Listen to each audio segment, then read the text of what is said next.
The committee will now come to order. Today, we will proceed with consideration of the fiscal year 2024 concurrent resolution on the budget. I want to thank my ranking member and friend, Mr. Boyle, for working with me to develop a structure for this markup that closely follows what's been done in the past. Our goal is to have a markup which both sides will have an opportunity to debate the framework for fiscal year 2024 concurrent resolution. And I want to thank everybody in advance for their cooperation. This is an historic and special day for me personally. And it's not because of this budget resolution. It's because it's my wife's birthday today.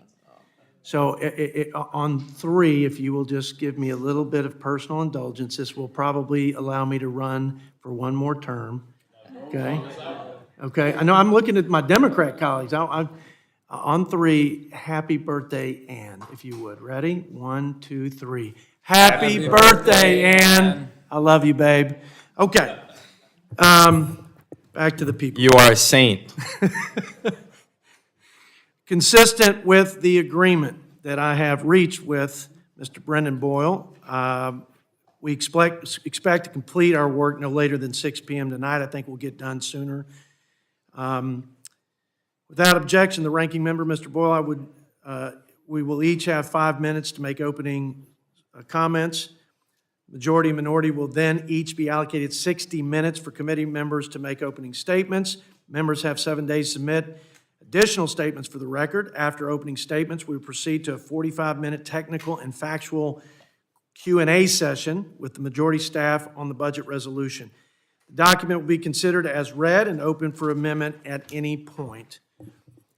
The amendment considered by the committee will be those submitted pursuant to the agreement I made with Ranking Member Boyle. The debate time for each amendment will be limited to 10 minutes. Debate time will be equally divided between the sponsor of the amendment and the members opposed. To accommodate floor votes later in the day, that the chairman may be authorized to declare a recess at any time, and the committee roll any request for a roll call vote. I'd like to thank everyone for joining us here today as we undergo the most important job of this committee. And in accordance with the Congressional Budget Act of 1974, this is the law, and we're going to comply today as we complete and introduce the annual budget resolution. At this time, I'm going to recognize 5 minutes for myself, and then I'll yield 5 minutes to my ranking member. So, as I said, I want to thank everybody here today, but I want to thank my committee members on both sides of the aisle for a great start to this Congress. I think the ranking member and I agree that we want this committee to be a place for open, robust, and constructive debate, and I expect that today. But let's go back to where we started. In March, we had a hearing on the fiscal state of the nation. I think our witnesses and members alike shared the same sentiment. The fiscal health of our country is in decline, and our deficit spending, which is driving, by the way, a record debt to GDP, and our unfunded liabilities into the future are completely unsustainable. We also agree that both Republicans and Democrats have contributed to this financial mess that we find ourselves in. This isn't a Republican or Democrat problem, it's a math problem, and it will require real leadership from both sides of the aisle before it's too late. No leader worth their salt, in my opinion, could agree with this assessment and not feel an overwhelming sense of urgency and responsibility to address it. And that's what we're going to do today. This is part of that. Whether your concerns for the country are climate change and social safety nets, sustainability, or infrastructure and military readiness, a sovereign debt crisis would put all of these programs in peril. As a backdrop to the introduction of our budget resolution, I think it's noteworthy to reflect on what happened while we were home in August. One of the 3 major credit rating agencies, Fitch, downgraded the United States credit rating. Fitch stated that their decision to downgrade was due to, quote, fiscal deterioration in the coming years, mainly as a result of soaring interest costs, a weaker economy. They predicted a recession by the end of the year in Q1 of next year, and only a 0.5 percentage point in growth in 2024. But they also mentioned the big debt driver, the structural imbalance in our federal budget, runaway mandatory spending. Fitch also said that our cuts to non-defense, according to the FRA and other agreements, were just modest improvements, and that Congress doesn't have a long-term plan to deal with the real debt drivers of mandatory spending in a meaningful way that will reduce our debt to GDP. Finally, they warned that if we don't address these things, we should expect two things to happen, two consequences.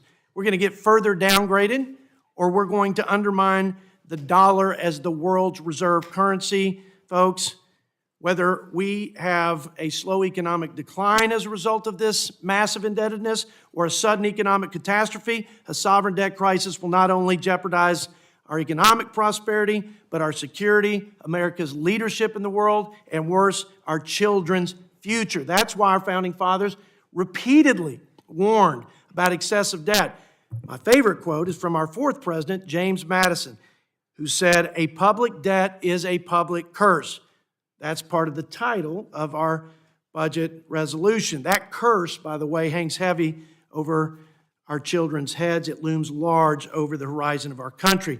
Our budget resolution will reverse the curse by reining in spending, returning to pro-growth policies, and restoring fiscal responsibility here in the nation's capital. This fiscal framework will balance the budget in 10 years by reducing deficit spending by $16 trillion. We achieved this, important to note, without cutting Medicare, Social Security, or veterans' benefits. We believe that the most practical and politically palatable way to fix the insolvency, and that's real, and it's in this 10-year window, and the unsustainability, not only for the seniors today, but for the seniors of tomorrow, is through constructive bipartisan efforts, so we recommend a bipartisan debt commission. Here's the plan for reversing the curse. First, we right-size the bloated bureaucracy by eliminating wasteful and unnecessary discretionary spending. We've seen 40% growth in the government since COVID. CBO says we're spending hundreds of billions of dollars that we wouldn't have otherwise spent coming out of COVID. Next, we reversed the recent $11 trillion record spending spree that has occurred over the last couple of years. We don't need an army of IRS agents. We don't need green energy giveaways. We don't need Obamacare subsidies for the wealthy. Third, these are the debt drivers, the big ones. Reining in runaway mandatory spending through entitlement reforms. We do that by putting patients in charge of their health care, strengthening Medicare for seniors, making Medicaid work, for the most vulnerable, and we end cradle-to-grave dependence. Mandatory 70% of the budget, it's 90% of the budget growth over the next 10 years. Fourth, we root out the rampant waste, fraud, and abuse in our entitlement programs. According to GAO, we have upwards of $2 trillion in expense there and in waste over the next 10 years. Lastly, but most importantly, I think, or at least as important, we reignite growth and prosperity with lower taxes, lower regulations, unleashing energy independence, building on America First trade policies. If we can have 1% growth to the 2% projected by CBO, we add $3 trillion to our efforts to reduce the deficit. We can do that more. By the way, the 80s and 90s, we had over 3% growth, and our 75-year historic average is over 3%. Lastly, we all are committed to fixing the broken budget process. It's not working. It's failing the American people. It's failing this institution. I think there's a bipartisan commitment to do that. President Biden said, "Show me your budget, I'll show you your priorities." I agree with him, but I think there's a stark difference between our priorities and the president's priorities.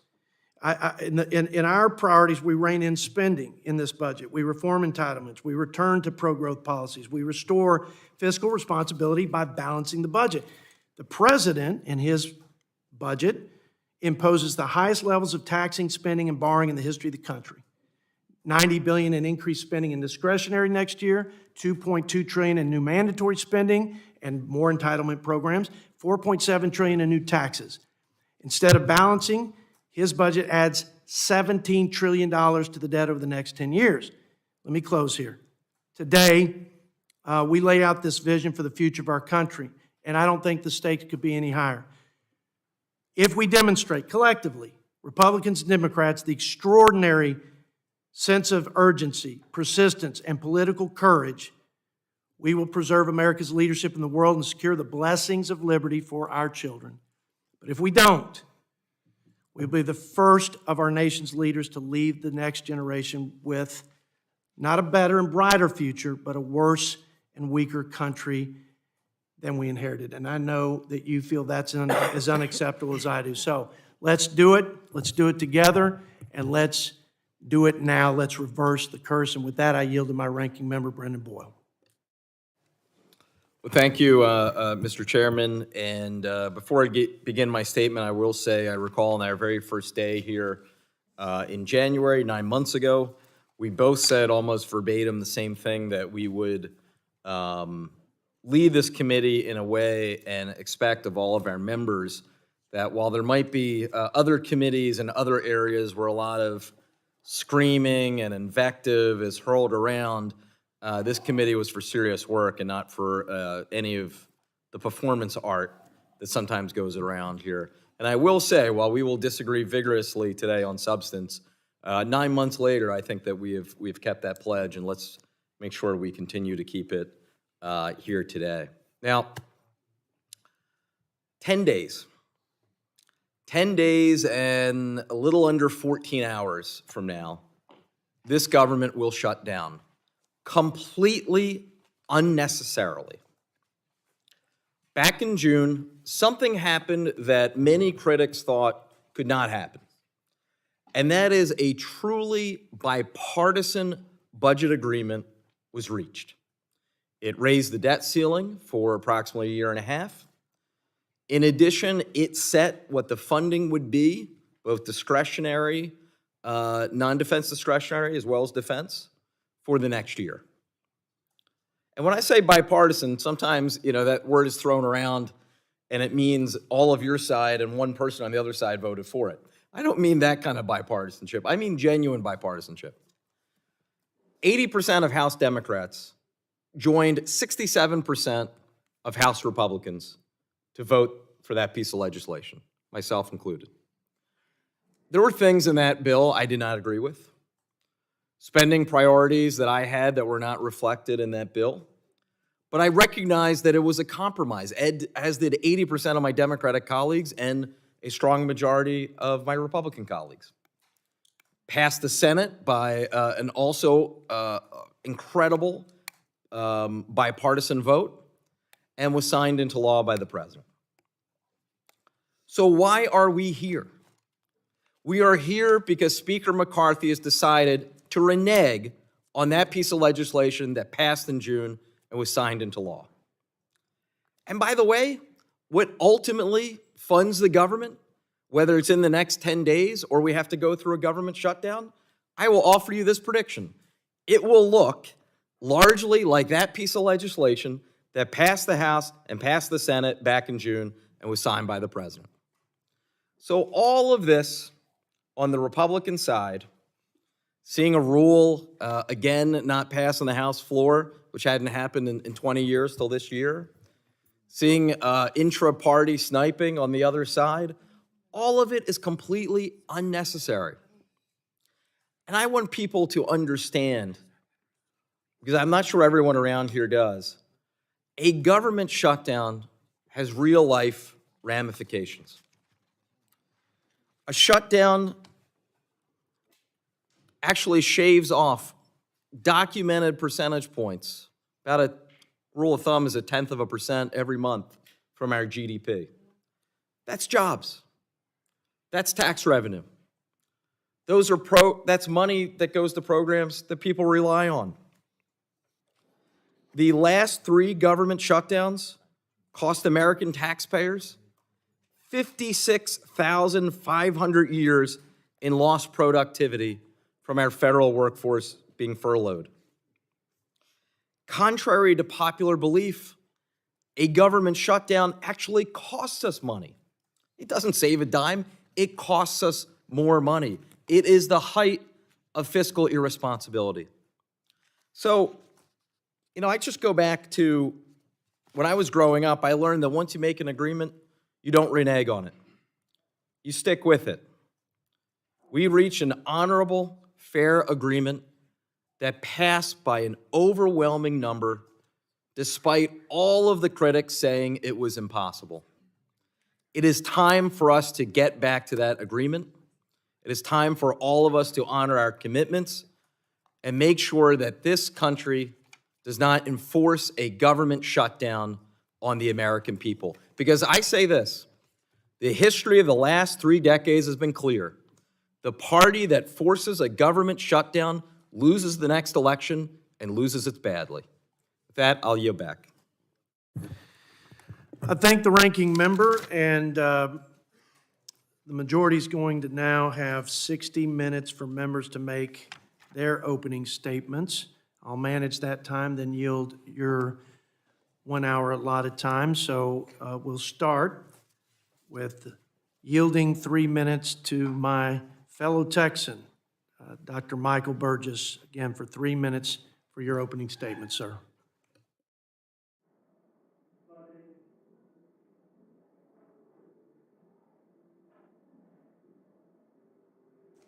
I thank the chairman. Thank him for holding this hearing, and I know it is a big day for him, and certainly I will speak for myself, and I'm very proud of the work that you've done so far to bring us to this point. We got a budget that delivers by reducing the gross federal debt by over $14.5 trillion when compared to the president's budget. The president's budget appears to lack a clear plan to rein in spending.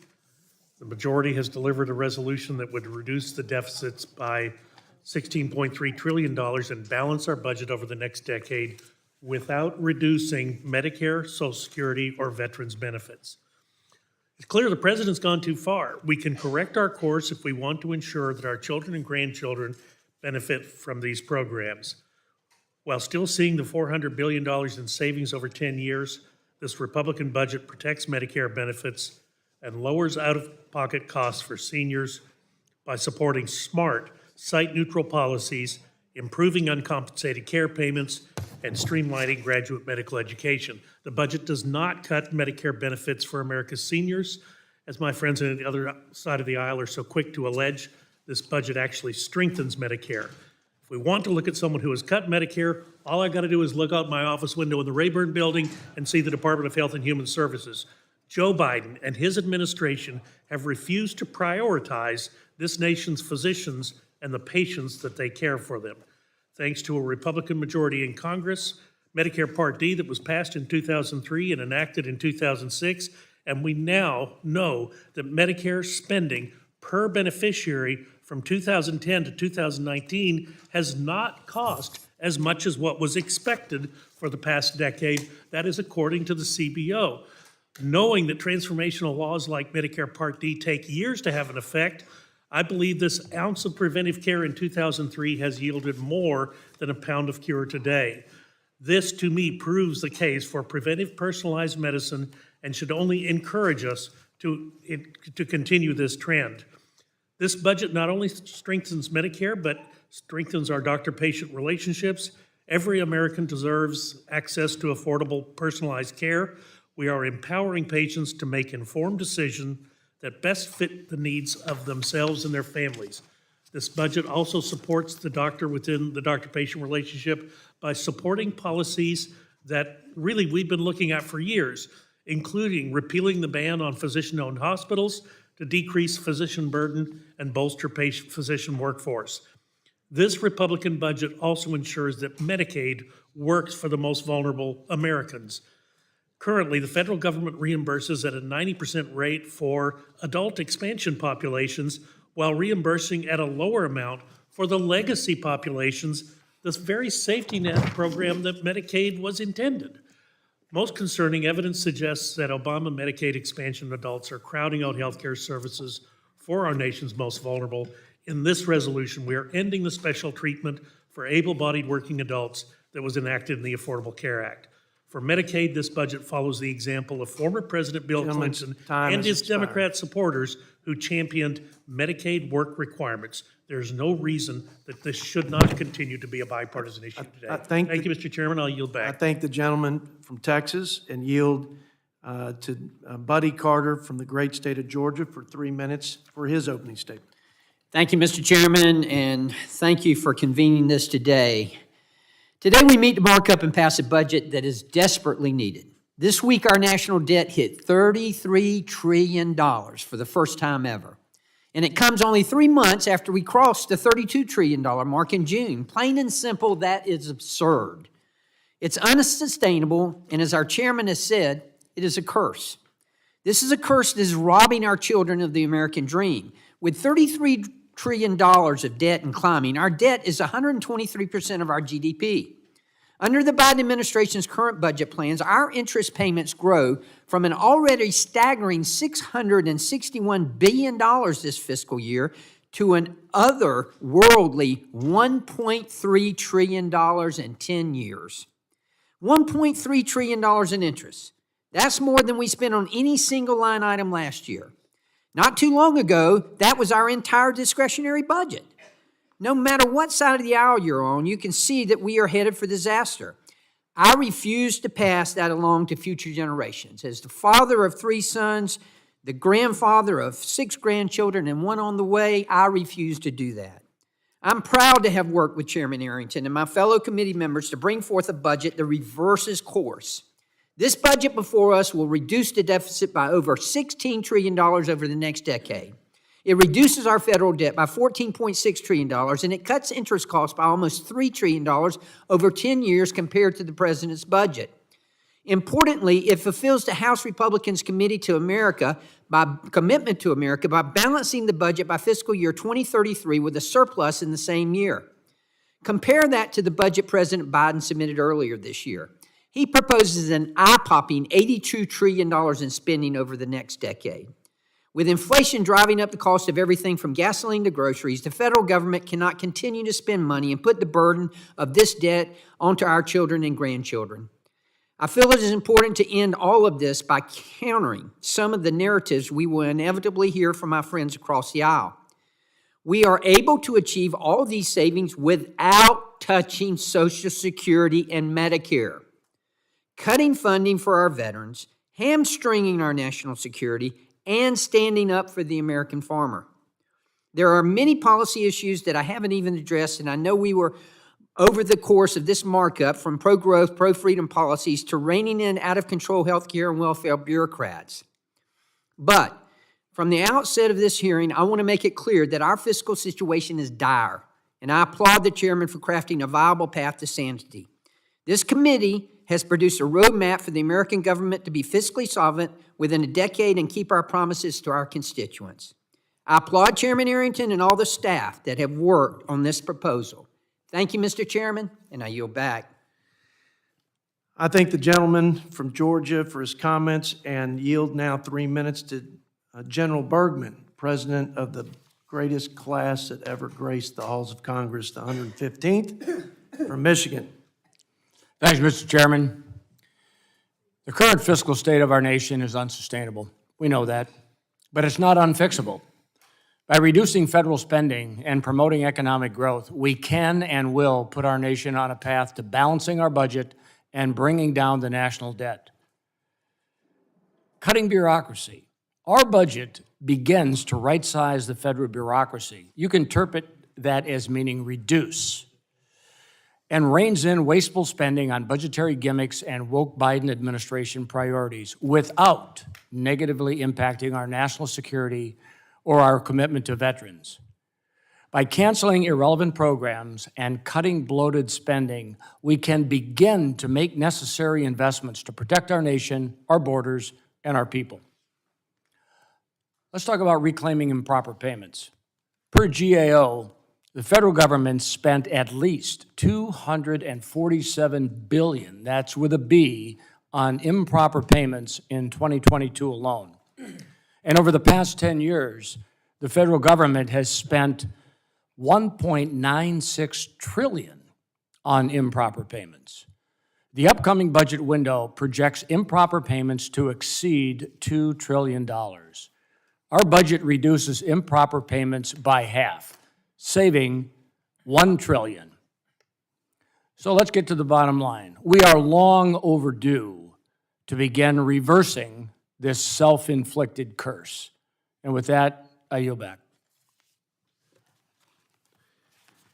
never prepared for someone to yield a minute back, but I would expect the highest-ranking military officer in the United States Congress to be just that focused on the mission. Now I yield to my classmate and the former Chief Deputy Whip, again from the great state of Georgia, Drew Ferguson. Thank you, Mr. Chairman. Would hope for just a minute, maybe today, that this committee would consider itself an American family. As we sit around, as American families sit around the kitchen table and have to make really tough decisions about their family's budgets, cutting out things that they may want, deciding on what they absolutely have to need, what they absolutely need, and looking at it in the context of inflation that is going through the roof and putting pain on American families. What this budget does and what it shows more than anything else is because this place has spent years kicking the can down the road, we are now forced to make serious cuts to many of our programs. And we are very much in danger because we have lacked the political courage and the intellectual honesty across the board in Congress for many years to address two of our most valuable programs, Social Security and Medicare. And when you see that you cannot, when you see what happens when you don't touch those programs, as with this budget for the beneficiary, you're forced to make really difficult decisions. And so I just wish this committee would put on their family hat, understand that they're making very difficult decisions, but the one thing that American families can't do is they cannot continue to borrow money because they simply cannot pay the bills with the debt service that they have. So I applaud the effort of this committee to show the American people what our priorities are, where we're having to make the tough cuts, and the realization that we cannot continue to borrow from our children, grandchildren, and great-grandchildren. And more importantly, we can't go down the road of bankrupting this great nation. This country is worth fighting for. It is worth saving. Our freedoms are vitally important. We must grow our economy at a much faster rate than we grow the size of government, and we must be aggressive and intellectually honest in our efforts to fix the mandatory spending problem that this nation faces. With that, Mr. Chairman, I yield back. I thank the gentleman from Georgia and now yield 3 minutes to Blake Moore from the great state of Utah. Thank you, Chairman. From the very, very first time that you and I broke bread, this is actually what we talked about. We talked about making a plan to put our nation on the right path. And I am so thrilled to be here to be a part of today. I know it's going to be a tough day. I know there's going to be a lot of disagreements. And I echo my colleague from Georgia that we have to consider this like a family table, making tough decisions. Be remiss if I didn't just briefly mention, I am on and have been on amazing committees. I've seen how hard the committee staff works. I have yet to see a committee staff work harder on something that they've done to get us to where we are today. And I just wanted to make sure that team knows how much we appreciate the work that they've done. This is not easy work. What we're doing today is giving hope to every single American that there's a plan. Every single American, regardless of your party affiliation, regardless of your ideology, knows that debt is a curse, that knows that interest overtakes too much of your budget so you can't invest in the things that you want to invest in. And we are well down that path. This is a 10-year plan giving Americans some hope. It gives me hope. I have 4 kids at home. I am back here 100% for them. Likely going to miss a lot more Little League games, the thing I hate the most.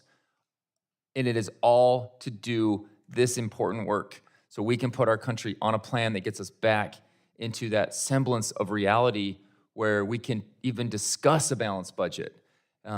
This is a watershed moment. And for too long, we've spent money we simply did not have. We never asked the question hard enough, is it worth borrowing? You know, oftentimes we talk about how we need to print money.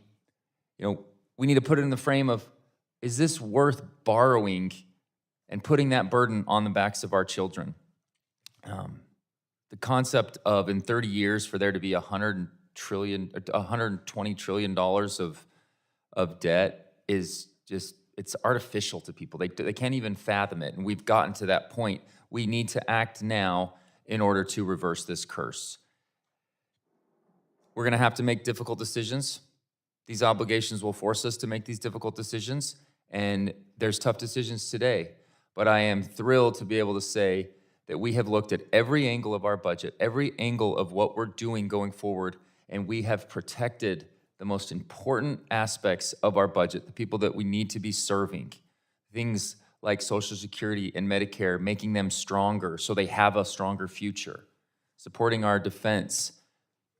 The focus here is where can we find waste and where can we turn that into a positive so within the next 10 years we can get back to fiscal sanity. And it takes real leadership, and I just want to say thanks to everybody that's been involved in this, and I yield back.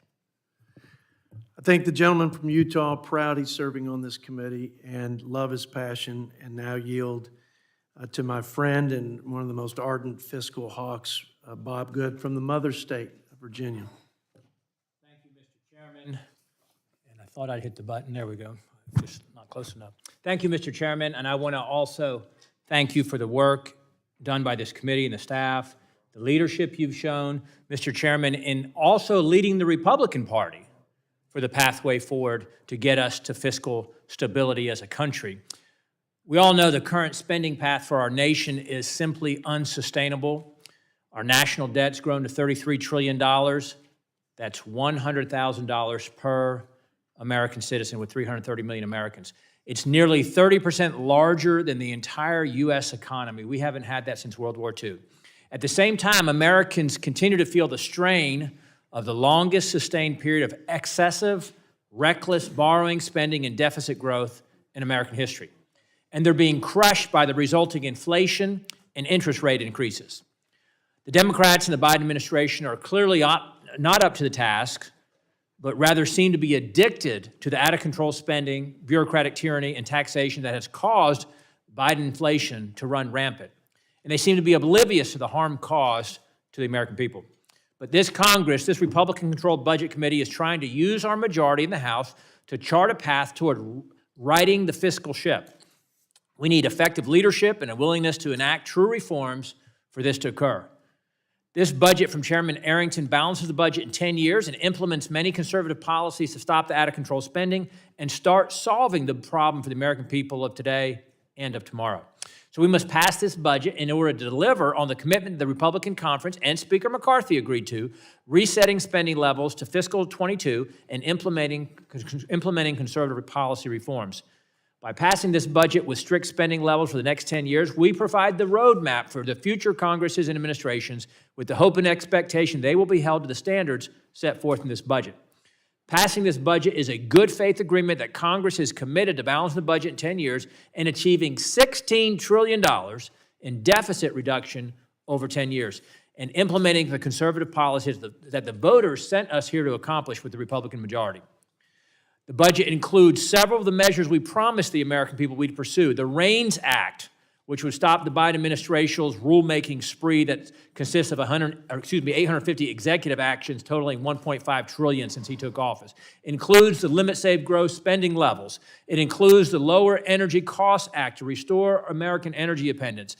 The president's budget request, on the other hand, was going to result, it has been soundly rejected by this Republican Congress, but it would result in $82 trillion in spending over 10 years and $65 trillion in taxes over the same period and plunge our nation $19 trillion higher into debt. The president's plan is not in America's interest, and thankfully we have this budget instead. I support it, and I urge my colleagues to do the same, and I yield back. I thank the gentleman from Virginia and now yield 3 minutes to a leader on appropriations, my neighbor from Oklahoma, Stephanie Bice.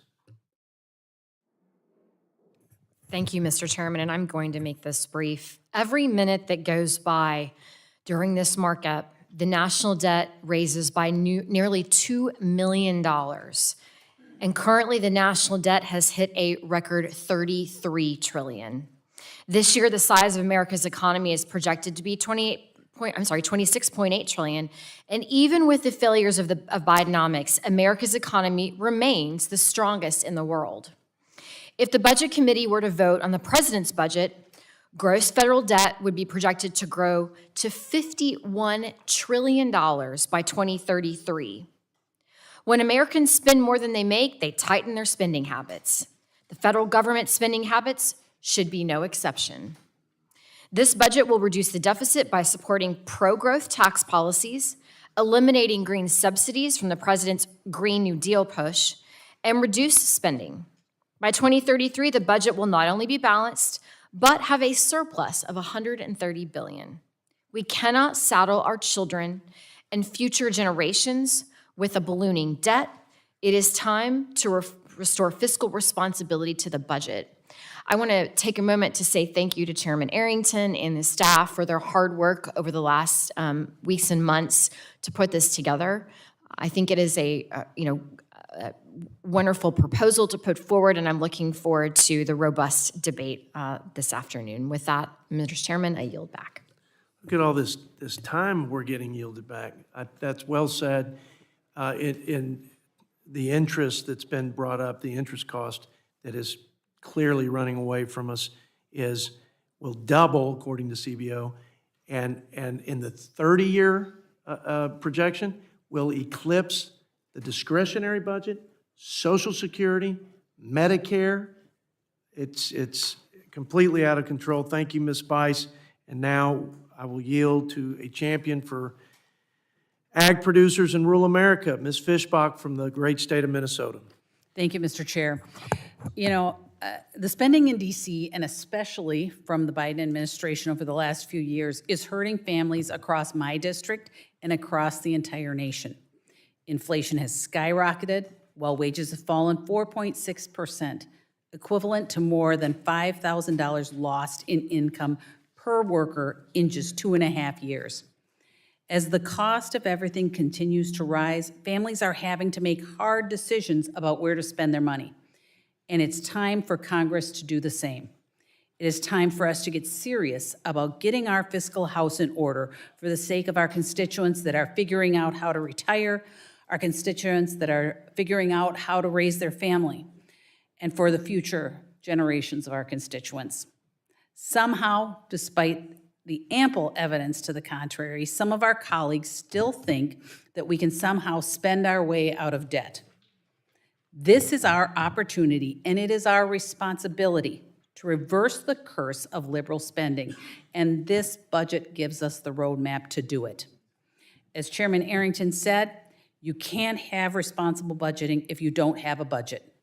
So I thank all of you for your work and the work of this committee for developing this blueprint, and I'm hopeful that this will be a serious conversation where we can all be honest and realistic about where we can cut and where we need to cut to balance this country's budget. And I dare say, work our way out of debt. Thank you so much, and I yield back, Mr. Chairman. Thank the gentlelady from Minnesota, and now yield 3 minutes to my dear friend from Indiana, or the Fighting Irish Nation, Rudy Yakum. Thank you, Mr. Chairman. I'm thrilled to be here marking up this important legislation. One of my main drivers and reasons for running for Congress is our federal debt, which has been out of control for years, but it exploded during the COVID-19 pandemic. Our debt totals $33 trillion, which is more than the combined GDP of China, Japan, Germany, and India. The nonpartisan Congressional Budget Office projects that the federal debt will amount to 124% of GDP by the end of this fiscal year. In 10 years, it's projected to be 129% of GDP. There's no way to look at those numbers and think that Washington's spending habits are sustainable or acceptable.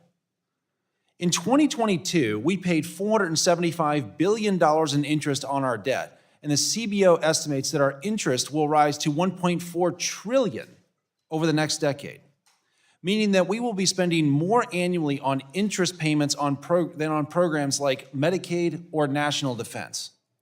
Those interest payments represent money that could be used to care for our veterans or invest in our nation's security. President Biden's runaway spending unleashed generational inflation that's left American workers and families worse off. Since President Biden took office, the price of food we buy in the grocery store is up nearly 20%. The average price of gas when President Biden took office was $2.39 a gallon. It is now $3.88. Home and new car affordability are at all-time lows. Bidenomics just doesn't work for Hoosiers. It makes them worse off, and it makes them work harder every day just to get by. The ballooning debt also has substantial implications for our national security. It undermines our ability to act in our own interest, adequately invest in our future, and respond to the ever-changing geopolitics. As of January 2023, $7.4 trillion of U.S. debt was held by foreign countries and individuals, with just over $850 billion held by China. Who's to say that China won't attempt to leverage that against us? I'm proud of the budget resolution that we put forward today. It takes meaningful steps to get our spending and our debt under control. It would balance our budget and reduce our overall deficit by $16.3 trillion over the next 10 years. It makes logical and necessary changes to discretionary and non-discretionary spending. For example, it cuts improper payments by 50%, saving $1 trillion. It establishes work requirements for able-bodied adults that participate in Medicaid or SNAP, which lead to greater self-sufficiency and increases our workforce participation rate. There are so many other things that this budget resolution does. I'm proud to support it. Mr. Chairman, thank you for your tireless work on this, and I yield back. I think the gentleman from Indiana now yield to somebody that knows a lot about fiscal control and responsibility. He was the treasurer of the great state of Kansas. My good friend and colleague on Ways and Means, Mr. Ron Estes. Well, thank you, Mr. Chairman, and thanks to my fellow committee members and so many staff members for the work that went into this budget proposal.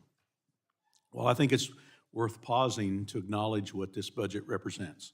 With this budget, we've shown that it's possible to craft a budget that puts us on the road to balanced budget without compromising any essential programs like Social Security, Medicare, veteran funding, defense funding, and agriculture funding. In fact, changes we've proposed in this budget will streamline and safeguard these and other programs, saving money and better serving constituents. And serving our constituents is what it's really all about. My constituents in the 4th District of Kansas know that our nation cannot sustain an unfettered spending spree and that the current national debt is hurting the economy and ultimately their pocketbooks. My office regularly polls constituents in Kansas to ask about their top priorities. In the most recent surveys, federal spending and debt has moved up to the second highest concern among Kansas, right behind rising prices and inflation. As it stands now, the United States borrows $1 out of $5 we spend. Let me say that again. 1 out of every $5 that's spent this year is borrowed. And under President Biden's proposal, it will become 1 out of every $4. And the projections estimated by 2028, payments on interest alone will exceed our entire defense budget, more than $1 trillion. This is completely unsustainable. In spite of this data, President Biden wants to increase our debt by $17 trillion over the next 10 years. At the same time, he tries to claim that his proposal cuts the deficit by $3 trillion, even though his plan includes annual deficit increases. Here's how his proposal breaks down. Over the next 10 years, we would spend $82 trillion and bring in $65 trillion, which means we'll borrow $17 trillion more dollars, on top of the $33 trillion that's already in the national debt. But because that's not $20 trillion in borrowing, President Biden claims he's cutting the deficit by $3 trillion. Only in Washington would this level of spending be considered a cut.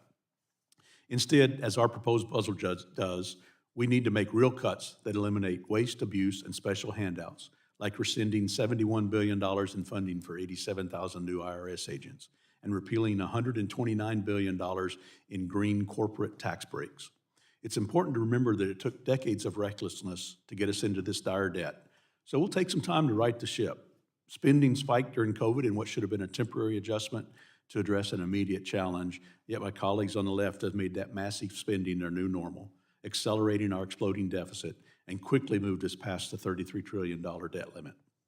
But this budget shows how little by little, we can start making important changes that will put us on the road back to fiscal stability, helping our economy now and in the long run. With that, I yield back, Mr. Chairman. I thank the gentleman, and now I yield 3 minutes to my classmate and a leader on fiscal policy and a guy that taught us a lot about growth and its impact on this budget, Lloyd Smucker from Pennsylvania. Thank you, Mr. Chairman. I'd like to thank you for bringing forward this budget today. And just a few points I'd like to make. Many of them have already been mentioned. First, 33 trillion in debt. We just surpassed that. That's almost 100,000 in borrowings per American. 33 trillion, 100,000 per American. And the fiscal trajectory is showing that will only increase. And I like to think of it in terms of our total debt compared to our total economic output, or debt to GDP.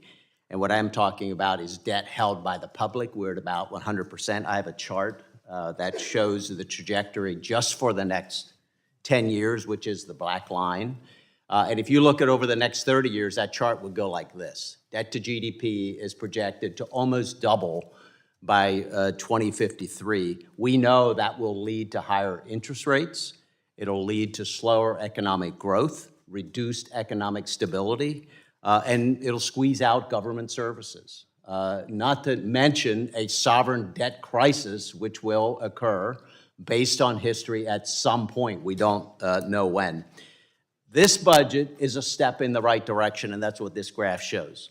Instead of increasing debt to GDP over the next 10 years, the orange line is the president's budget, but then the green line is the impact of this budget in debt to GDP just over the next 10 years. And you see significant reduction, which is exactly what we need to see to ensure economic stability going forward and continued prosperity.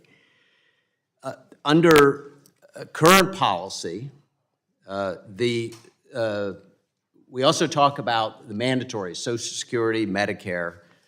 They will go insolvent in a decade, within the next decade, and Medicare will run out of money as soon as 2035 if we continue on the current trajectory. This budget doesn't specifically take action to address that solvency, doesn't make cuts, but does what we need to do. It reduces spending, it implements economic policies to grow our nation's GDP, and it doesn't raise taxes. And by the way, that's the only combination that's really going to get us out of this mess. We've got to have stronger economic growth, we've got to reduce spending, and we have to ensure that we protect the solvency of Medicare and Social Security. If we don't implement something along this line, we're not going to be able to do that. And this is a plan from the Republicans on this committee. I'm grateful to hear in previous discussions that both sides of the aisle understand the threat of a growing debt, and I hope that we can work together to ensure that we change the trajectory. But again, to avoid those automatic cuts in Social Security and Medicare, we're going to have to ensure that we implement more sound fiscal policy. So I'm really proud of the work that's been done by the chairman and this committee on this budget. I want to mention one quick thing, if I may, as well. This proposal creates a bipartisan debt commission, which is a top priority of mine. It would conduct a comprehensive review of the country's finances, educate the public, develop recommendations for achieving that long-term fiscal sustainability that we need. Our constituents expect us to represent them in Washington and be responsible stewards of their tax dollars. And I think a bipartisan congressional commission such as that outlined in this proposal would ensure that constituents who elected us can hold us accountable for how we spend their hard-earned taxpayer dollars. So, Mr. Chairman, again, thank you for your work on this, and I yield back. Well, I thank the gentleman again for his leadership and certainly been the lead voice on addressing our long-term unfunded liabilities through a bipartisan debt commission. Thank you for your contributions. Another good classmate of mine, Lloyd Smucker. Now we'll yield 3 minutes to Ralph Norman, who represents both South Carolina and 17 grandchildren. Thank you, Jody. Appreciate your work on this. I'll be brief. The cancer in this country is overspending. You can't do it in business. A family budget can't do it. And what drags companies down, what drags our free enterprise system down is overspending. This document is so correctly named. Cancel the curse. I don't know how much, or reverse the curse, but I don't know how much more we have to take than to realize that we can't continue on this course. You have to stop spending. And particularly with this administration, it's where the money is going that's so damaging long-term to our businesses, to our companies, and that's why it has to be stopped. This puts us on a path of balancing in 10 years, 16 trillion in 10 years. Now, people ask me when we have discussed this, they say, well, now if you owe 32 trillion, how does 16 trillion add up?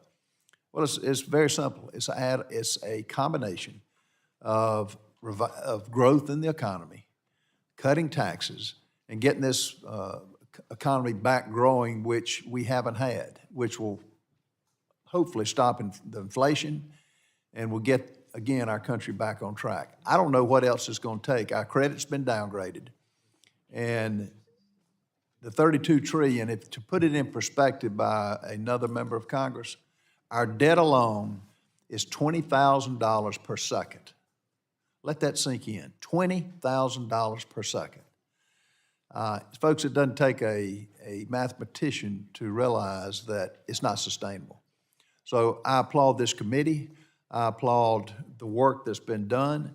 It's going to take courage to implement this budget. It's going to take courage to have to say no to a lot of things that have been that the taxpayers have been paying. It's not the government's money; it's the people's money. And so I look forward to the day that we can have a balanced budget. We can get this country back to where we need it to be. And I'm excited about joining the fight because it is a fight. Every dollar in Washington, D.C. has got an advocate for it. And it's time to say no. Looking forward to it. And Jody, again, thank you for your leadership as well as the members of this committee. Much appreciated. I yield back.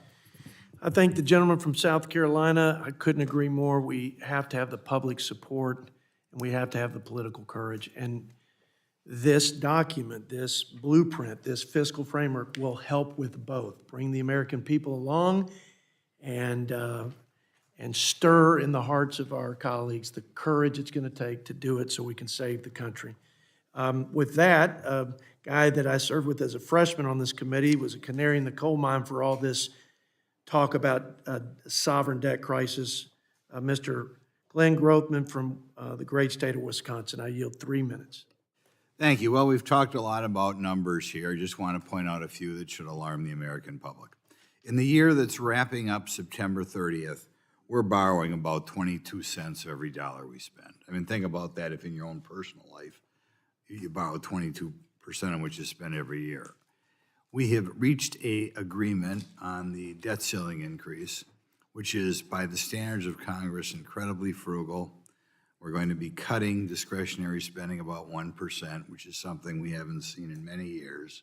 And even if we stick to that agreement, the amount we are spending, the amount we are borrowing, what we spend next year will go up from 22% to 23%. Some people say 24%.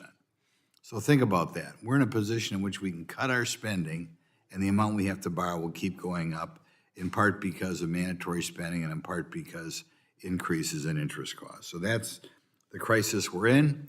I applaud the chairman for putting together a bill here that is a step towards righting the ship. I hope we do not forget to go after the tax credits, which sometimes are especially offensive because they're going to some of our wealthiest people in the country. Things like tax credits for electric vehicles. Electric vehicles are already a luxury that costs more than 20% more than a regular car. But I guess to make us feel good at certain types of people, fundraiser, whatever, we're giving special tax breaks to that group. I'd also like to highlight the Section 42 tax credits for property developers almost getting free buildings on the taxpayer. Another group that seems to spend a lot of money around here, the type of thing we ought to end tomorrow. But in any event, I appreciate this bill. It is a step in the right direction. I hope in the future we're more cognizant of the 10th Amendment. Our forefathers realized that if the federal government got involved in everything, it'd be the would be the end of a democracy and maybe even the end of our republic. So hopefully we'll begin to respect that and take wholesale departments and throw them back to the states where our forefathers anticipated. But I'd like to thank you, Mr. Chairman, for putting this together, and I'll yield the remainder of my time. I thank the gentleman from Wisconsin. We have in this reverse the curse, and I encourage both my Democrat and Republican colleagues to look at the guiding principles that inspired this fiscal framework. And certainly one of them, Mr. Grothman, was people closest to the problem and more accountable to the people are usually the most effective at delivering on good government. And so we do respect the 10th Amendment in this document. Now, a great addition to Congress and to this committee, my brother Josh Burkeen from Oklahoma. Thank you, Mr. Chairman. I'm going to try to make this quick. I just want to thank you for the sincerity of trying to bring forth a measure in truth, given, it's so easy. And, 8 months in, the cynical element of being in Congress starts creeping in. You're like, have we just become well-scripted, drama agents for public consumption at times? And, all of us have to really analyze, am I committed to being a person of truth or theater? And I just want to appreciate the leadership of this committee, of operating in sincerity, seeing a problem. The peer pressure, as I used to watch it from afar when I worked for Tom Coburn almost 20 years ago, was it is easy to talk about the problem, but that in itself is not a solution to the problem. And this budget before us is a way to say, let's put action where our comments are. And so I just want to say thank you. Even good people, I have something hanging on my wall that's a reminder to me.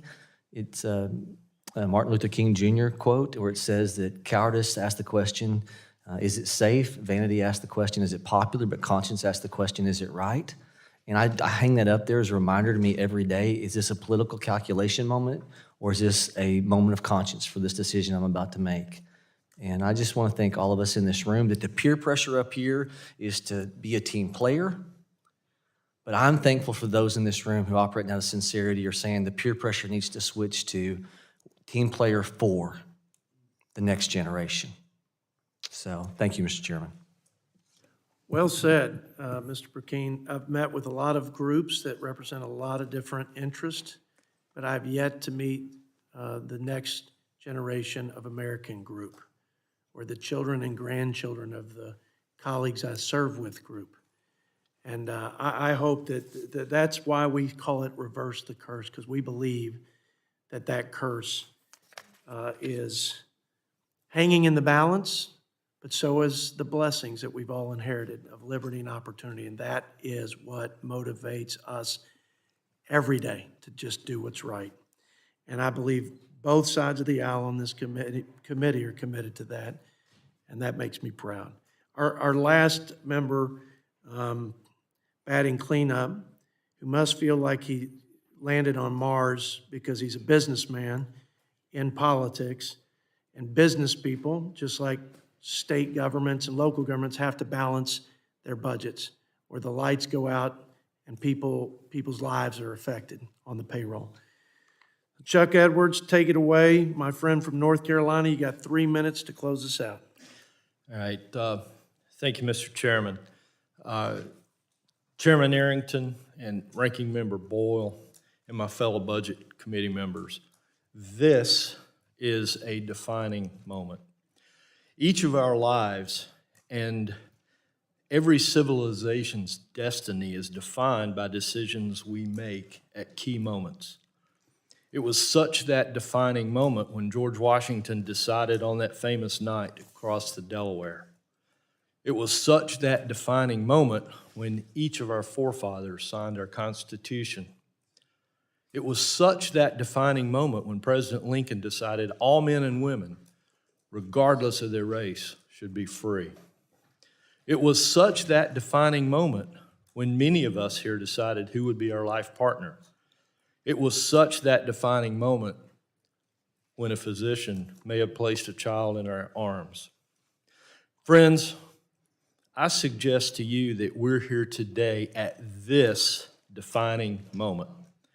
We find ourselves here today where we have the opportunity and the responsibility to decide, should our grandchildren be afforded simply the opportunity to enjoy the beauties and the freedoms of the possibilities of the American way of life that was envisioned by generations before us? Or will we use this moment to continue to drive our nation deeper in debt, to force our grandchildren to bear the burden of our thirst to spend more and more, and put at risk their ability to protect themselves from their enemies or weather the next pandemic? Friends, this is a defining moment for which I asked the opportunity to come to Washington. And I'll proudly vote yes for this budget, for this roadmap to get our country back on track. I thank you, Mr. Chairman, for your leadership, for bringing us to this infamous moment, and for listening to our ideas and concerns, and for helping us write a plan to make tough, reasonable choices. And while maybe they are not perfect, they'll give future generations the opportunity to enjoy the benefits of living in this great nation.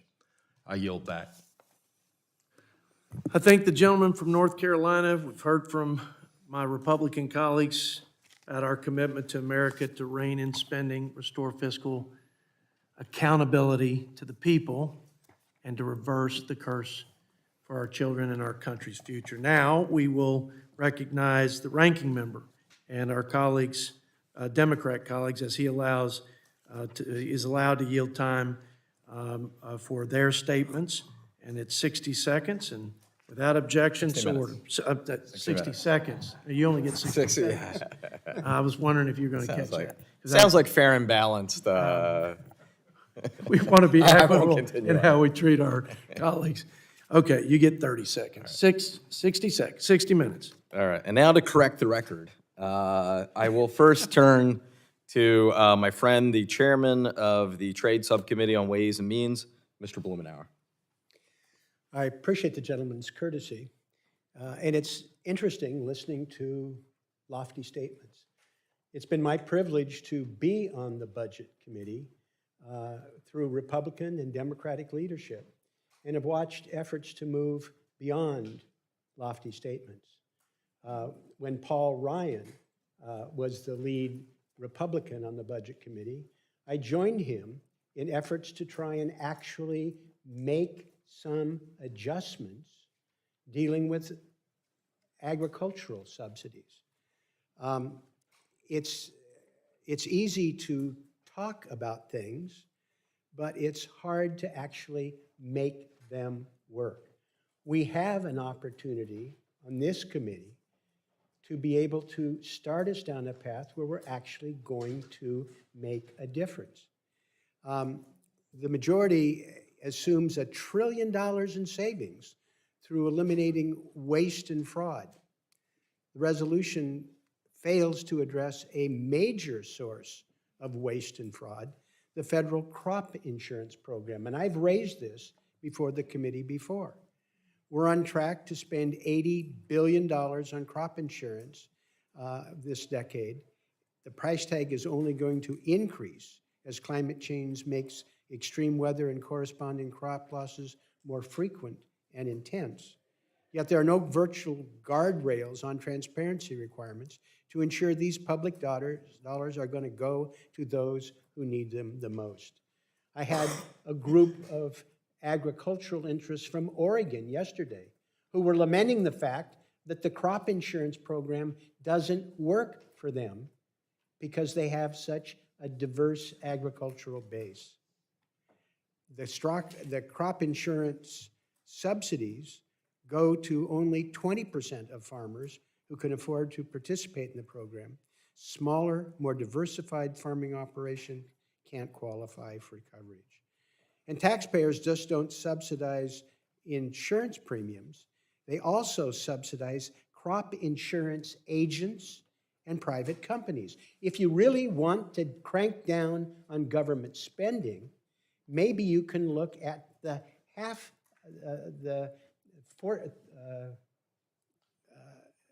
the 1 in 3 crop insurance dollars that doesn't flow to a farm. It goes to an insurance agent or an insurance company.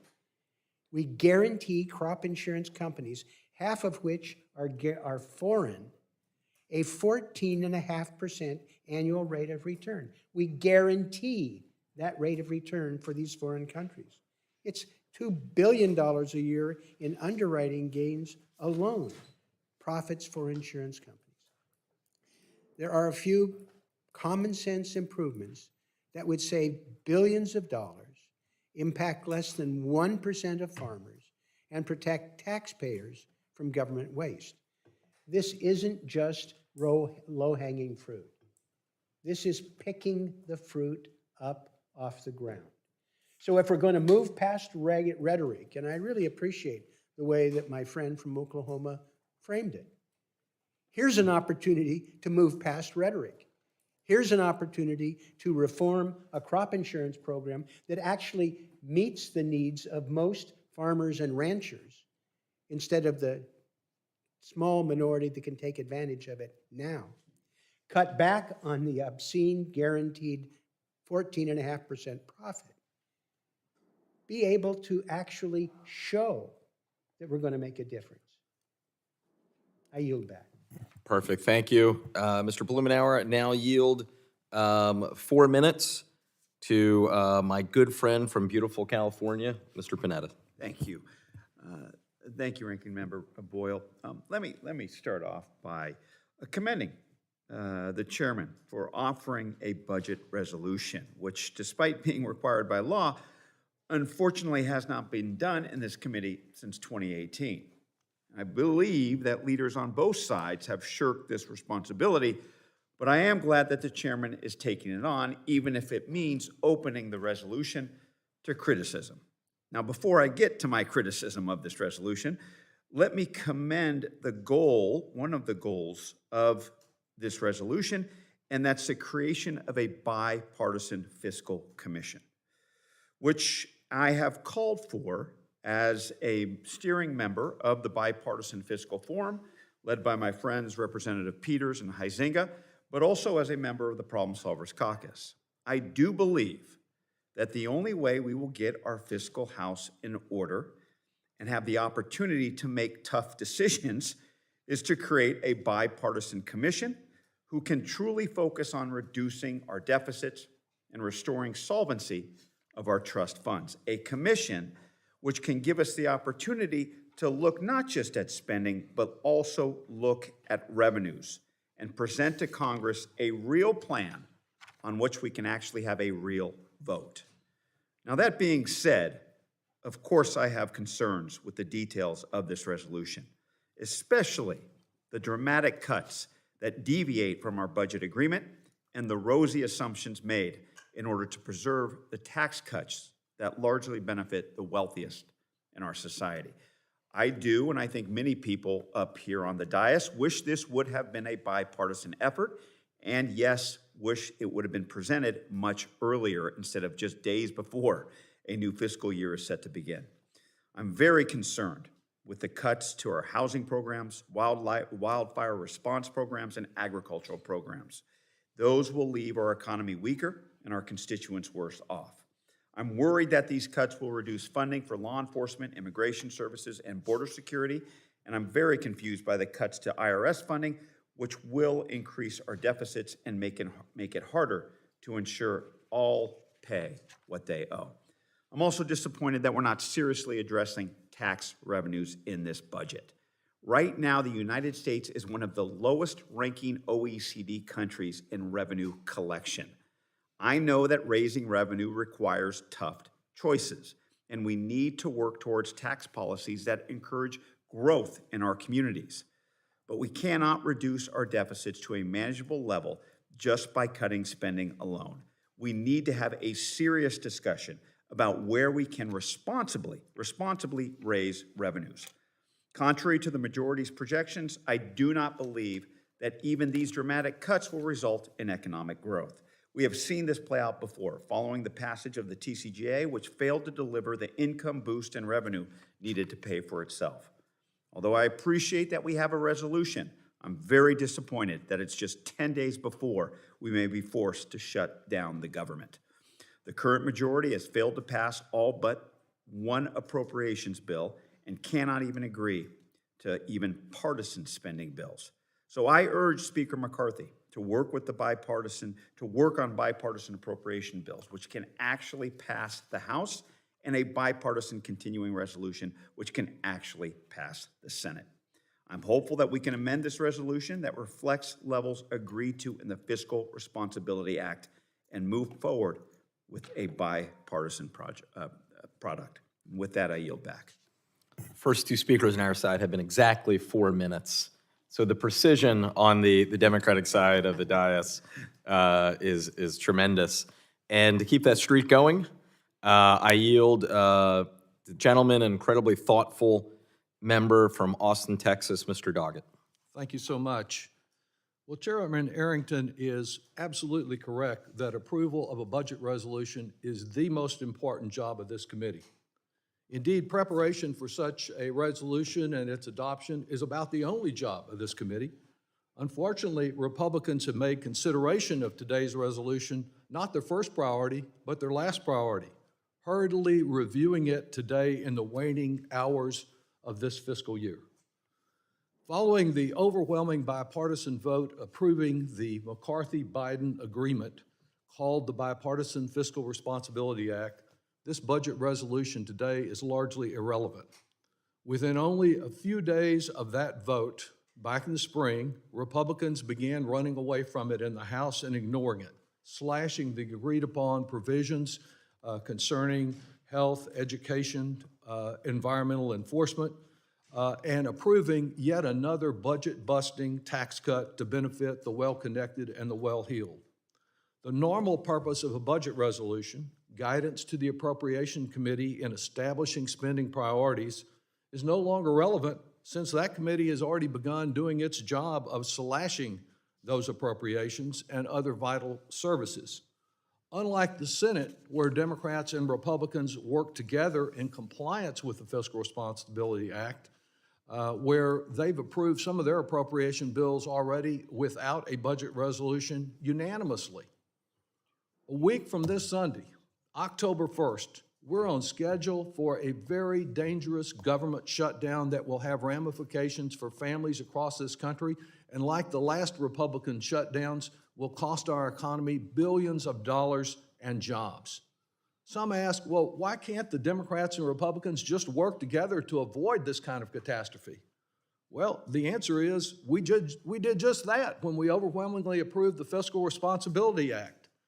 Yet today we face this looming crisis not because Democrats are unable to work with Republicans, but because Republicans cannot even work with themselves, as indicated by one recent failure after another in the House. I am deeply concerned about the size of our debt. I share the chairman's concern and that of my Republican colleagues.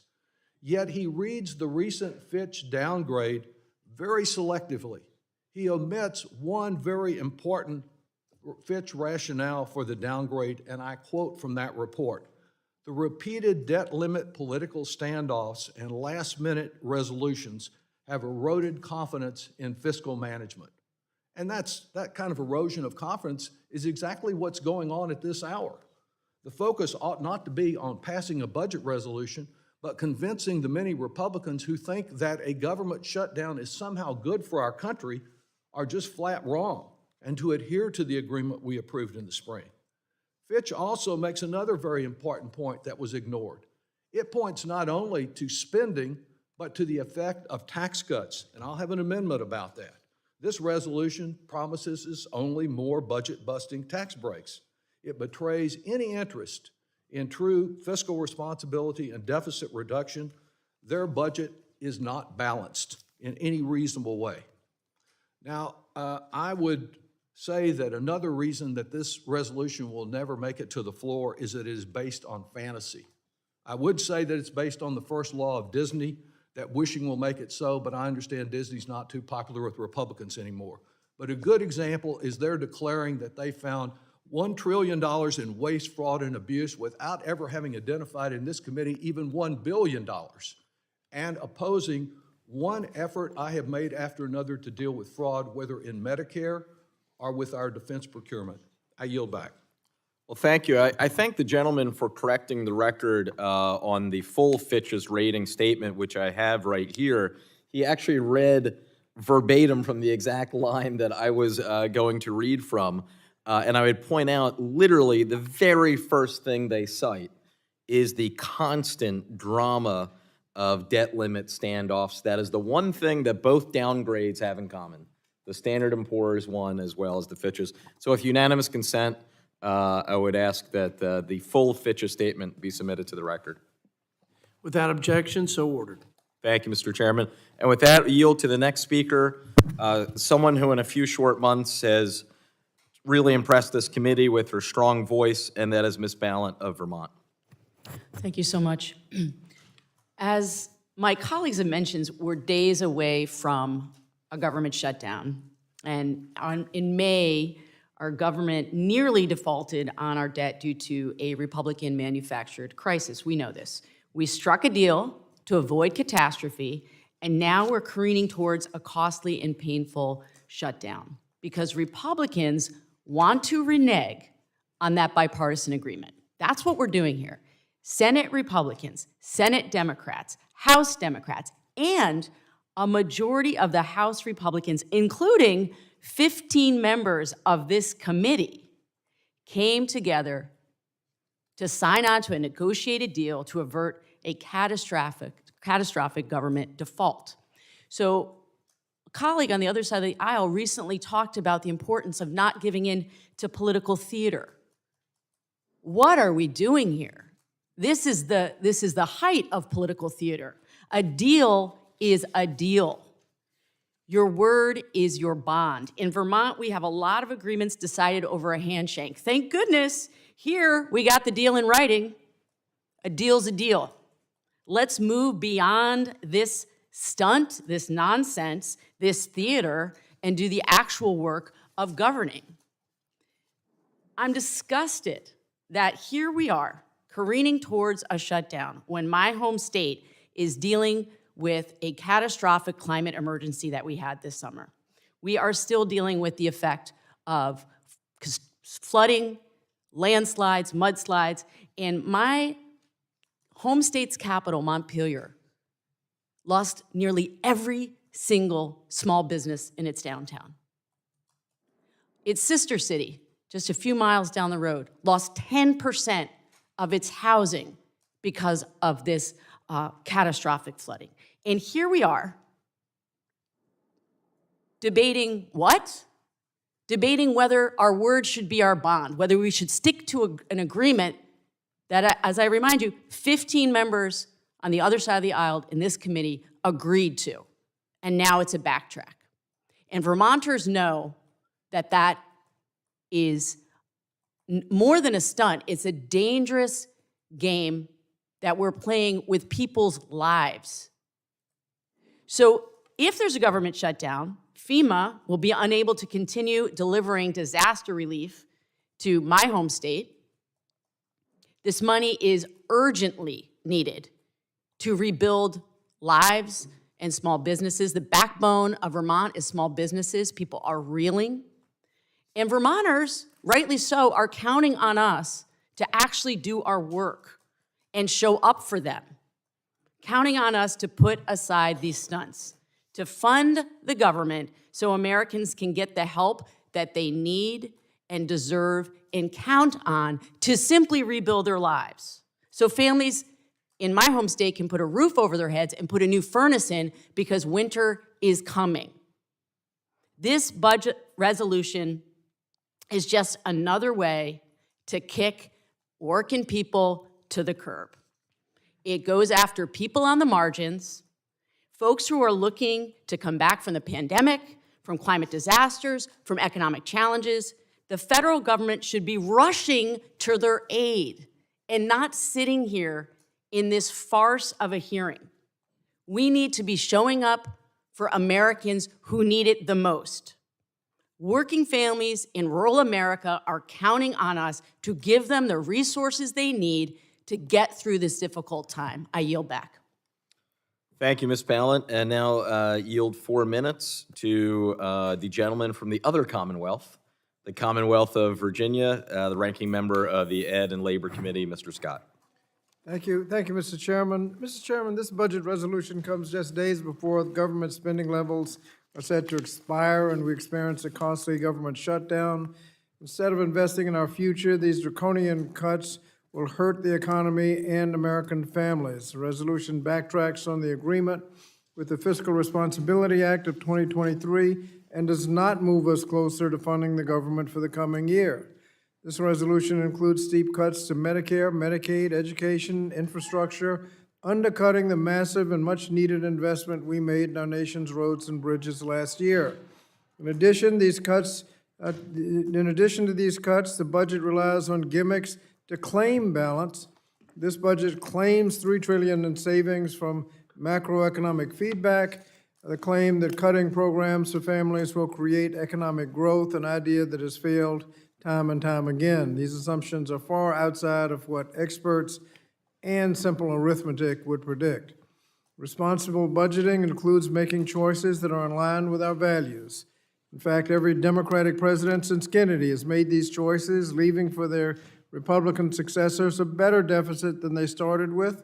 And unfortunately, every Republican since Nixon has left for their Democratic successors a worse deficit situation than they inherited.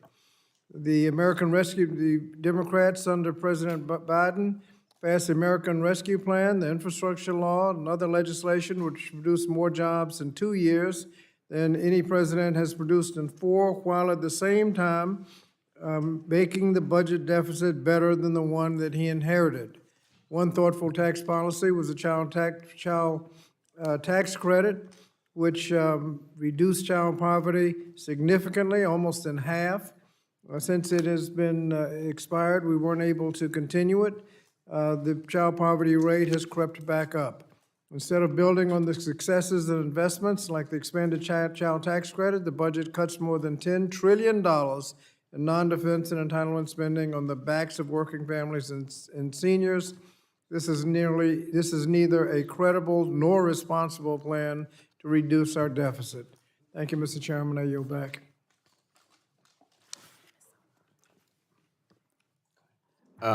Thank you, and we'll now recognize the gentlewoman from Minnesota, Ms. Omar. Thank you, Chairman. I'm truly shocked that we're having this hearing today. Not only was the budget resolution due on April 15th, but we're in the midst of a shutdown crisis because Republicans can't even organize their own caucus to pass funding levels that we already agreed to. And now they launch some of the most radical cuts to healthcare, to housing assistance, to food assistance, to the postal office, and nearly every program under the sun, all while doing nothing to rein in our nearly $1 trillion Pentagon budget or the trillions they have handed out to millionaires and billionaires through the Trump tax cuts. There's a lot of awful stuff in this budget. There are millions of vulnerable children, moms, and dads, and more who will literally have Medicaid taken from them. There are massive cuts to food assistance, literally starving families who are already struggling with food prices. There is the totally kooky math, which as the $1 trillion they claim to save from improper payments, even though every expert will tell you this is bogus. And there is the commission. They tuck into the resolution to slash Social Security and Medicaid despite their attempts at denying they want to cut these vital programs.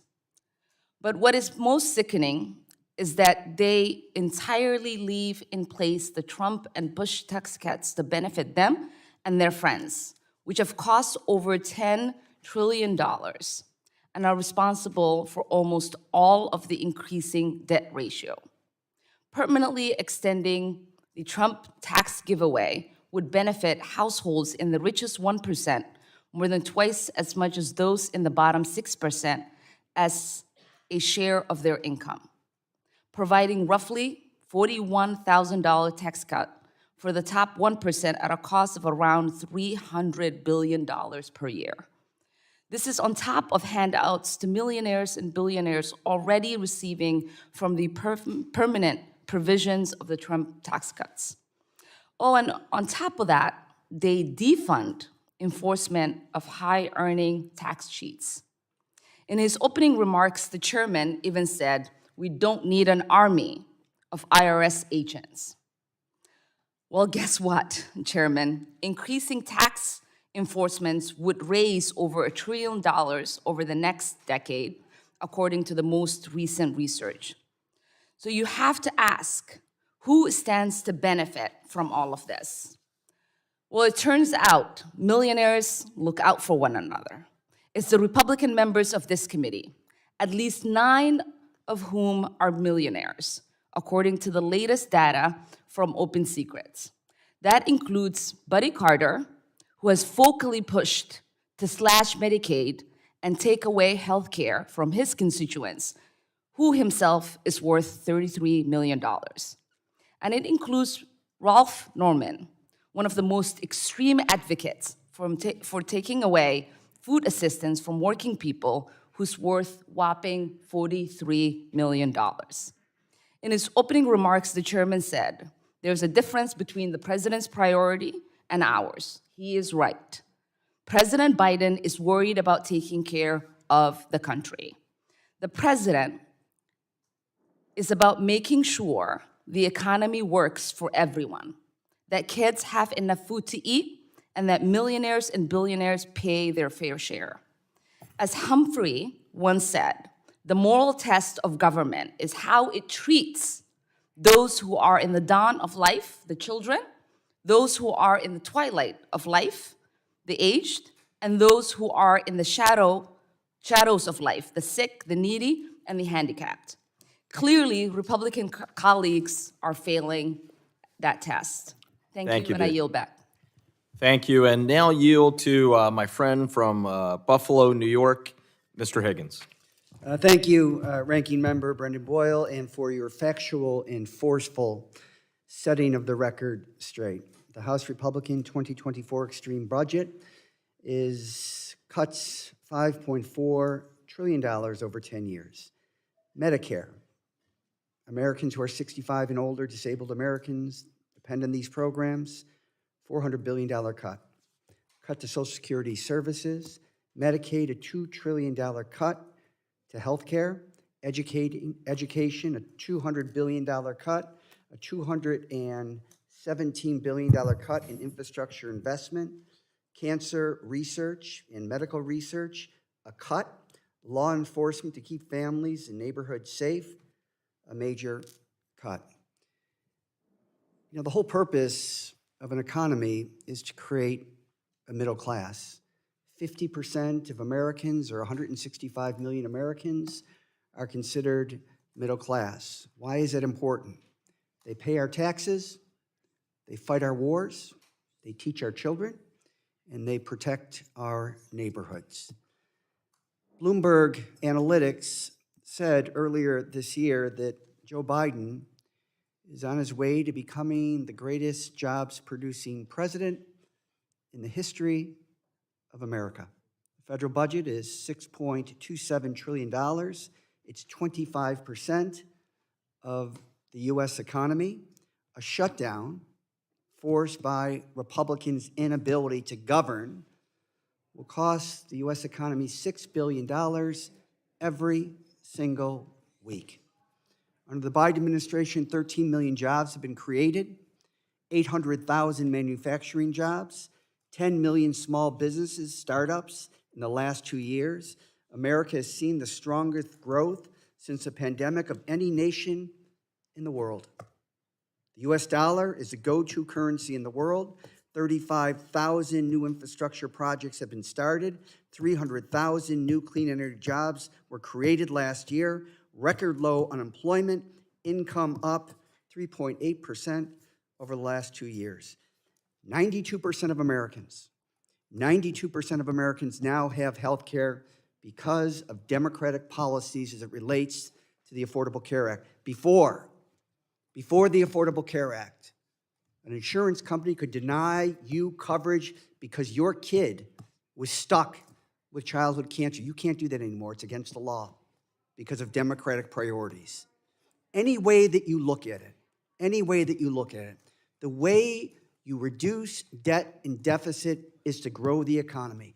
Look at the record. Under Democratic administrations, under Democratic control, economic growth far exceeds that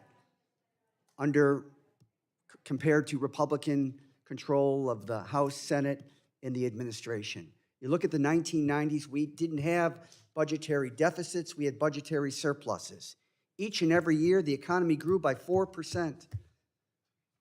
That $300 billion deficit was left to a Republican administration that used it for tax cuts that drove the American economy in the ditch. And then there was another Democratic administration after that grew the economy and gave us comprehensive health care reform. The record is as clear as it can be. The Republican extreme budget of cutting $5.5 trillion over the next 10 years hits the middle class right in the gut. We have to make investments to grow the economy and to keep Americans at the forefront of the world. 58% of the growth, the wealth of the 7 largest economies in the world is the United States. That's because we invest in our people, that's because we invest in our economy, and that's because we are the envy of the world. With that, I'll yield back. Well, thank you, Mr. Higgins, for very eloquently and simply citing the facts. And there's one that I specifically want to underscore about what is in this Republican partisan budget that has been praised in the previous hour. $2 trillion in cuts to health care, including $400 billion in cuts to Medicare. Anyone voting for this, you are voting to cut Medicare by $400 billion. With that, I yield to my good friend from California, Mr. Peters. Thank you, Mr. Ranking Member, and I'd like to thank you and the chairman for the professional way in which you've conducted leadership on this committee. I think it's not quite the performance art, as you said, it was in the past. And I want to say I'm pleased that we have a markup on a budget resolution for this fiscal year, even though it's coming at this late time. But I'm disappointed by the details of the proposal before us. We're now 10 days out from the deadline to fund the government and avert a shutdown, and yet this budget proposal remains consistent with House Republicans' desire to fund the government at levels well below what Congress already agreed to in the Fiscal Responsibility Act. And that was an understanding not just of House Democrats and Senate Democrats, but also of Senate Republicans. It's only House Republicans who are trying to rewrite that particular deal. National debt now exceeds $33 trillion. That is a combined result of leadership in Washington under both parties over the last 3 decades. Whether we want to talk about the unpaid for war in Iraq, the Bush tax cuts, Part D, the Obama extension of the Bush tax cuts, the Trump tax cuts, or very badly needed COVID relief spending, both parties share some responsibility for the ballooning debt. But dealing with the debt burden does not mean gutting federal spending across the board or extending the 2017 Trump tax cuts or decimating the government's ability to help those who need it most. This budget, for example, would cut about $2 trillion in mandatory health spending, forcing significant cuts to the Medicaid program and preventing more than 85 million of the most vulnerable Americans from accessing the health care that they need. But responsibility does not necessarily mean blind austerity. We do have to address the looming challenges to the Social Security and Medicare trust funds. Those programs have been the bedrock of American financial security for millions, providing a safety net for retirees and those with disabilities. We need to protect Social Security and Medicare programs by raising revenue to pay for them and generating and ensuring accessibility and reliability for them for future generations. The consequences of this budget resolution, as it's written right now, would be disastrous for American families and seniors who rely on the federal government for the health care, public education, and retirement security. But we do have to be honest, the consequences of doing nothing are also dire. Interest payments on the debt will continue squeezing out our investments in childcare, early education, critical safety net programs will see across the board benefit reductions, and we will have limited flexibility to respond to unforeseen crises, whether it's something like the war in Ukraine or something like a global pandemic. In fact, if Congress does nothing, the average retired couple will see their annual Social Security benefits cut by nearly 23% in 2023. We are on the road, if we do nothing, to see benefit cuts to Social Security. And that's more than $17,000 lost for a typical retired couple.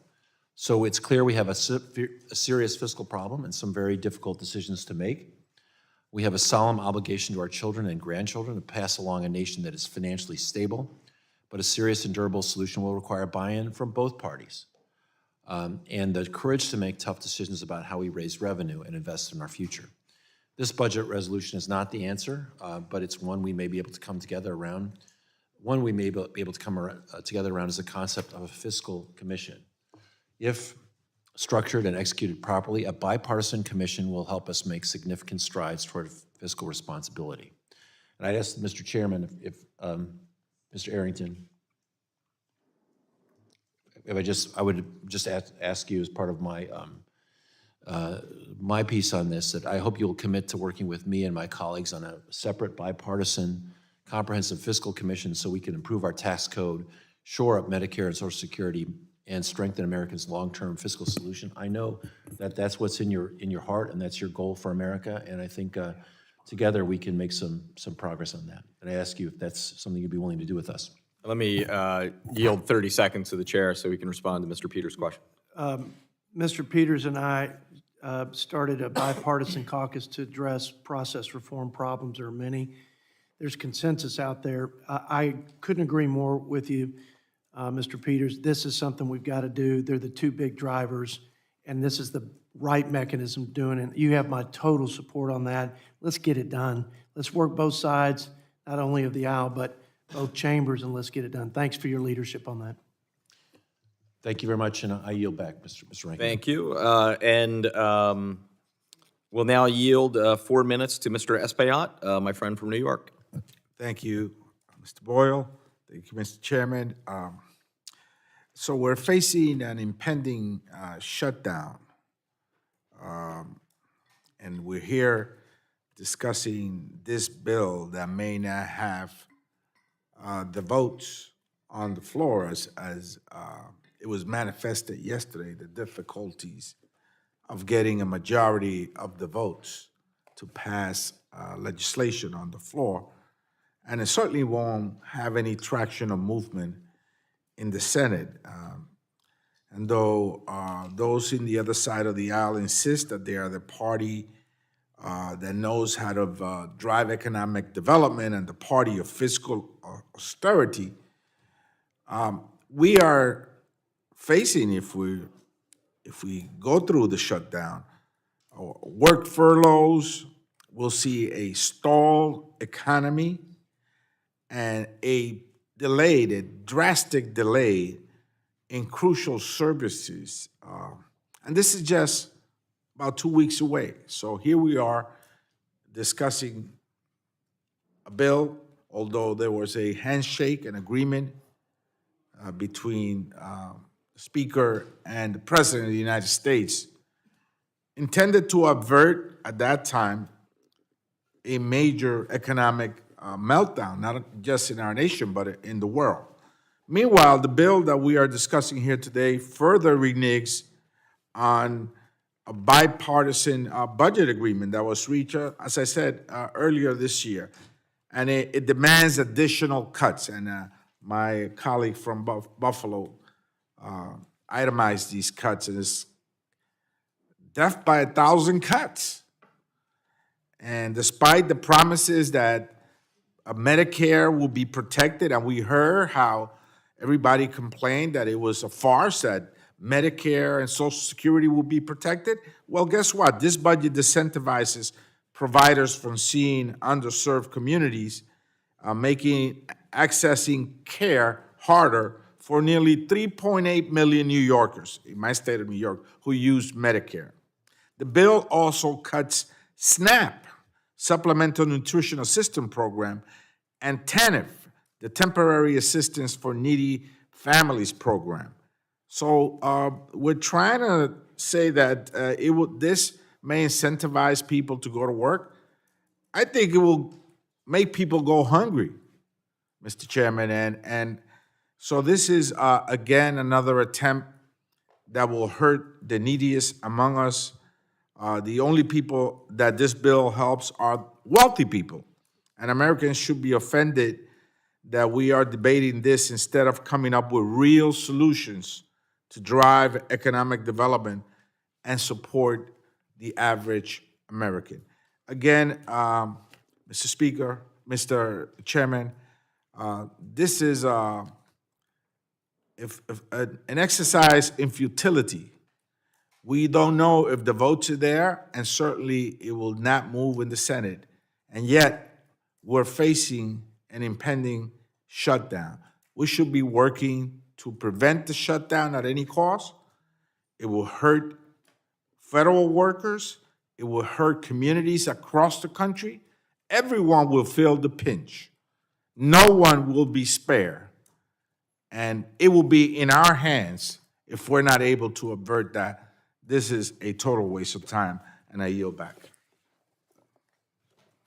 Thank you, Mr. Espaillat. You know, I was thinking of this when Mr. Higgins was speaking.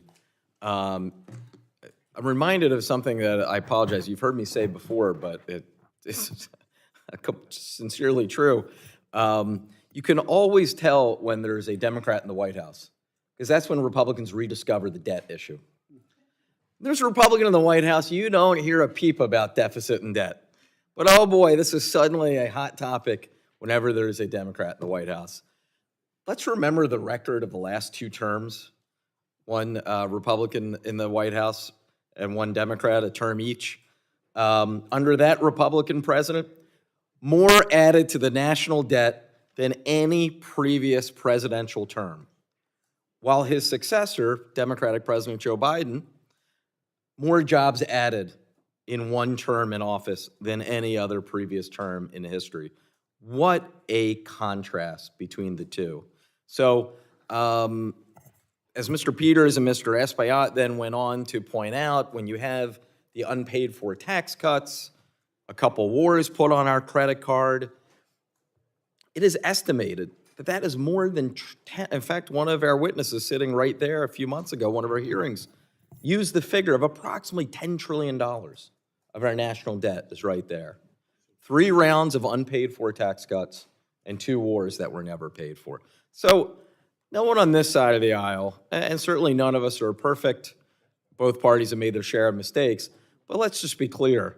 We're not going to take a backseat to anyone when it comes to the topic of national debt. Now, before we move to the professional staff, are a few points that I just want to underscore again about what is in this MAGA budget if it were to become law. It does look like it will pass out of committee, and then who knows beyond that. I cannot imagine the Senate passing this, or certainly the president signing it.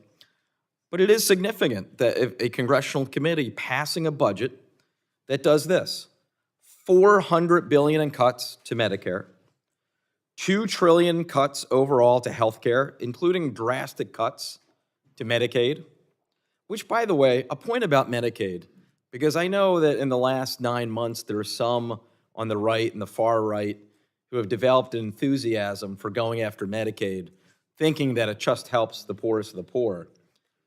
Talk to those who have older relatives in nursing homes. I can tell you, having been a state legislator, so much of the Medicaid budget goes toward funding of nursing homes. So Medicaid is a program that helps not just the poorest of the poor with health care. It goes well beyond that. This Republican partisan budget also includes $1 trillion in cuts to income security programs like SNAP and TANF. It includes $200 billion in cuts to education, $217 billion in cuts to the Highway Trust Fund. Boy, I can tell you, speaking as someone who's from Northeast Philadelphia, that explosion on I-95 or underneath the I-95 overpass happened in my district. More than 160,000 vehicles a day were affected when that was out. Working very closely with this administration and folks from all levels of government, federal, state, and local, we were able to get that fixed and traffic back up and running in 12 days, a record. And I, again, as I have before, publicly thank President Biden, who immediately called me the next day after it happened. That was an all-hands-on-deck moment. We were able to do that because we knew that 100% of the costs were going to be picked up by the federal government within the first 90 days. We cut the Highway Trust Fund, which has run into its own problems in recent decades. As Mr. Blumenauer knows, and he's been a great advocate on this, as the revenue from the gas tax continues each and every year to decline in real terms, squeezing another $217 billion from the Highway Trust Fund is something we cannot afford. And then finally, this also cuts funding to protect children from lead poisoning and provide safe and clean drinking water. So this is not the way, this is in no way balanced, does nothing on the revenue side, and it's all on the cut side. And it's important for people to realize what the real life impacts would look like of $13 trillion in cuts that are included here in this budget. So with that, and saving about 18 minutes, happy to yield back and continue with our markup. I think the ranking member, probably a rookie mistake to let the 30 minutes I had remaining without any commentary. We will compare who had the most remaining, but I appreciate the comments from my colleagues. Now we're going to proceed with the technical and factual question and answer session, the fiscal year 2024 concurrent budget resolution. We have all the we have at the witness table, Brad Watson, our Director of Budget Review. Mr. Watson has been on the committee staff since 2015. Director of Budget Review position is primarily responsible for the technical development of the budget resolution, supporting tables and materials, and ensuring mathematical accuracy. Mr. Watson is available only to answer technical and factual questions. I want to encourage the members to stay focused on the technical and factual questions that they have. Members are to only ask these questions, and if questions begin to stray into commentary and political comments, then I'm going to have to gavel you down so we can focus again on the technical and factual questions. Plenty of time for debate later. Let's keep it focused on the technical. The staff's here to answer these questions. We have plenty of time. So with that, I'm going to open it up to members on both sides for any questions.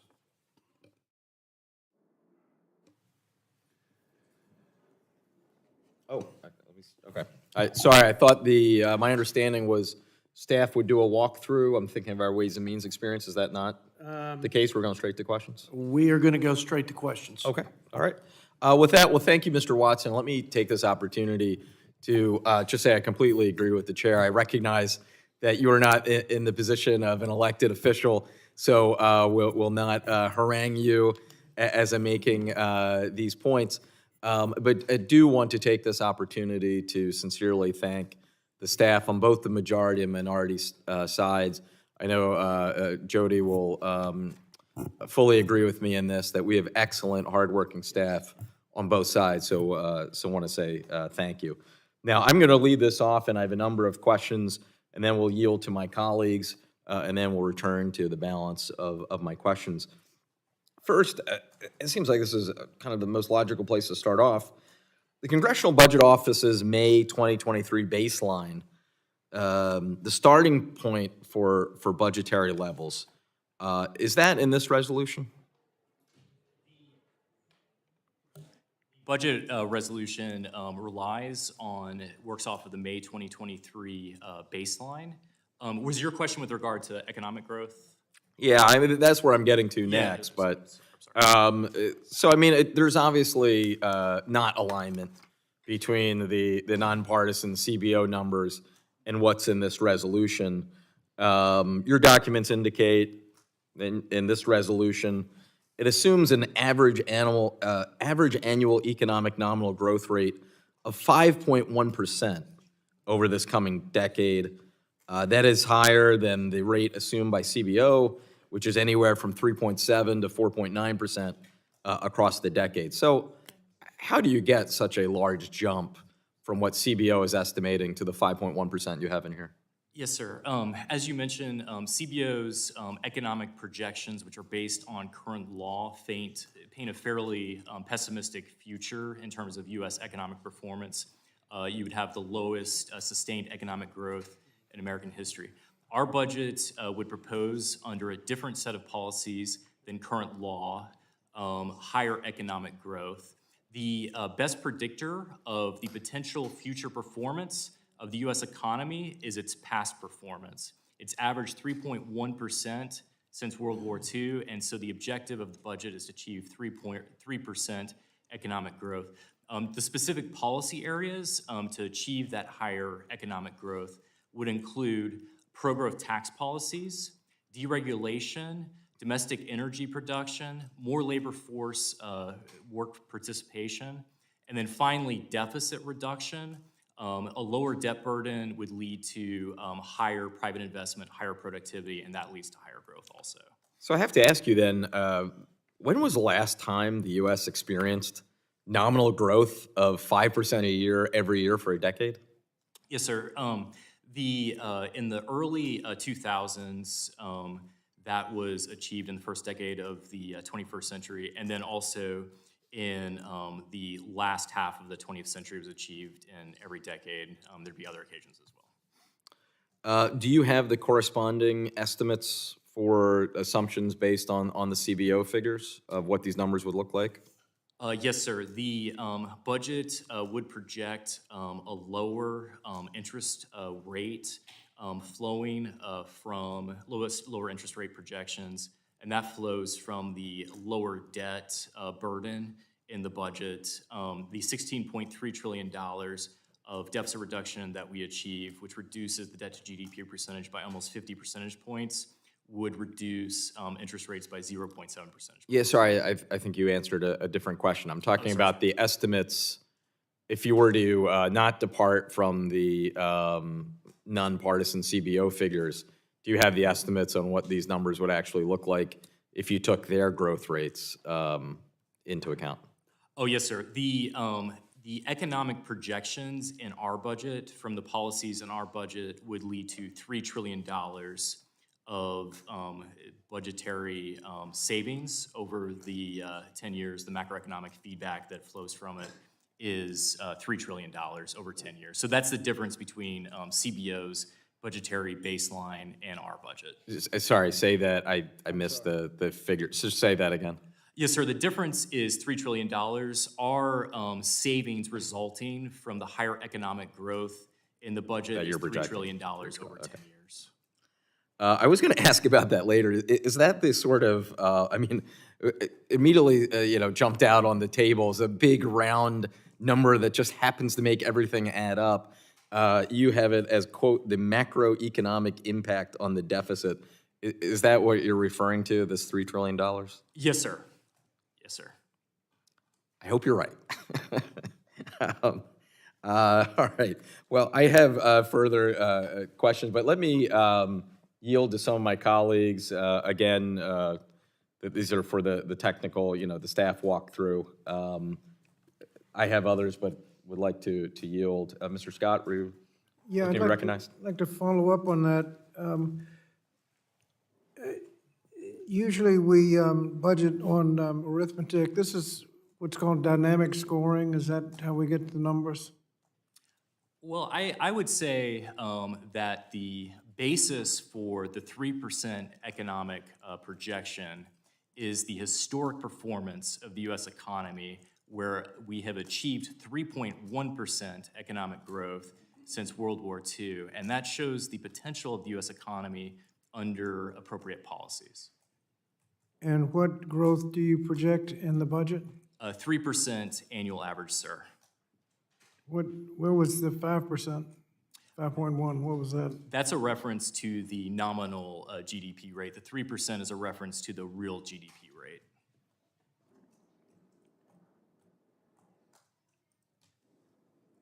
Well, I mean, so what rate do you assume in the budget? We assume 3% inflation-adjusted economic growth on average, compared to CBO's forecast of about 2% economic growth on average. Okay. What happens to the Trump tax cuts in this budget? The budget proposes a reserve fund for the authorizing committees to continue work on pro-growth tax policies and to continue work on preventing tax increases. What do you mean pro-growth tax policies? So the I mean, did the growth line change after those tax cuts passed? yes, sir. The in terms of the experience in 2018 and 2019, the U.S. economy grew by 2.9% and 2.3%. The CBO projection prior to enactment of that law was 2.2% and 1.7%. The jobs graph, you can't tell when that so-called growth thing passed. There's no wrinkle in the job, in the number of jobs created before and after that tax cut. Is that true? Well, in terms, I can speak to the difference in growth. In terms of the difference of growth, the difference was more than a half-point additional growth compared to prior CBO expectations in the years 2018 and 2019. But in terms of jobs, you didn't see a wrinkle in that line, did you? I'll trust your data in terms of jobs. My general understanding is that the unemployment rate continued to be at or near historic lows through the 2019 period. Without a wrinkle. Thank you, Mr. Chairman. Yield down to Mr. Higgins. Yeah, thank you. So the House Republican budget achieves balance? Yes, sir. When? 2033. 2033. And it does that by cutting Medicare by $400 billion? The budget would propose to double Medicare spending. The budget would propose no changes to benefits for Medicare beneficiaries. The budget would contain, within the context of doubling Medicare spending, $423 billion of reforms relative to CBO's baseline. Those reforms would consist of policies that would have the effect of lowering out-of-pocket costs for Medicare beneficiaries. Well, I mean, Medicare is a health insurance program. Health insurance is growing significantly each year by 4 to 6%. And over that 10-year period, aren't Medicare beneficiaries losing benefits? No, sir, not under this budget. Well, how do you achieve that when you're cutting it by $400 billion? The budget does achieve, within the context of doubling Medicare spending, some savings relative to CBO's baseline, but the savings would have the impact of lowering out-of-pocket costs without reducing benefits for Medicare beneficiaries. Okay, Medicaid, a $2 trillion cut? Do you agree with that? The budget would provide $7.5 trillion of funding within the health budget function. The savings relative to CBO's baseline would be roughly $1.9 trillion within that budget function. The savings? Yes, sir. Okay, 92% of people have health care through both private and public insurance programs. Would that result in a reduction in the number of people who are covered with insurance? The The budget would, so there's various factors going on. So first, I should say, the overall impact of the budget with providing 3% average annual economic growth, that is going to cause higher incomes. That would have the impact in isolation of, you would expect fewer people to be eligible for a means-tested program with higher incomes. One of the provisions that we suggest, one of the illustrative policy options in the health budget function, is to limit Obamacare subsidies so it's not available for higher income individuals. That would be an example of one thing that would, that provision would have an effect on higher income individuals. However, overall, the budget in terms of the Medicaid program does not propose to make reductions in Medicaid eligibility. A $217 billion cut in infrastructure investment. The budget function 400 provides for the current law baseline with regard to the Highway Trust Fund, corrects for an anomaly in CBO's baseline. The current What's law. the anomaly in the baseline? Yes, sir. The anomaly is that the Highway Trust Fund is currently insolvent. The budget proposes to create a reserve fund, give the authorizing committees maximal authority and flexibility to make the Highway Trust Fund solvent and correct for the current insolvency of the program. Yeah, let me just say this, from a technical standpoint, I just see this as a shifting of priorities, and has been said by the ranking member. You know, if you look at even the most contemporary history of administrations, Bush 1 loses the presidency because the economy tanked. Clinton comes in, fixes the economy, gives it off to Bush 2. We have the worst recession in the history of America.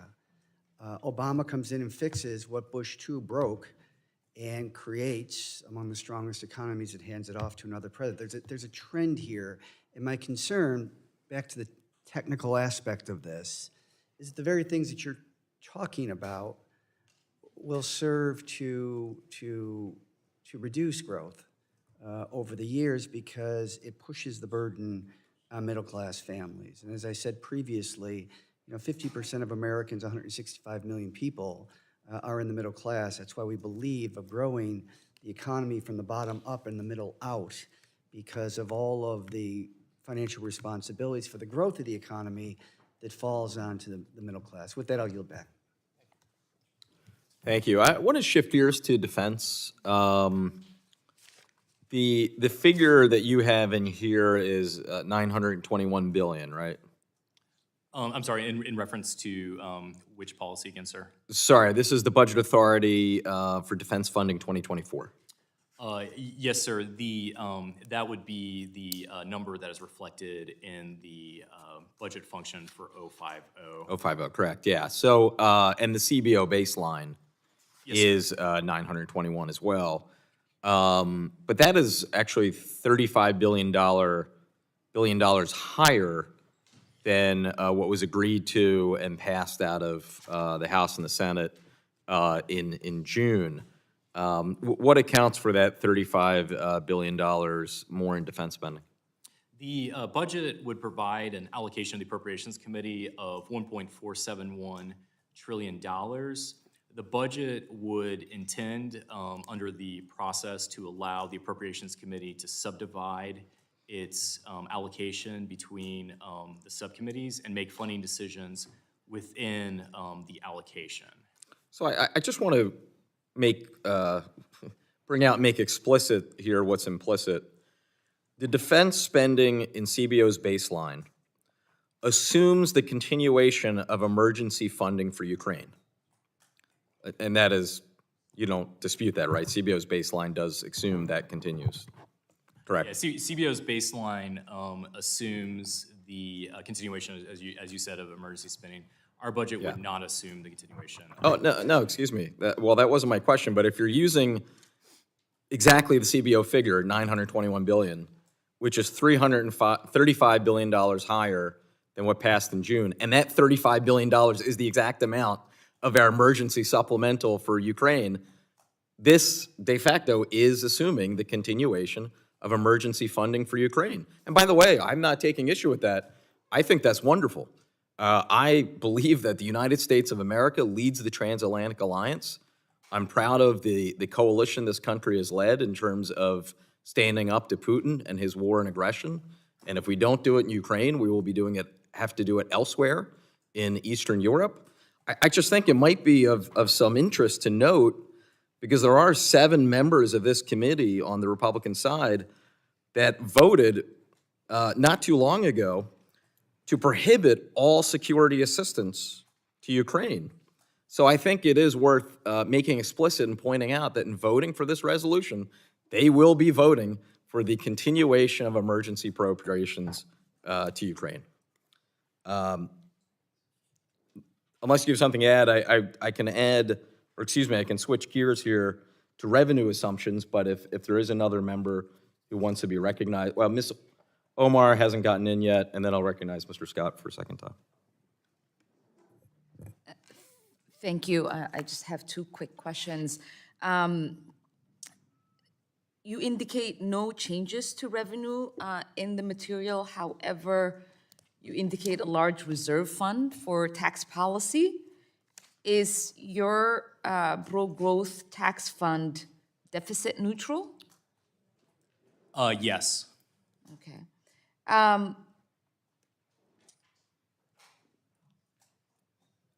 Can you talk a little bit about the policy implications of that assumption? The budget is at CBO's baseline for revenues. The budget would include a reserve fund for the authorizing committees to continue work on preventing tax increases and continuing work on pro-growth tax policies. Yield back. Thank you, Mr. Scott. Thank you. I just wanted to ask a question about education. Is there a $200 billion in mandatory cuts to the ed and labor funding? Is that what I understand? Sir, the amount over the full budget window is actually slightly larger in the sense that most of the savings under budget function 500 are working off of the May 2023 CBO baseline, come from the repeal included in HR 2811 as passed by the House of the student loan provisions, the Biden administration executive action in that area regarding student loans, which saves $460 billion over 10 years, over the full budget window, including 2023. That assumes that the Biden SAVE Act is rejected by a Congressional Review Act. Is that what you're saying? The budget would assume the policies included in HR 2811, the Limited Safe Grow Bill, in terms of the student loan executive actions, yes, sir. The $460 billion in savings from that. Okay, and if he vetoes it and his veto is sustained, what happens to the budget? The savings in this case would still be realized in that the Supreme Court struck it down. The reason that is reflected as savings in our budget is when the May baseline came out, it was still in the baseline. And our policy in the budget is to not allow a future executive order or the reimposition of that particular. I'm sorry, are you talking about the forgiveness or the adjustment in the income-based repayment? The so specifically, the policies I mentioned were the student loan executive actions that were included in HR 2811, both the executive actions in HR 2811 reflecting income-driven repayment and the more broad forgiveness amount. Okay. So are all the savings in function 500 talking about student loans? No, sir. The another illustrative option under budget function 500 would be the social services block grant. The budget would propose as an illustrative option for authorizing committee's consideration the elimination of the social services block grant.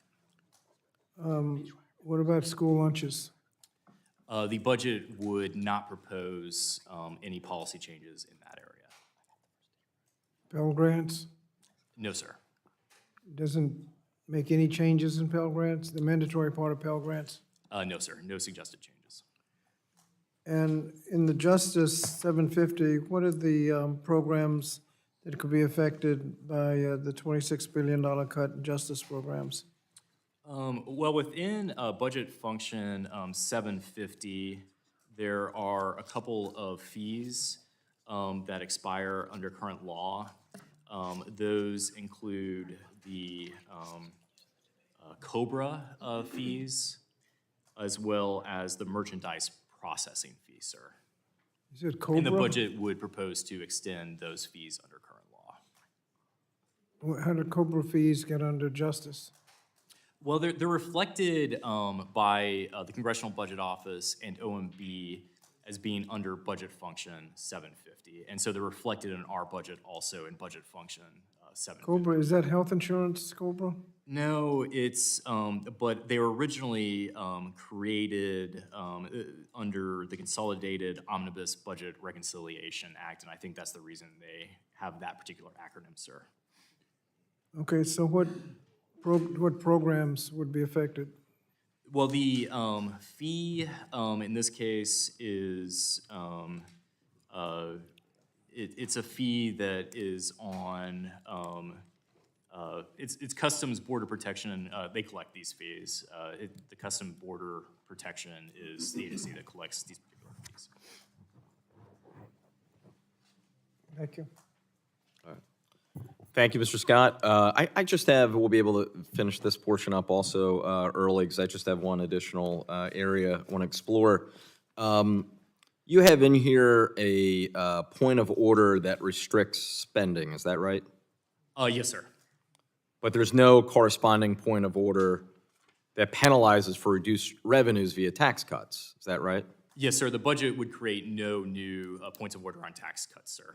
So this will be a, I'll say this rhetorically, not to, debate this with staff. This, again, continues the policy where there's one set of rules on the spending side, but then the deficit and debt can go sky high as long as it's due to tax cuts. That is a large part of why we're in the mess that we're in. With that, Mr. Chairman, I'll yield back so we can keep moving, and I thank the gentleman. If there are no other questions, then I want to thank Mr. Watson for his diligence, for your professionalism, and for your time. And now we will proceed to consideration of the budget aggregates, functional categories, and other appropriate matters. This text is identical to the tables distributed to the minority and posted on our website Tuesday. Under Committee Rule 10, the committee will consider a document containing the budget aggregates, functional categories, and other components of the budget resolution. Amendments may be offered to this document, subject to the agreement between the majority and the minority. After this document's been approved, it will be incorporated into the text of the concurrent resolution on the budget for a final vote on whether to report the measure to the House.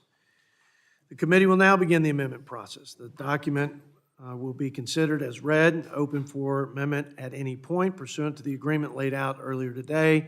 Debate on any amendments offered will be 10 minutes per amendment with time equally divided. The proponent of the amendment will have 4 minutes to speak, and then people speaking in opposition will have 5 on the majority side, and then there'll be a remaining 1 minute closing. With that, are there any amendments? Mr. Chairman, I have an amendment at the desk. This is amendment number 1. The clerk will designate the amendment. The staff will distribute copies of this amendment. Amendment number 1 on function 920 funding levels offered by Ranking Member Boyle. Mr. Boyle is recognized for 4 minutes. Thank you. Mr. Chairman, this couldn't be a more plain-spoken amendment. This amendment is simply called Stop the Shutdown and Honor the Deal. This amendment stops the threat of a government shutdown by restoring the 2024 appropriations to the funding levels that were just agreed to in the Fiscal Responsibility Act of 2023 that passed this chamber in June, and the overwhelming majority of our members on this committee voted for, including 15 on the Republican side. It prevents the dangerous cuts envisioned by extreme MAGA House Republicans.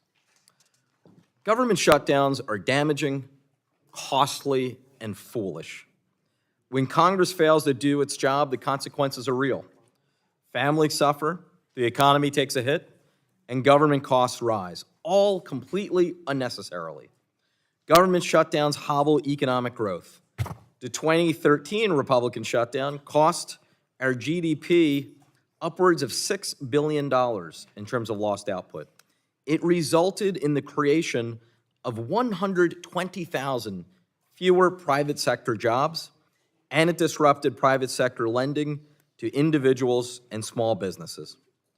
Worse yet, shutdowns divert government resources from their intended purpose. Agencies are forced to create shutdown preparation plans and lose substantial worker productivity. That's a wasteful use of taxpayer dollars.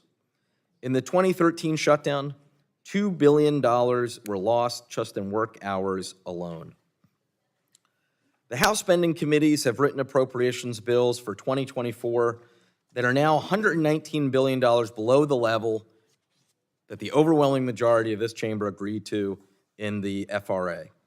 The cuts required by these levels, amounts that are enshrined in this House Republican budget resolution, offer example of underinvestment and wrong-headed focus. These cuts eviscerate education, public health, law enforcement, weaken rural communities, and offer a disinterested shrug at the climate crisis. Republican intransigence has stalled the appropriations process and left American families facing the threat of a government shutdown. The flawed bills cutting essential services can't find enough support even among House Republicans to pass them. And that's before the measures would reach a certain doom in the Senate. Again, this budget resolution completely ignores the deal reached and voted on just months ago. And it does it to impose cuts from levels that are just completely unsustainable and unrealistic. It compounds that problem in 2025 and then gets worse and worse as the decade unfolds. As CBO, the Nonpartisan Congressional Budget Office, wrote in March, Republican plans to balance the budget solely through spending cuts are unrealistic, requiring the complete elimination of most non-defense investments. Put simply, vote for this amendment. Everyone who voted for the budget agreement in June should be supporting this. Vote for Amendment 1, stop this shutdown, and honor the deal. That I yield back. Thank the gentleman, and now would like to ask if there are any members who'd like to claim the time in opposition to the amendment. Mr. Chairman, I ask for 5 minutes, please. The gentleman from Indiana is recognized. Mr. Chairman, I ask unanimous consent to submit an article from the Cato Institute to the record entitled Return Discretionary Spending to Pre-Pandemic Levels. Without objection, so ordered. Thank you. During World War II, the federal government increased spending to support the war effort, and our debt-to-GDP ratio rose to almost 119% by the conclusion of the war. But after the war ended, Congress took steps to reduce spending back to pre-war levels, which was the logical and fiscally responsible thing to do. The proposed $1.471 trillion discretionary spending levels that we include in this budget resolution is a return to pre-pandemic levels. This follows historic precedent, not to mention overall principles of fiscal responsibility. We need to stop constantly resorting to spending more just because we can.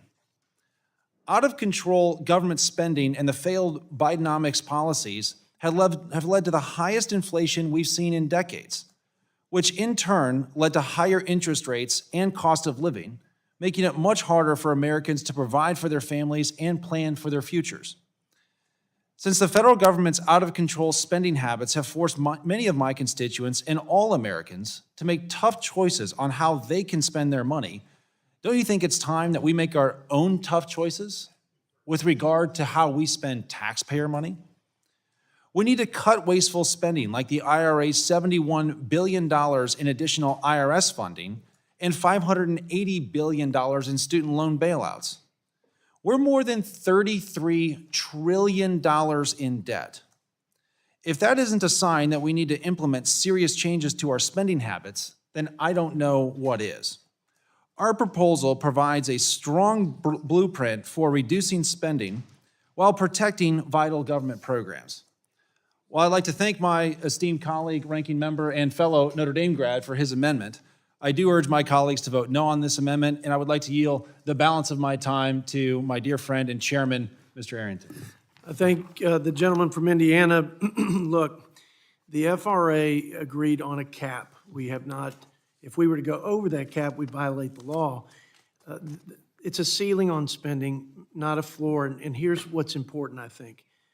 We've got a Senate that's already requesting more than the agreement, so let's be fair to all parties involved. The president, in his budget, requests $90 billion more in discretionary spending year over year, roughly. I think I have a number here for the next 2 years at $227 billion more. We have a spending-induced inflationary firestorm. And I don't know about my colleagues, but in West Texas, this is a real cost of living crisis. People, 7 out of 10, 6 out of 10, living paycheck to paycheck, losing on average $1,100 a month. It's unsustainable. And so I don't understand how one could argue to spend more money, but that's where the Senate is, and that's where the president is. We are saying, let's eliminate anything that's wasteful and unnecessary. CBO, nonpartisan, projected that there would be hundreds of billions of dollars less in spending at this point in time pre-COVID. So in their projections, they anticipated we'd be spending hundreds of billions. I think it's over 300 billion. We're talking about 119 billion. I can tell you, in what I've seen, there's a whole lot more wasteful and unnecessary spending. We saw the government grow from 2017 to 2022 by 45%. There were some things we needed to do, some things I thought were unnecessary, and some things I thought were not even germane to COVID that were funded in the name of COVID. But we've carried over a lot of waste. The bureaucracy is bloated, and we need to get back to pre-COVID, pre-inflationary numbers. It will help the American people. They're tightening their belts. They're changing their spending habits. I don't think it's a lot to ask that we find another 120 billion. I bet there's more in waste in this federal government. So I appreciate the comments on that, but we reject this amendment out of hand on that basis. And now we got 1 minute for rebuttal from my friend, Mr. Boyle. Yeah, so to close my minute, I'm sorry Mr. Yocum left because I was going to take this opportunity for bipartisan agreement with him. I know he will agree with me that Notre Dame will defeat Ohio State this Saturday. Everything else he said, he's nodding his head, right? I think he agrees with me on that, even if we don't agree on the other matter at hand. I also say, ever since the agreement was reached in June, and then subsequently the House Speaker ended up with an internal problem with some of the folks who voted no on his side, and the House actually couldn't even do business for a full week that followed.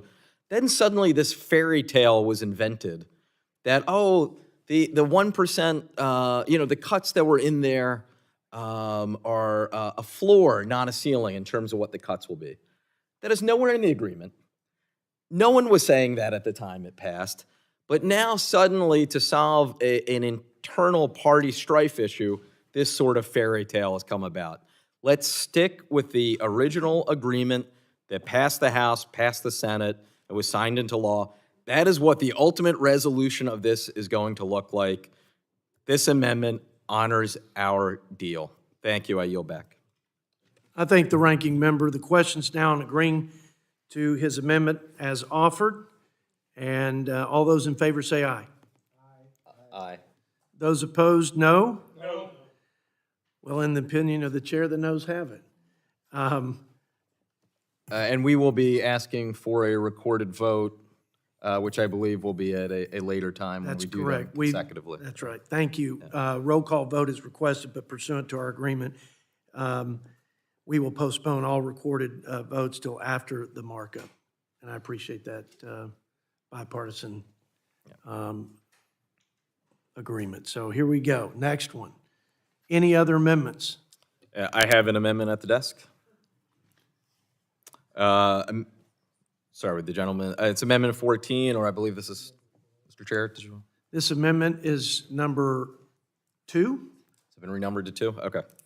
This is the Social Security issue? That's correct, yeah. This amendment's number 2. The clerk will designate the amendment. The staff will distribute copies of the amendment, and I will pause until everybody's gotten a copy of the amendment. Amendment number 2 on Social Security, offered by Ranking Member Boyle.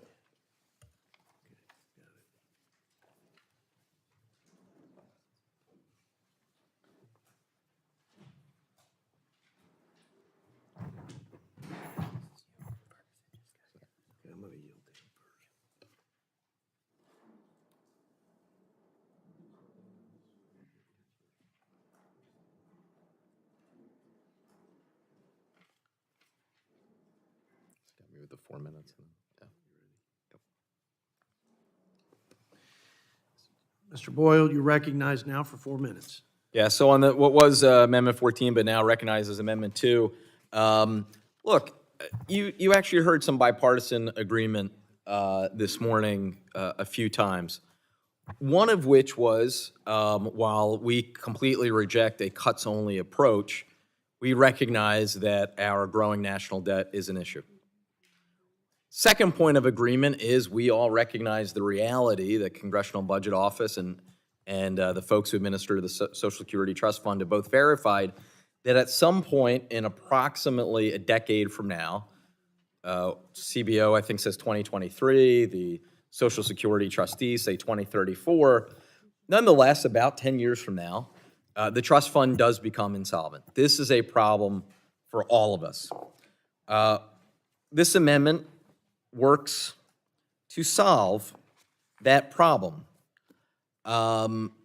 This is from a piece of legislation that I have authored with Senator Sheldon Whitehouse, who is the chair of the Senate Budget Committee. This would ensure enough revenue is put into the Social Security Trust Fund to secure it through at least the year 2100. And those aren't my figures. The Joint Committee on Taxation has verified that by simply taking away the cap on those who make more than $400,000 a year, that will put in enough money into the Social Security Trust Fund that secures it for the rest of this century. So for people who say, my God, Social Security is running out of money, it's running out of money, the only solution is drastic cuts. It's completely false. And there's precedent for this. There was a time when Medicare Trust Fund was going out of money. The 1.45% was up to a certain cap. What led to that cap's removal was a previous fiscal challenge that the program faced. Here in this amendment does not remove the cap entirely. It keeps the cap, but simply for those who are making more than $400,000 a year, it again would reimpose the FICA tax. It also closes tax loopholes that allow some of the richest Americans from paying anything in Social Security taxes at all. You know, there are more than 67 million Americans who rely on Social Security benefits. It is an earned benefit. Whenever someone uses the word entitlement, I'm always quick to point out people paid into that program. My own father is one of those 67 million Americans. He worked for 50 years at hard blue-collar jobs, paying into Social Security. Now in retirement, the bulk of his retirement savings are in the earned benefit of Social Security. He, in many ways, is very representative of the average hardworking American. We have a solemn moral obligation to ensure that Social Security Trust Fund does not expire 10 years from now.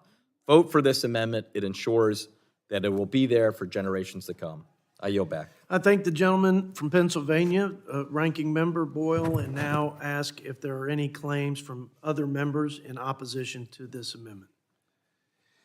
I'd like to yield now 5 minutes in recognition of the gentleman from Georgia, Mr. Drew Ferguson.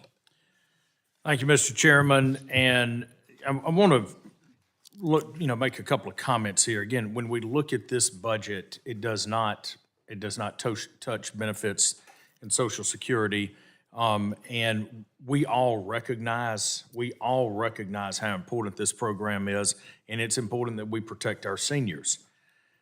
If you look at where insolvency is, it keeps moving up. The date gets closer and closer. It's now within the 10-year window. If you look at what happens in 9 years, the shortfall will be approximately $616 billion in year one. This amendment, if you look at it, talking about removing the cap on $400,000, would add approximately $86 billion over the 10-year window. It is simply not enough to cover the major shortfall, and we're doing it in a way where we haven't analyzed what that would do to the overall economy in terms of productivity and job creation by continuing to raise taxes. We need to be a little bit more intellectually honest, and we need to do this in a bipartisan way.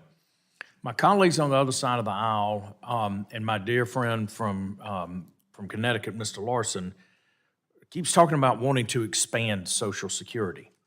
I think our first priority should be to protect Social Security for the folks that have already earned and have paid into it.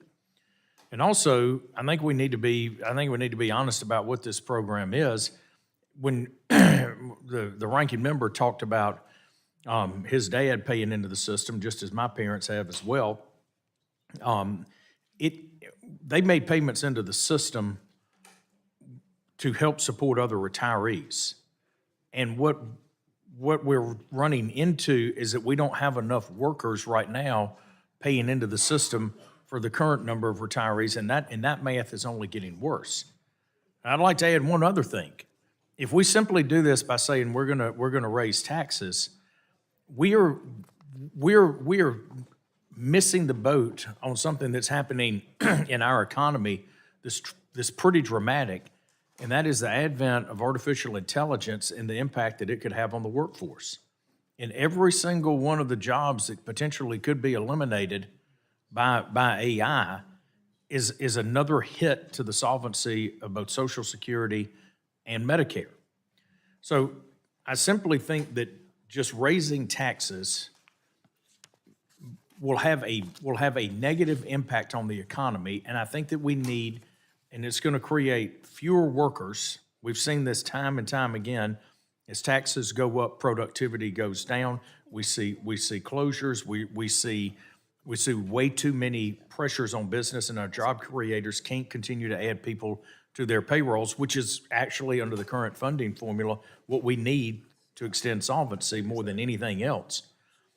If we don't look at this in a holistic fashion and simply say, let's just make the wealthiest Americans carry more of the burden, because currently about 1% of the population pays about 40% of the taxes. At some point, you break that. You break those folks, and the economy crashes. We need to be looking at this in a holistic way, in a way that's intellectually honest, and I would urge a no vote on this. And with that, Mr. Chairman, if I could, unanimous consent to put into the record the House Budget Committee script related to the annual report from the Board of Trustees and their annual report. Without objection, so ordered. Thank you, Mr. Chairman. I yield back. With the remaining time, let me make a couple comments on this.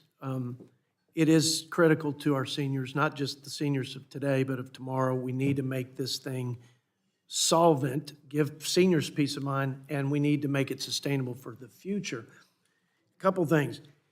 My Democrat colleagues could have addressed this and the Medicare shortfall when they had run of the show majority in the House and the Senate and the presidency, they didn't do it. Now, I'm not blaming my ranking member or any of my colleagues here, but they didn't do it. And you know what? Republicans didn't do it when we had the run of the show. How about we agree, we just have to get in a room, hash through the pay-fors, hash through the programmatic reforms, and not oversimplify it, but come to a consensus and save that important program that we all know is an earned benefit, as you mentioned, and is critical to our seniors. So with that, I yield the remaining 1 minute to my colleague from Pennsylvania. Yeah, so first, as the chairman know, and I thank him, I am always willing to work on the other side of the aisle, and as evidenced by how well he and I work together. The good news is, right in front of us, there is an amendment that saves Social Security.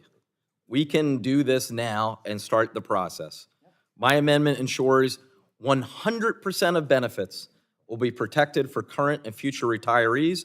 And to my good friend from Georgia, to his comments about intellectual honesty, I do want to bring up, in case he wasn't aware, the figures I cited earlier about providing enough revenue through this amendment through the year 2100 was verified by the Joint Committee on Taxation.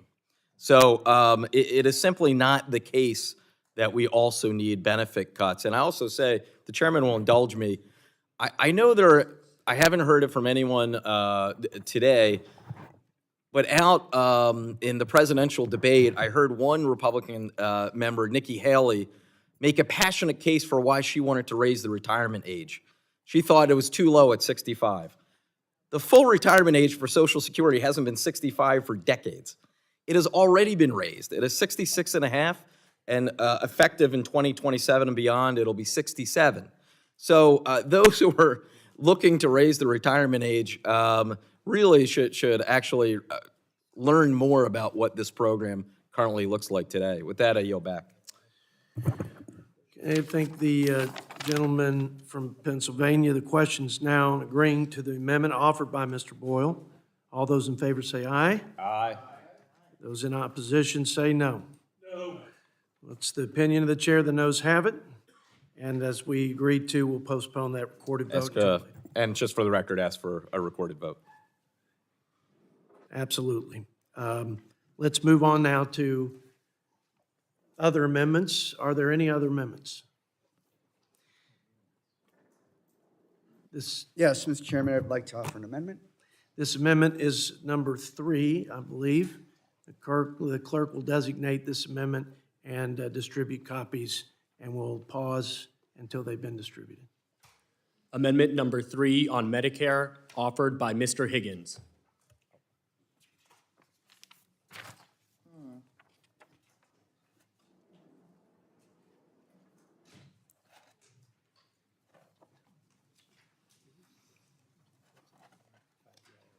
Okay, Mr. Higgins, recognize you for 4 minutes. Thank you, Mr. Chairman. My amendment states that it is the policy of the resolution that Congress should strengthen and secure Medicare by making changes in law that would strengthen the traditional Medicare program and extend Medicare solvency. This may include a requirement that taxpayers with incomes above $400,000 to contribute more to Medicare as proposed in the FY 2024 President's budget, or closing a tax loophole that allows wealthy owners of pass-through businesses with more than $400,000 in annual income to avoid Medicare taxes, which was also proposed in the FY 2024 President's budget. My colleagues should support this amendment because it strengthens Medicare and extends the program's solvency without cutting benefits. In 1965, President Lyndon B. Johnson signed into law the bill which created Medicare. Today, Medicare protects over 57 million senior citizens and almost 8 million persons with disabilities from potentially catastrophic health care costs. It has not only helped these millions of Americans survive, but thrive as well. Medicare is a commitment to honor the dignity and independence of senior citizens and disabled citizens. Despite the importance of this program in guaranteeing health security, without new revenue, the Hospital Insurance Trust Fund is expected to become insolvent by 2031. Democrats and President Biden have introduced proposals to strengthen Medicare and extend its solvency. The President's 2024 budget strengthens Medicare for another generation by extending the solvency of the Hospital Insurance Trust Fund by at least 25 years without cutting benefits or raising retirement age, ensuring millions of Americans can count on Medicare to be there for them. On the other hand, my GOP colleagues have repeatedly tried to cut Medicare benefits and move toward privatizing it. This resolution opens a path to cut Medicare benefits and move toward privatization. Millions of Americans have been working their whole lives, paying into Medicare with every working day, and want to know that they can count on Medicare to be there for them when they retire. Given the vital importance of Medicare, we must commit to protecting and extending its solvency. While the chairman's Mark states that it supports, quote, bipartisan solutions, it does not commit to strengthening Medicare without cutting benefits. We must commit to extending the solvency of the Hospital Trust Fund. Requiring taxpayers with incomes above $400,000 to contribute more to Medicare and closing the tax loophole that allows wealthy business owners to avoid Medicare taxes are common sense proposals. I hope we can work together to find bipartisan solutions to address Medicare solvency, and I urge my colleagues to adopt this amendment. I thank my friend from New York, my fellow Ways and Means colleague, but we're going to open it up now for 4 minutes of rebuttal. Are there any members who would like to speak in opposition? Dr. Burgess, Dr. Burgess, you are recognized for 5 minutes. Thank you, Mr. Chairman. Look, Medicare, incredibly important program.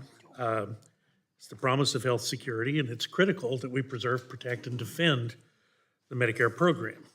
In his State of the Union address in February of this year, President Biden said, "I will not cut a single Social Security or Medicare benefit." Well, I wish we could take him at his word, but unfortunately, in the 2.5 years of his administration, he has significantly reduced reimbursement for Medicare providers, so he's certainly not been true to his word. But our budget does not make a single cut to Social Security or Medicare benefits for our seniors. Our budget supports policies that follow the recommendations from Medicare Payment Advisory Commission and the Government Accountability Office to address overpayments in Medicare. For example, our budget supports equalizing payments for the same service through a site-neutral payment program, a policy being advanced in a bipartisan manner in authorizing committees in this Congress. In addition to saving the Medicare program money, this common sense policy will lead to lower out-of-pocket costs for our nation's seniors. I think we can all agree that the Medicare program faces significant long-term fiscal challenges, particularly with an aging population and rising healthcare costs. Over the next 75 years, the Medicare trustees report that more than $53 trillion are in unfunded liabilities or unfunded promised benefits. But I do want to share, as I did in my opening statement on this hearing, I do want to share a little good news with the Budget Committee. I'm going to ask unanimous consent to put into the record an article from the New York Times, of all places. It's entitled, "A Huge Threat to the U.S. Budget Has Receded, and No One is Sure Why." So I'd ask unanimous consent to put this into the record. Also point out... Without objection, so ordered.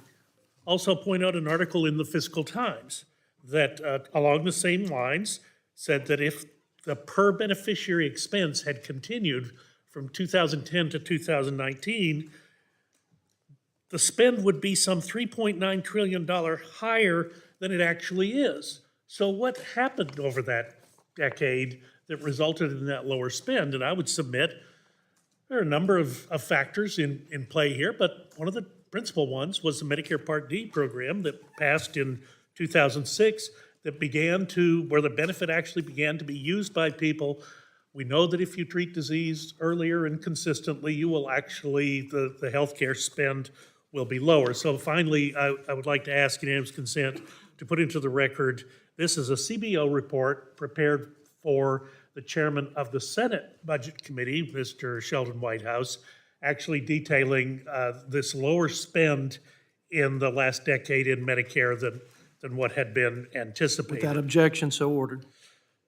So this is why our Budget Committee supports the creation of a bipartisan debt commission, tasked with looking at things like this and making recommendations on policy solutions to address the fiscal challenges within Medicare and Social Security, including the long-term unfunded liabilities. Unfortunately, the amendment before us right now supports enacting proposals in President Biden's fiscal year 2024 budget that will harm the solvency of the Medicare program. If you recall, the president's budget proposed expanding the Democrats' IRA price controls in Medicare, which is killing the development of promising new medicines for patients. The very things that resulted in the lower Medicare spend 2010 to 2019, this president wants to eliminate those.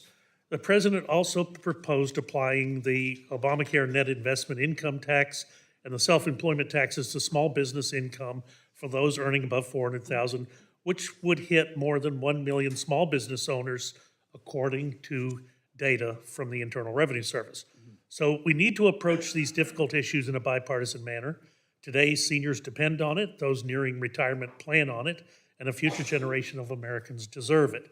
This amendment is duplicative and unnecessary, as our budget resolution already includes a policy statement supporting the need for a bipartisan solution to save Medicare for those at or near retirement and to strengthen the program's solvency for future beneficiaries. And then finally, Mr. Chairman, I want to ask unanimous consent to submit for the record material from MedPAC on the Medicare and the health delivery system. Without objection, so ordered. In addition, a letter from Americans for Prosperity dated April 25, 2023, in support of the Medicare site-neutral payment reform. Dr. Ferguson, if you can hold that thought, let's work it in the next rebuttal since we've run out of time, just to honor the system we've agreed to. So if you'll keep your thoughts on Medicare, we've run out of time. I'm going to yield the minute to your colleague and mine, Mr. Higgins, for the closing comment, and then happy for you to bring that up in the next round. So, Mr. Higgins. Thank you, Mr. Chairman. The Medicare's trustees estimate that the hospital trust fund will be insolvent by 2028 without congressional action. And that is the heart and soul of this amendment. It was proposed by the Biden administration early on. I trust the estimates of the Medicare trustees, and I think if we are serious about preserving the solvency of this program, this amendment should be approved. With that, I'll yield back. I thank the gentleman from New York for his amendment and ask the question on agreeing to the amendment offered by Mr. Higgins. Those in favor say aye. Aye. Those opposed, no. No. We got it. It's good to be the chairman. In the opinion of the chairman, the noes have it. I've always wanted this job for this reason. I just get to say the noes have it. But we're going to have a roll call vote, I believe. Is that? Yes, I'm asking we're for a gonna, roll call vote. We'll do that later in the day. And Thank you, sir. I appreciate your thoughtful amendment. And we will move on to other amendments. Are there other amendments? Yes, ma'am. This is amendment number 4, I believe. The clerk will designate the amendment. Staff will distribute copies of the amendment. We'll pause, make sure everybody has a copy of it, and then we will proceed. Amendment number 4 on Medicaid, offered by Ms. Schakowsky. I begin? Yes, I recognize Ms. Schakowsky for 4 minutes. Thank you, Mr. Chairman. So my amendment begins by striking the Republicans' policy statement on Medicaid work requirements. It rejects what I see clearly as draconian cuts and states that it is the policy of the Congress to, one,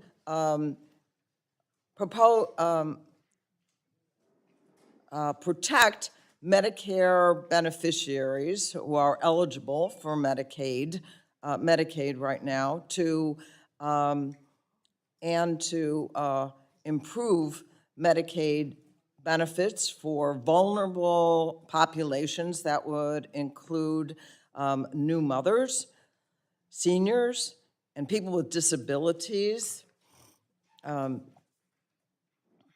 sure I'm getting that right. To provide 12 months of postpartum help for all women who have just delivered babies, improve services, and also would allow for enhancing help for families that are caregivers, and protect and provide also for, I have a hard time reading.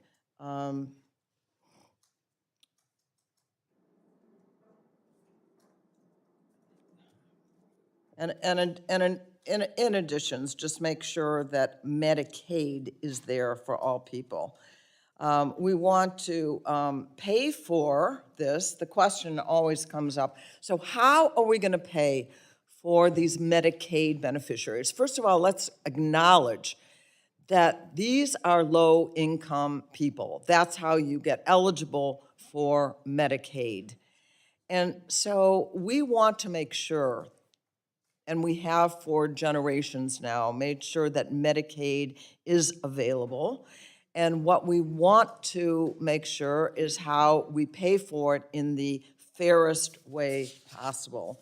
And I would just suggest that we pay for Medicaid improvements, yes, by taxing the wealthiest Americans and the wealthiest corporations, and make sure that people who are in the billionaire category, that they pay 25% of their full income, that money could be placed toward Medicaid beneficiaries. But I also want to say the idea of expanding any kind of work requirements for Medicaid people right now, and was a vote to do that, is just absolutely outrageous. People who can work are working, and the hint that they are just sitting around and collecting money, low-income people, in order to get the health care for themselves and their families, is really draconian. And so I would seek support for this amendment to protect this very precious and popular program that helps so many people that are in need right now. I yield back. I thank the gentlelady from Illinois and now ask if there are any members who would like to claim the time to oppose this amendment. Mr. Chairman. Dr. Drew Ferguson from Georgia, you're now recognized for 5 minutes. Thank you, Mr. Chairman. Let's start with some basic questions about our healthcare system. Right now, the first one is, over the last decade, are Americans more or less healthy than they were 10 years ago? As a nation, we are less healthy. Number two, have healthcare costs gone down or gone up over the last decade? The answer is they've almost doubled for the individual family. So we are less healthy and healthcare costs are up.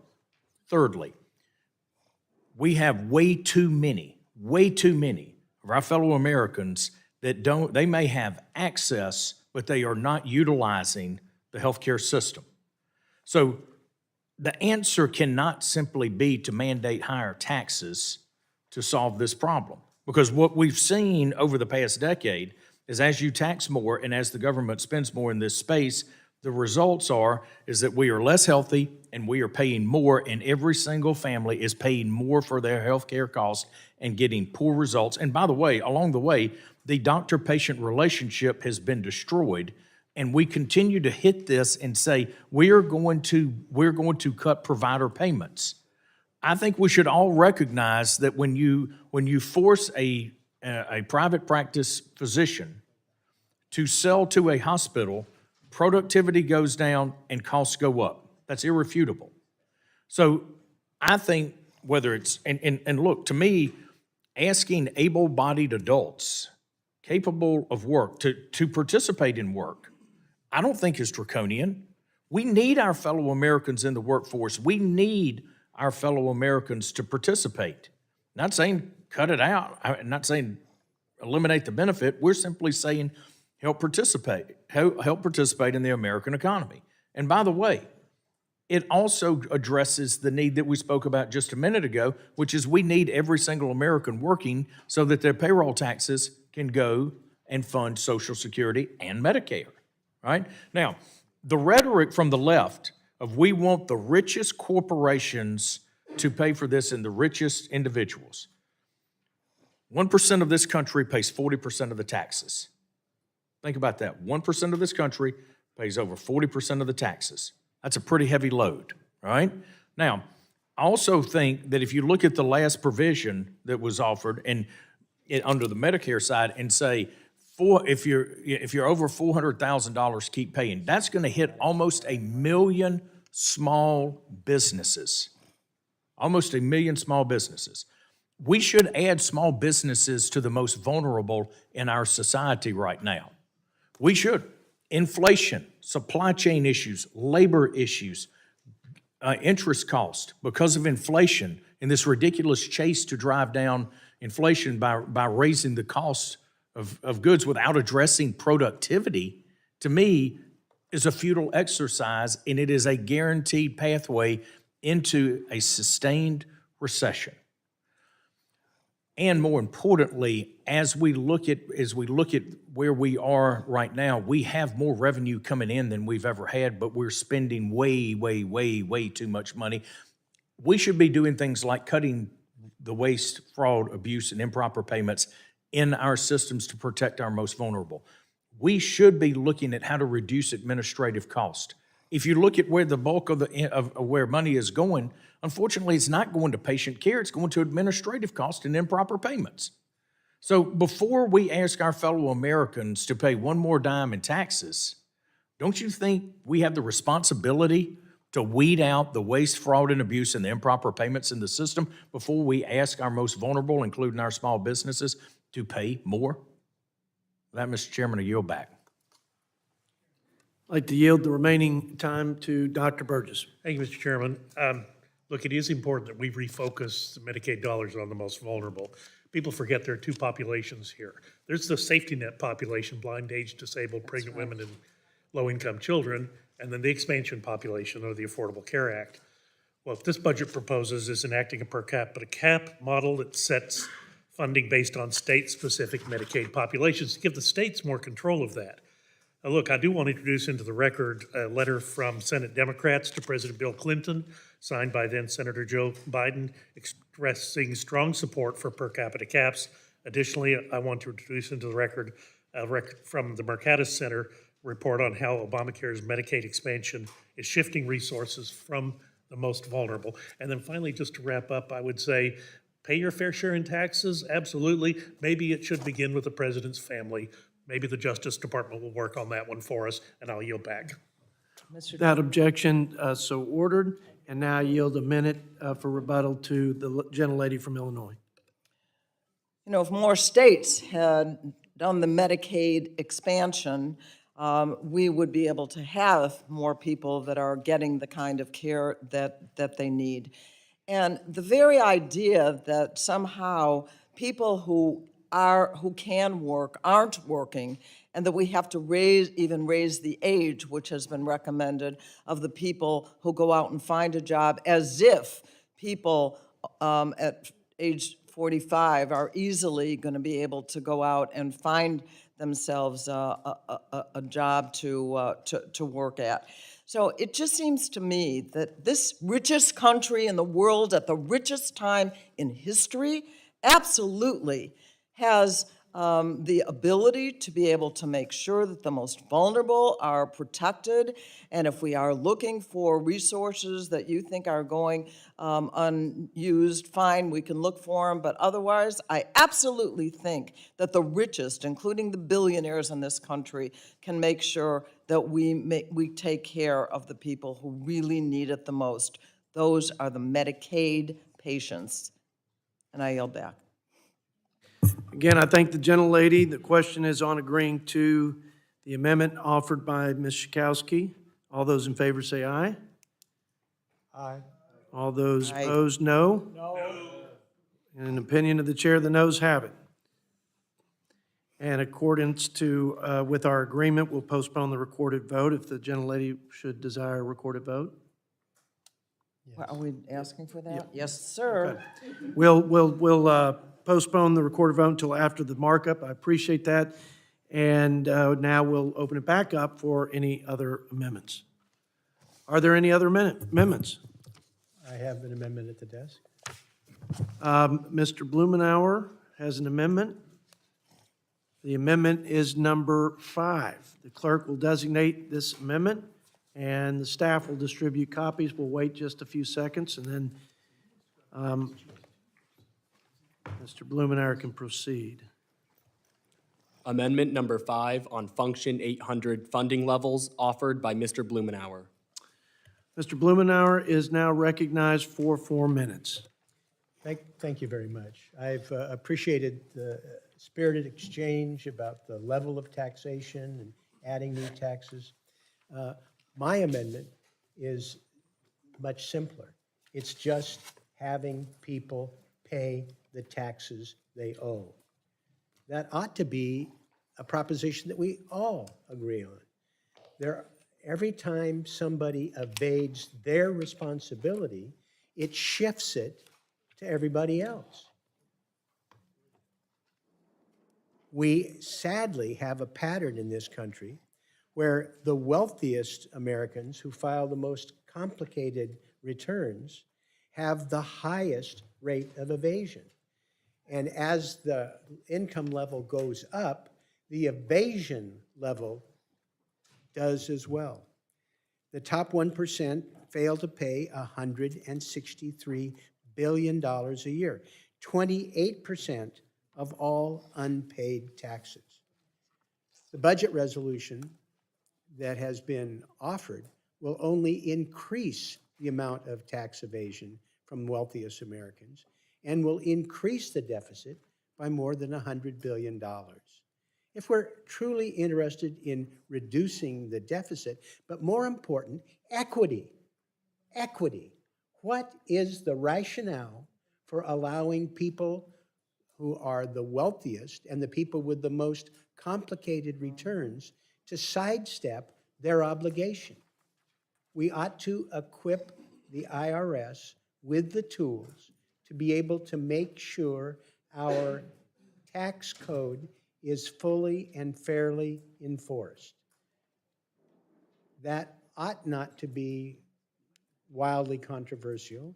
That's fundamental fairness for all taxpayers. And I have no doubt that this is something that is supported by the majority of the public. Rather than new taxes, simply collect the taxes that are due and unpaid.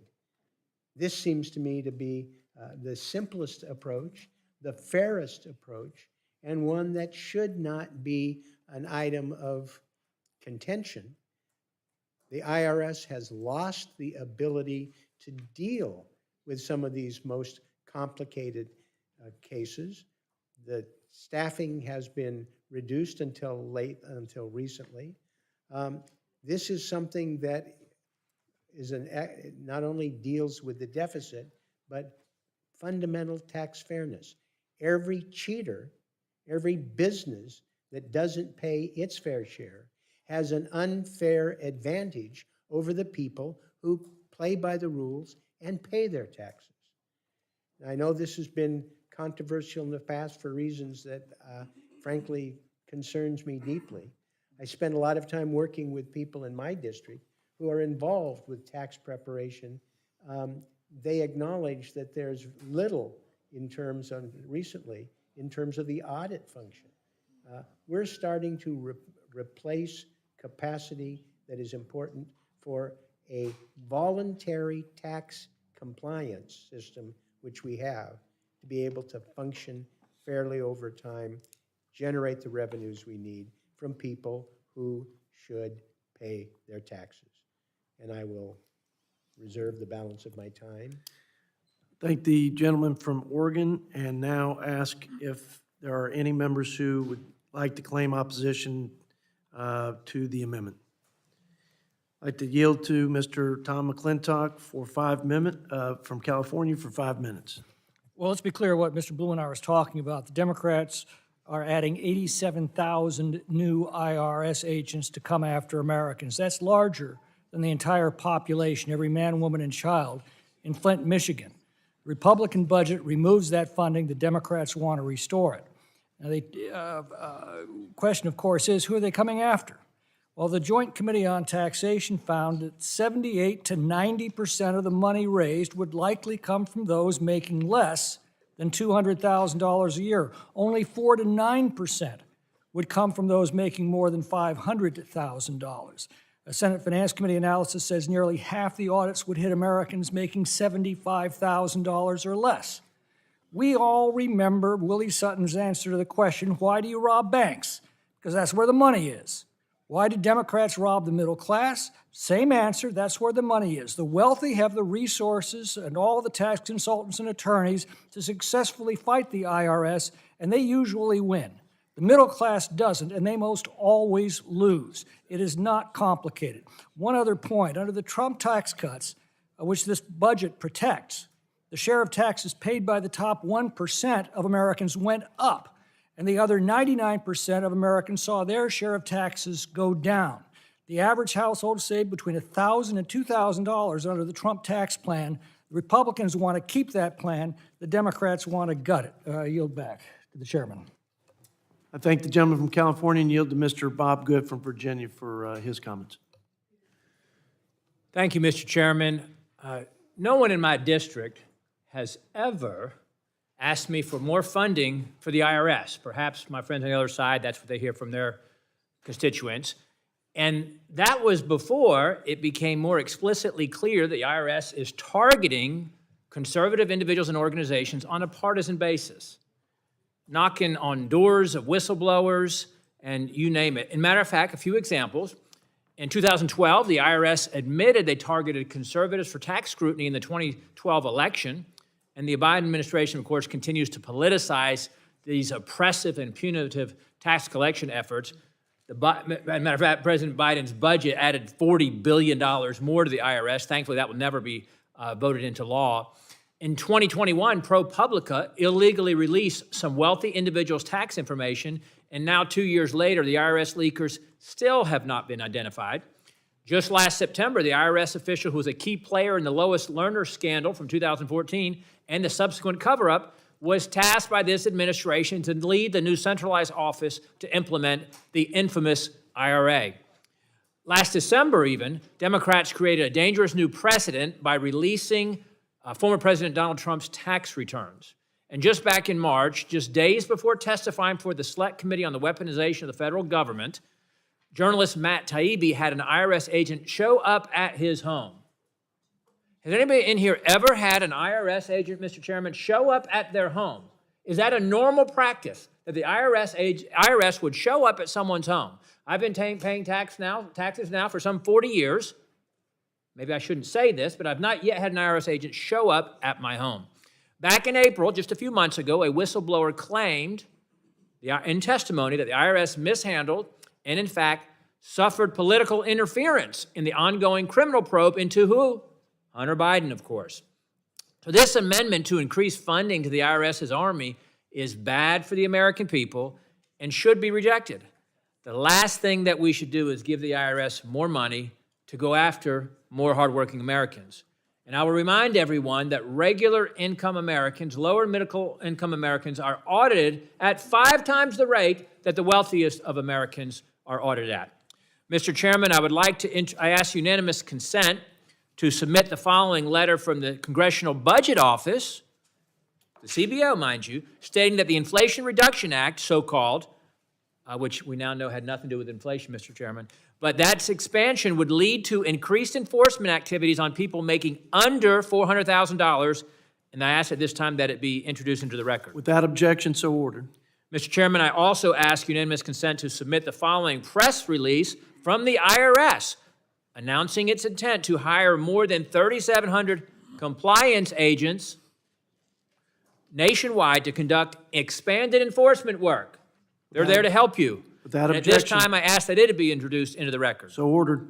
Mr. Chairman, I urge a no vote on this amendment, and I yield The balance of your time. my 9 seconds back to you, Mr. Chairman. Thank you, and I know Mr. Grothman has some comments. He's going to speak later on. I'm going to ask if he would reserve, just so we can continue the agreed-to time allotment and give my friend, Mr. Blumenauer, the final word with a 1-minute rebuttal. Thank you.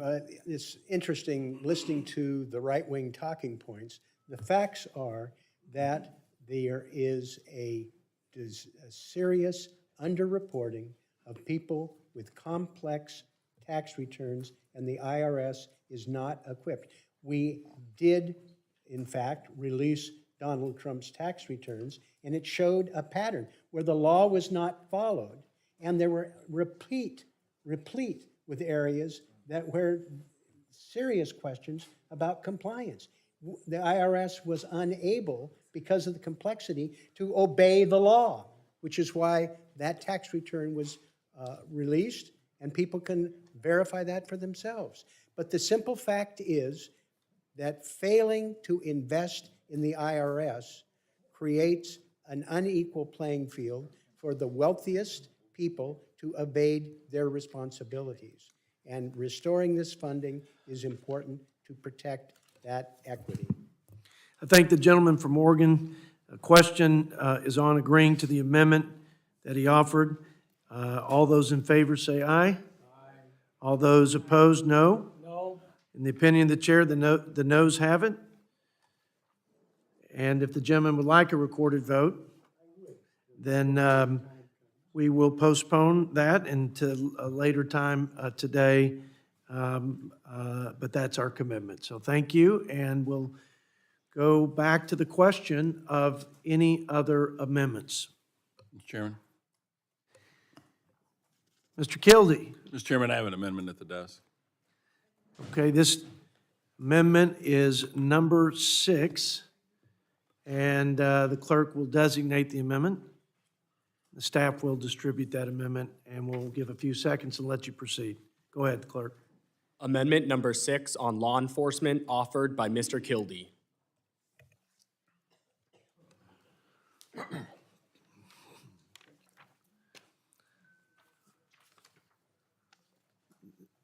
My friend from Michigan, 4 minutes.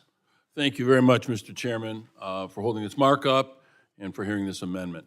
One of the most concerning aspects of the budget that we have before us, to me, is that it effectively will defund federal commitment to law enforcement, making communities across America less safe. One of our most important jobs in Congress and in all of government is to make sure that law enforcement has the tools that it needs in order to ensure something as fundamental as public safety for the constituents that I represent in mid-Michigan. This includes support for local law enforcement to help them fight crime and ultimately make those neighborhoods safe. And look, we should all agree, and I think to a great extent we do, that we need to invest in local law enforcement. That's why I'm so puzzled by the provisions included in this budget. We need to support the law enforcement so they can hire police officers, get dangerous people off the streets, combat crime. And again, this proposed budget would result in deep cuts to our law enforcement programs, not just to federal law enforcement, but also to programs that support those local police departments, those law enforcement officers all across the country. It also includes cuts to the Department of Justice's Bureau of Justice Assistance, which has supported programs, I can say for myself, in my own community to reduce gun violence and community violence in Flint, Michigan, my hometown, in Saginaw, a community just up the road. Republicans are also proposing to cut the Burn Justice Grants program, a vital source of funding for small local police departments. And the irony, of course, is, as we all know, for years we've heard Republicans accusing Democrats of this very same thing. And I will admit, occasionally I have to oppose some few members of my own party on this subject, but I support local law enforcement, and that's why I'm offering this amendment. I don't support defunding local law enforcement, but look, that's what this budget proposal does. This would put Congress on a path to less funding being made available to local law enforcement, which translates to Michigan communities and communities all across the country being less safe. And that's why I propose this amendment, to simply do this one thing. And I ask you to join me in this, to just restore the cuts to local police departments that make our communities safe. I do hope that all of us can stand together on this, Republicans and Democrats, to vote yes on this amendment to responsibly continue to fund local police departments that help us fight crime. And with that, I reserve. I thank the gentleman from Michigan, and now would like to ask if there are any members who would like to claim time in opposition to the amendment. Mr. Chairman. Mr. McClintock from California is recognized for 5 minutes. Thank you. Mr. Chairman, understanding the different languages that Republicans and Democrats speak is very important at times like this. For example, when Democrats talk about infrastructure, they mean subsidies for wealthy EV buyers and mass transit. When Republicans talk infrastructure, we mean dams, roads, and bridges. And likewise, when Democrats talk law enforcement, they mean giving grants to liberal cities that have slashed their own police budgets and grants for such failed policies as dispute resolution, de-escalation, free drug paraphernalia, social justice grants. When Republicans talk law enforcement, we mean, well, law enforcement. Sir Robert Peel, the father of modern policing, made very clear that law enforcement is a uniquely community institution. Each population is different, and effective policing recognizes this. Police are an extension of the community itself and need to be administered locally and accountable locally. The problem is that the Democratic cities have decimated their local law enforcement agencies, and they're now suffering the consequences. They were cheered on by the Democrats here, and I'd like to ask unanimous consent to enter into the record an RSC paper entitled Looking Back, Democrats Push to Defund the Police, which documents that, and the FY 2024 House Judiciary Committee views and estimates on how they have slashed their police budgets in the cities that they control. Facts are stubborn things. What they've discovered is that their own constituents are now the victims of an unprecedented crime wave, and they're starting to notice. So now the Democrats want to take money from the communities that have fully funded their police departments to give to those who have slashed their police departments, no doubt with the tangle of red tape specifying how the Democrats want that money spent, and it won't be on law enforcement. Meanwhile, they've got no problems with opening the southern border and admitting, so far in this administration, 4.3 million illegal aliens, along with the criminal gangs, the international cartels, the human and drug trafficking, including a flood of fentanyl. And of course, border security, which is a federal responsibility, is the last thing that the Democrats will fund. And this will continue as long as the Democrats control our immigration policy and the police departments of our major cities. And I now yield to the gentleman from Virginia, Mr. Good. Thank you, Mr. McClintock. Mr. Chairman, the Democrats and the Biden administration have willfully, purposefully facilitated the invasion taking place at our southern border over the past 2 years. And all Americans are now suffering and paying the price of the dereliction of duty demonstrated by President Biden, Secretary Mayorkas, and Democrats in Congress. Since President Biden took over, Customs and Border Patrol has encountered nearly 6 million illegal aliens at the southwest border. And even worse, reports that over 1.5 million known, not counting the unknown, known gotaways have evaded U.S. Border Patrol. According to a study by FAIR, this dereliction of duty is costing Americans, taxpayers, over $150 billion annually, and that's only going to go up under these Democrat policies and those running this administration. And Mr. Chairman, I ask unanimous consent to submit a study from the Federation for American Immigration Reform titled The Fiscal Burden of Illegal Immigration on United States Taxpayers into the record. Without objection, so ordered. Thank you, Mr. Chairman. Rising crime in Democrat-run cities has caused Democrats to suddenly begin to rethink their efforts, their well-publicized efforts to defund police. Even the mayor of New York City recently called for action to be taken to curb rising crime as a result of the invasion at our southern border. I wonder what he thinks of those who actually live at the southern border, those border states. I call on my Democrat colleagues to work with Republicans to secure our borders, stem the flow of illicit drugs like the chemical weapon fentanyl, and secure domestic peace and tranquility by funding local police, prosecuting criminals, and ending no cash bail. But this amendment would simply throw money at the problem and fail to truly solve the issues caused by this Biden administration and these individuals who run our blue cities, these Democrat individuals who run our big cities. So I recommend a no vote on this amendment, and I yield back, Mr. Chairman. The gentleman from Virginia, who's yielded time, and now yield 1 minute for rebuttal to my friend from Michigan. Thank you, Mr. Chairman. And while I comprehend and appreciate the arguments that have been made, I would have preferred my amendment to be debated. My amendment is simple. Continue to fund support for local police agencies. That's what it does. I mean, obviously we have to have a debate about immigration policy and border security, for sure. Agree. This amendment is about supporting local police. And so while my friend, Mr. McClintock, made the point that we all use different language, the language of this budget proposal is in its numbers. And your numbers put fewer police on the street, not just in democratically led cities, but in Republican or nonpartisan led cities. The support that I've provided local law enforcement goes to cities like Linden, Michigan. If you know anything about it, you know it's not a Democratic-led city. Or Fenton, Michigan. If you knew anything about it, you know that that's not a Democratic-led city. But they're my constituents, and I've been delivering help for their police departments. And you're making it more difficult for me to do that if your budget succeeds. And I can't accept that, and you should not either. I yield back. Thank the gentleman from Michigan. The question's on agreeing to the amendment offered by Mr. Kildee. All those in favor say aye. Aye. Those opposed, no. In the opinion of the chair, the noes have it. Yes, sir. Roll call votes requested pursuant to the bipartisan unanimous consent agreement. We will postpone the recorded vote until later in the markup.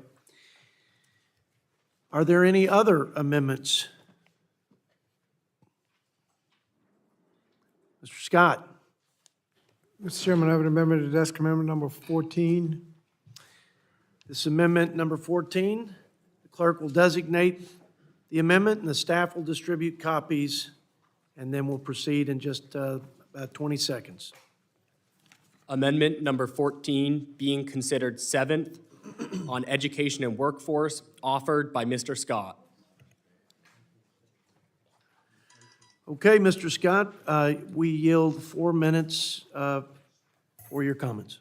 Thank you, Mr. Chairman. Mr. Chairman, this amendment restores funding to the 2024 appropriations funding levels agreed to in the Fiscal Responsibility Act of 2023, levels that weren't even adjusted for inflation or increased population. Programs funded under Function 500 ensure that all children have an equal opportunity to an excellent education, help students afford higher education, train workers, and ensure safe and fair workplaces. Unfortunately, the proposed cuts by Republicans will decimate education funding, hurt education and job funding, and leave the country less prepared, less trained, and less competitive workforce. This budget reduces support for K-12 and early childhood education, and particularly under the Title I, for Title I schools. These cuts would affect 26 million students in the Title I program and lead to over 200,000 fewer teachers in classrooms. So it would also cut support for Head Start, eliminating early childhood education access for over 51,000 children. For students enrolled in higher education, these cuts would eliminate federal work study, a program that helps 660,000 students earn work-based assistance. The underlying Republican proposal includes no increase for Pell Grants for the first time since 2012, a program that is vital to making college affordable for low-income students. This proposal also hurts students and teachers by cutting teacher training programs. Budget also denies job training and employment services by cutting WIOA, that's the Workforce Innovation and Opportunity Act, adult job training, which would end services to nearly 300,000 adults. Cuts WIOA youth job training by ending services for over 125,000 youth. These cuts will have a long-lasting impact on the skills of our students and the future of our workforce. And I reserve the balance of my time. Thank the gentleman from Virginia, and now would ask that, open it up, rather, for members who might want to claim time in opposition to the amendment. The gentlelady from Michigan is, yield you. 5 minutes. Thank you, Mr. Chairman. I actually have to laugh at the name of this amendment from the Democrats, Protect Education. It should be called the Protect the Teachers Union and Radical Leftist Ideology. Let's talk about that. Are we suffering from amnesia from the past 3 years? Democrats, under the thumb of the teachers union, kept schools closed for far longer than needed. The effects, just look at the facts, were catastrophic. According to the Department of Education's own statistics, average scores have fallen in essentially every key metric. This all occurred under the backdrop of the nearly $190 billion, some of which remains unspent, that was appropriated under the COVID aid bills to make sure schools are safer for children and staff. Also during this time, Republicans and parents, God forbid, let's not forget about the parents, right, led the charge to keep pornography out of schools. Democrats have cried outrage at attempts to prohibit graphic novels such as Gender Queer off the shelves of school libraries. They'll cry book banning, but I bet not one Democrat on this committee would openly read this book to their children. Another great travesty for Democrats is the prohibition of allowing teachers to talk to five-year-olds about their gender ideology. God forbid we focus on reading, writing, and math. And God forbid we say a child's education shouldn't be determined by their zip code. Democrats will say they are for education while at the same time fight back against attempts at getting kids, especially low-income ones, out of failing schools. Democrats will say we're cutting funding for education, but they can't point to a provision in this bill that actually cuts funding. Why? I'll tell you why. Because there isn't a cut to education in this resolution, but that won't stop them from fear-mongering. But parents, I can assure you, are tired of it. They know who fought to keep schools closed, the Democrats. They know who fought to keep porn on the bookshelves of their children's school library, the Democrats. And who fought to continue to fight against school of choice? The Democrats. Spare me this hollow amendment. The facts are clear. Regardless of the spin, vote no on this amendment, and I yield my time. I thank the gentlelady from Michigan. Now yield the balance of the time to Mr. Klein from Virginia. Thank you, Mr. Chairman. With respect to my friend, my colleague from the Commonwealth of Virginia, I oppose the amendment because we cannot afford the disastrous education policies perpetuated by this administration. Our massive government debt currently amounts to more than $98,000 per U.S. citizen and is rising, meaning that our children are already put at a disadvantage before they can even vote to stop this excessive spending.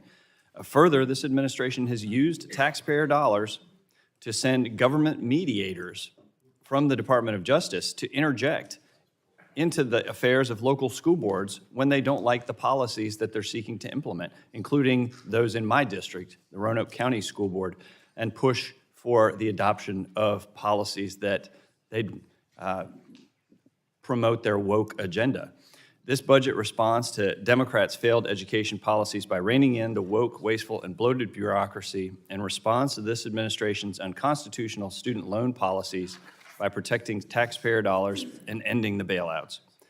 I urge a no vote on the amendment with respect to the patron, and I yield back to the chairman. I thank Representative Klein and now yield the 1 minute to the gentleman for Virginia for rebuttal, or for closing comments.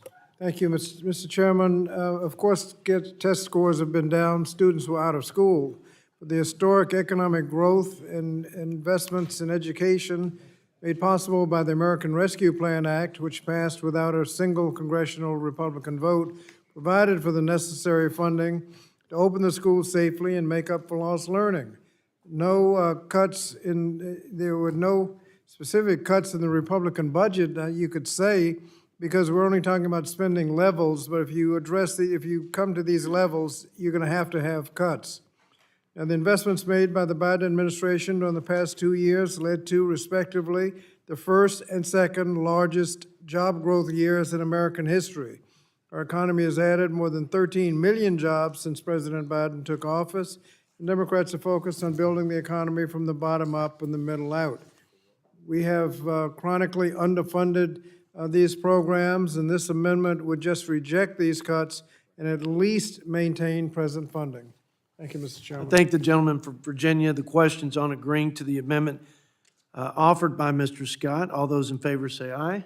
Aye. All those opposed, no. In the opinion of the chair, the noes have it. As agreed to, we'll postpone the recorded vote, but grant that until later in the markup. Are there any other amendments?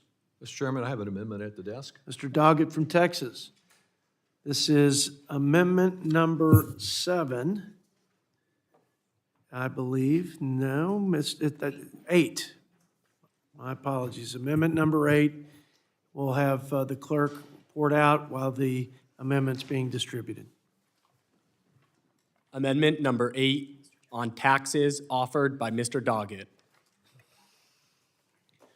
I yield 4 minutes to my fellow Texan, Mr. Doggett. Thank you so much, Mr. Chairman. This amendment is designed to assure that your resolution does what you and the other sponsors say they want by removing a gaping loophole in the resolution that makes this budget completely unbalanced. The amendment eliminates Section 302, which would authorize unlimited tax breaks at the same time other parts of this resolution do so much harm.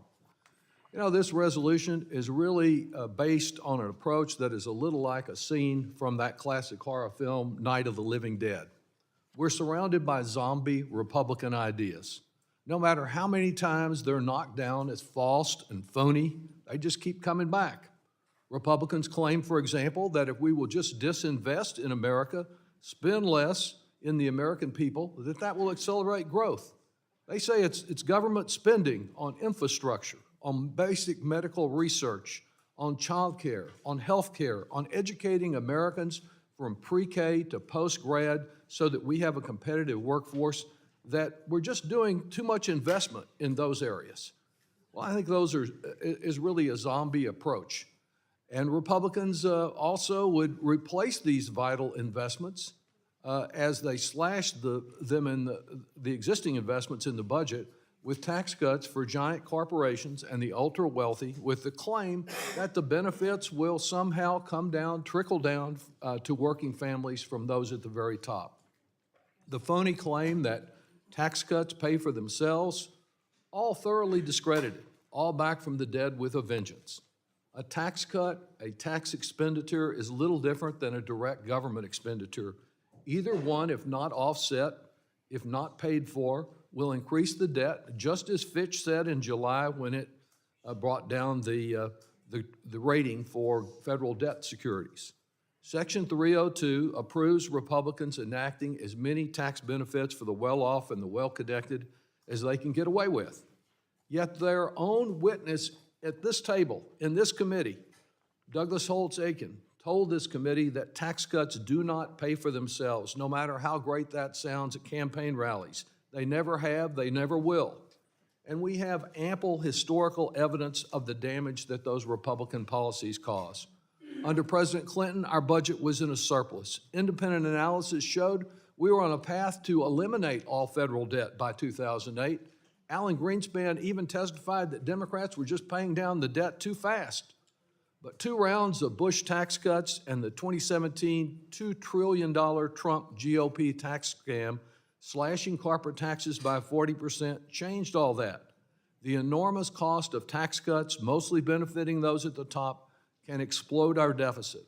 The budget before us today does nothing to fix that. Rather, it's designed so that the privileged pay even less of the cost of our national security and other vital services. Their first priority in this Congress, the very first bill passed, hacked the deficit. It hiked it by $120 billion because they were so eager to protect tax cheats. And tax cheat protection, so that people like Donald Trump never get a meaningful audit, is continued in today's resolution.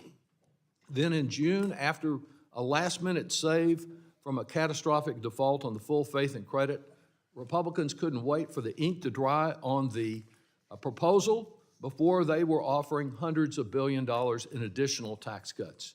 If they are successful in continuing all of the tax cuts in what they say is locking in tax cuts, $3.5 trillion added to the deficit, to the debt not disclosed in this resolution. I move adoption of the amendment. I thank the gentleman from Texas and ask if there are any members who'd like to claim time in opposition to the amendment. Mr. Blake Moore, my friend from Utah, I yield 5 minutes. Thank you, Chairman. Our Republican budget today gives latitude for authorizing committees to prevent tax increases and improve the pro-growth tax reforms for middle-class families and small businesses that have helped our nation reach record high levels of tax revenue since enactment of the Tax Cut and Jobs Act. Wait a minute, let me read that again. Record high levels of tax revenue since the enactment of the Tax Cut and Jobs Act. Our nation does not have a revenue problem. My criticism, that I will agree with maybe every member on this committee, is it wasn't that we made taxes competitive in 2017. We didn't do enough about spending then. That's what we're trying to do today. We're trying to recognize that a strong economy produces more revenue. We have more revenue today than we've ever had before.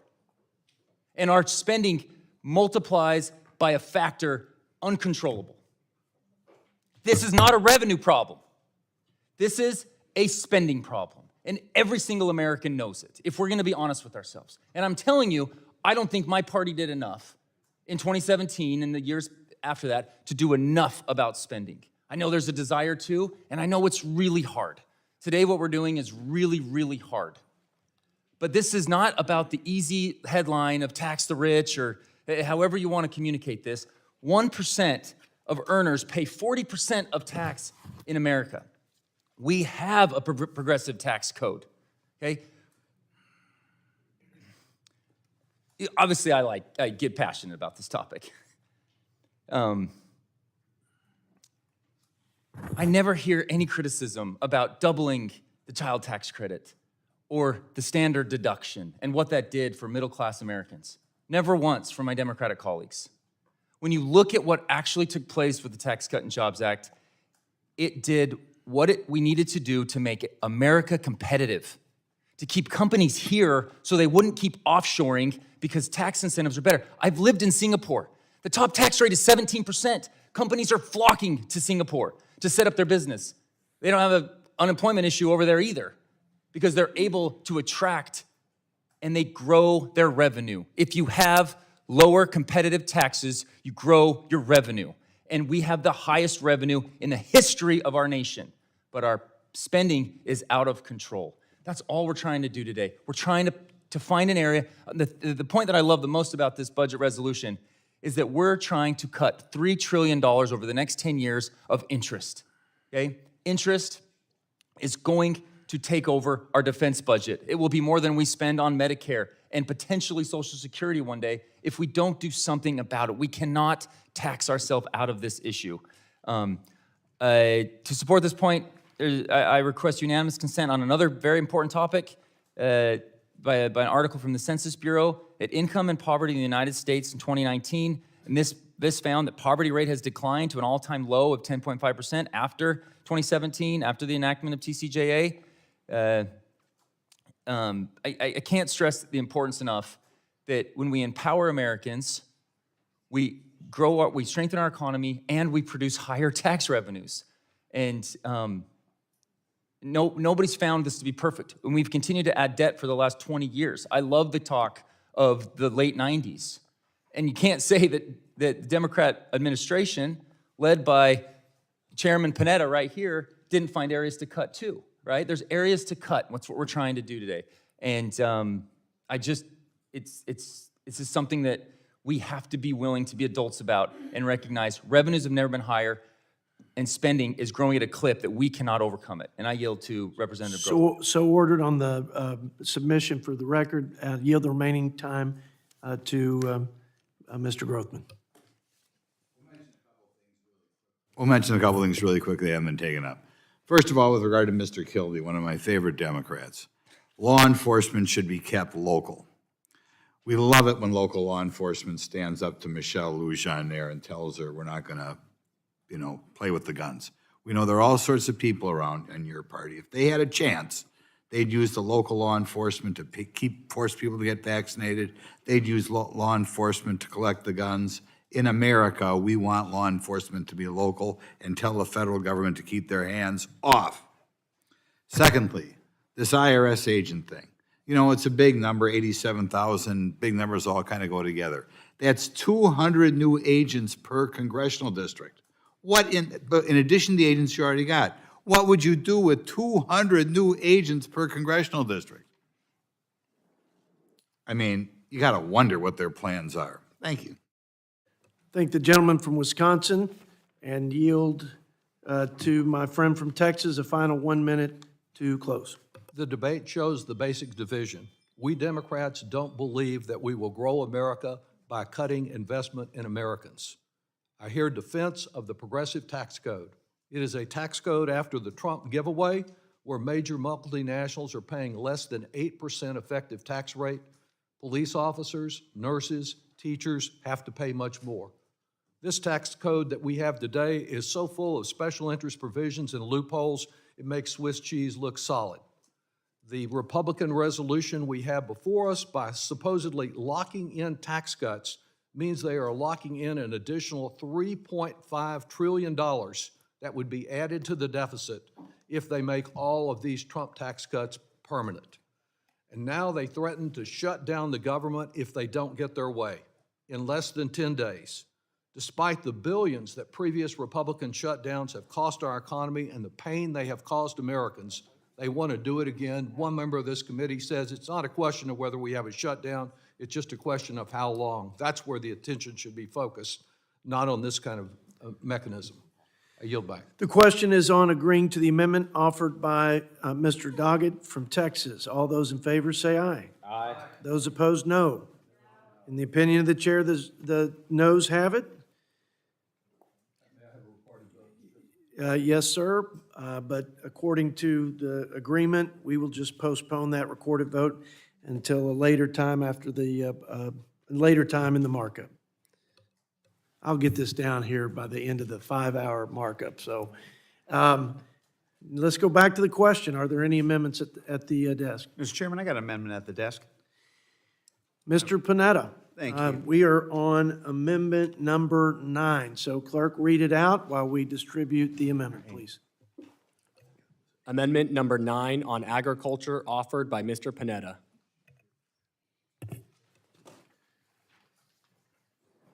My friend from California, you have 4 minutes.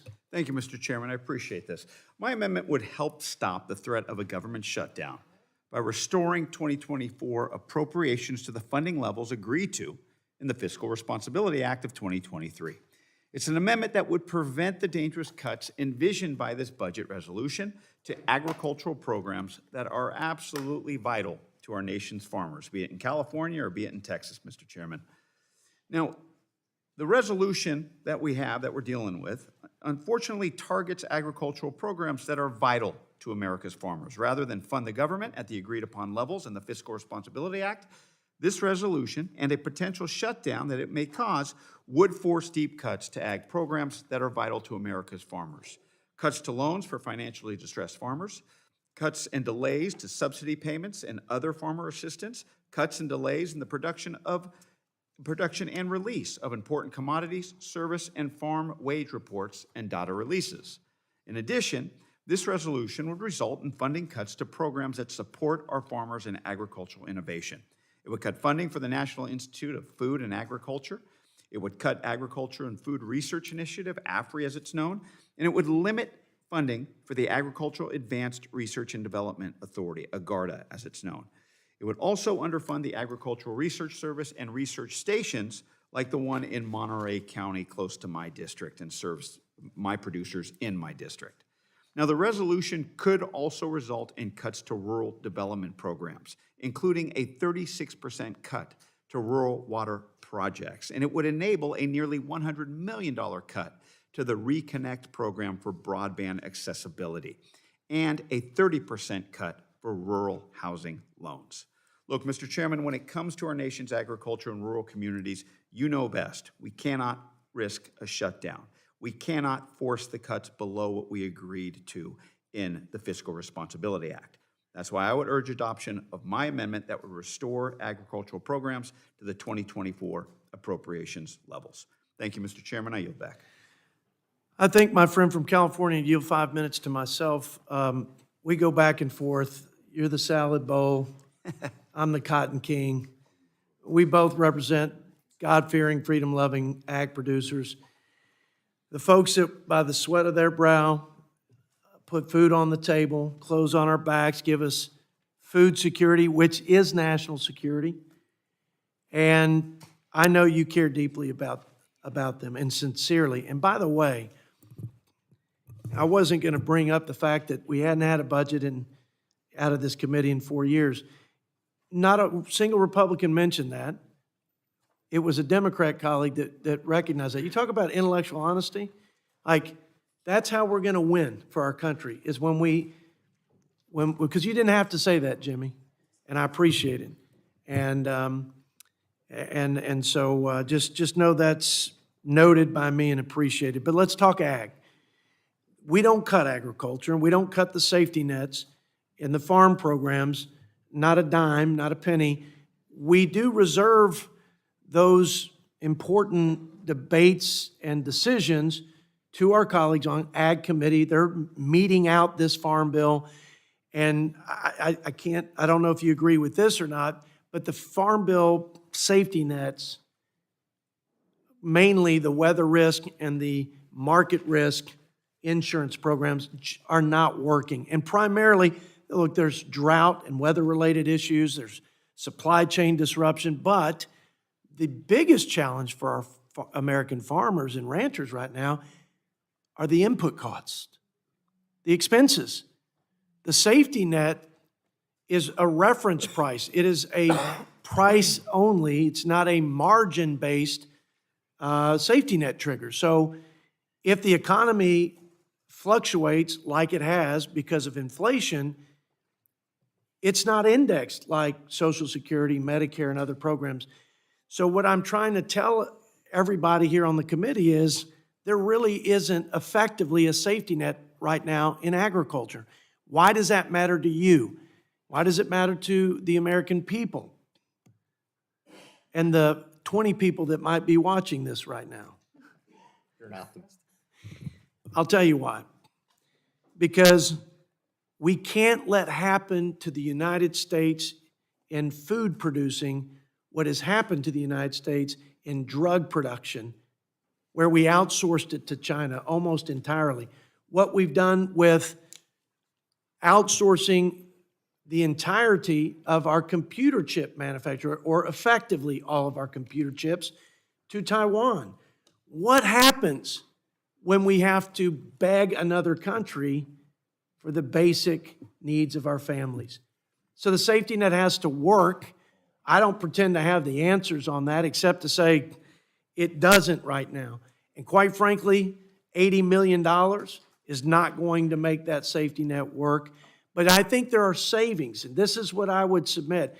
And you know, my colleague, Mr. Blumenauer, is not here, but he is like a dog with a bone on ag programs working efficiently and effectively.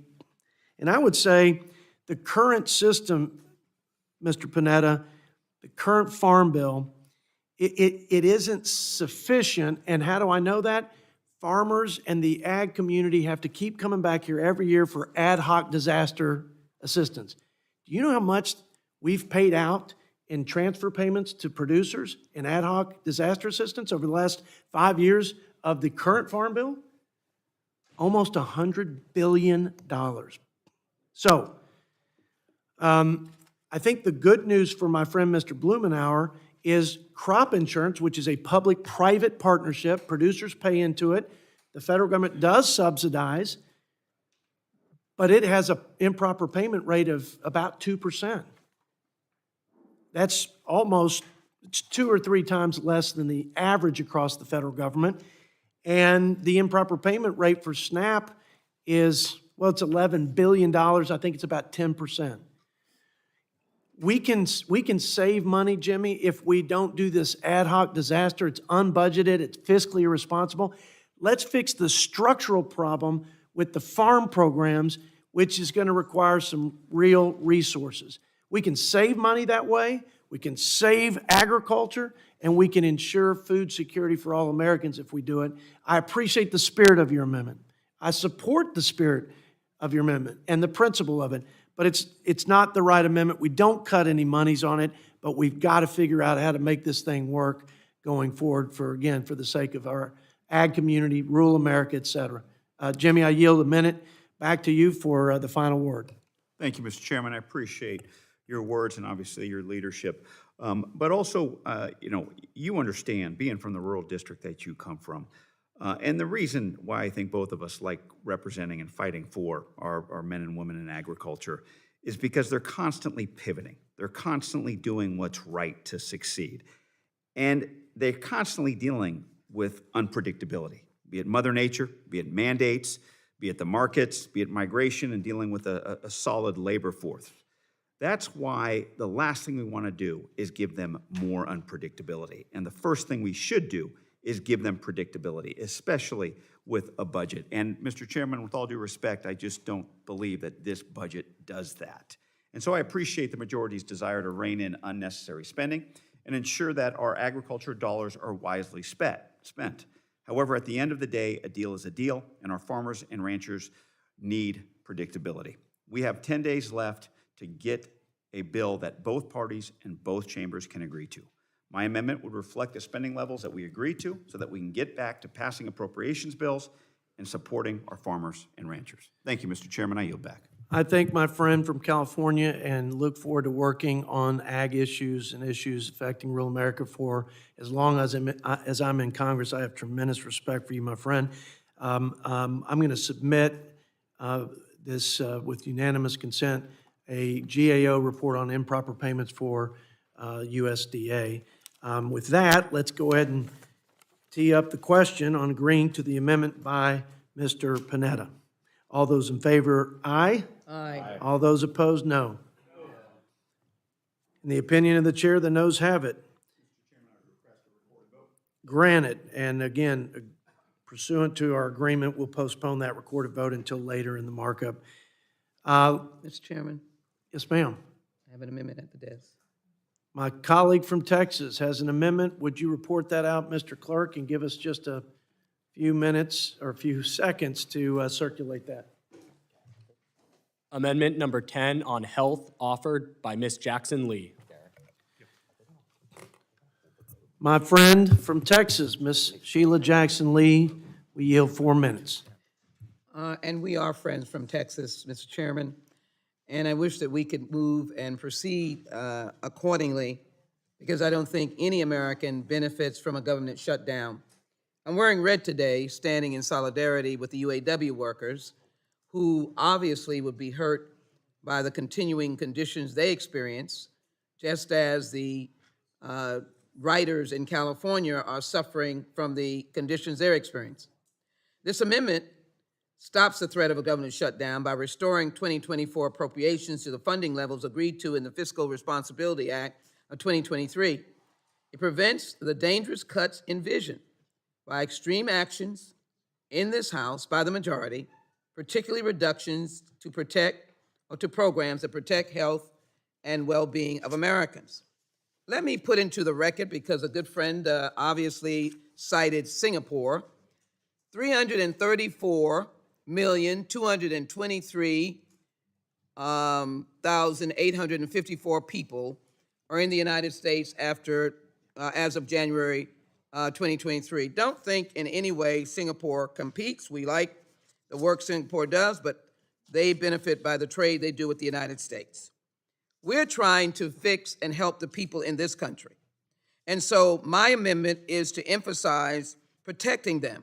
This increase to the budget authority and outlays for Function 550 will prevent extreme funding cuts that stifle life-saving biomedical innovation, surrender to ongoing public health crises in mental health, opioid use, HIV/AIDS, and health disparities. In particular, this would save the National Institutes of Health by $17.4 billion. It is below the enacted level funding, including a cut of $216 million for National Cancer Institute, a cut of $139 million for the National Institute of Neurological Disorders and Strokes, a cut of $139 million for the National Institutes of Mental Health.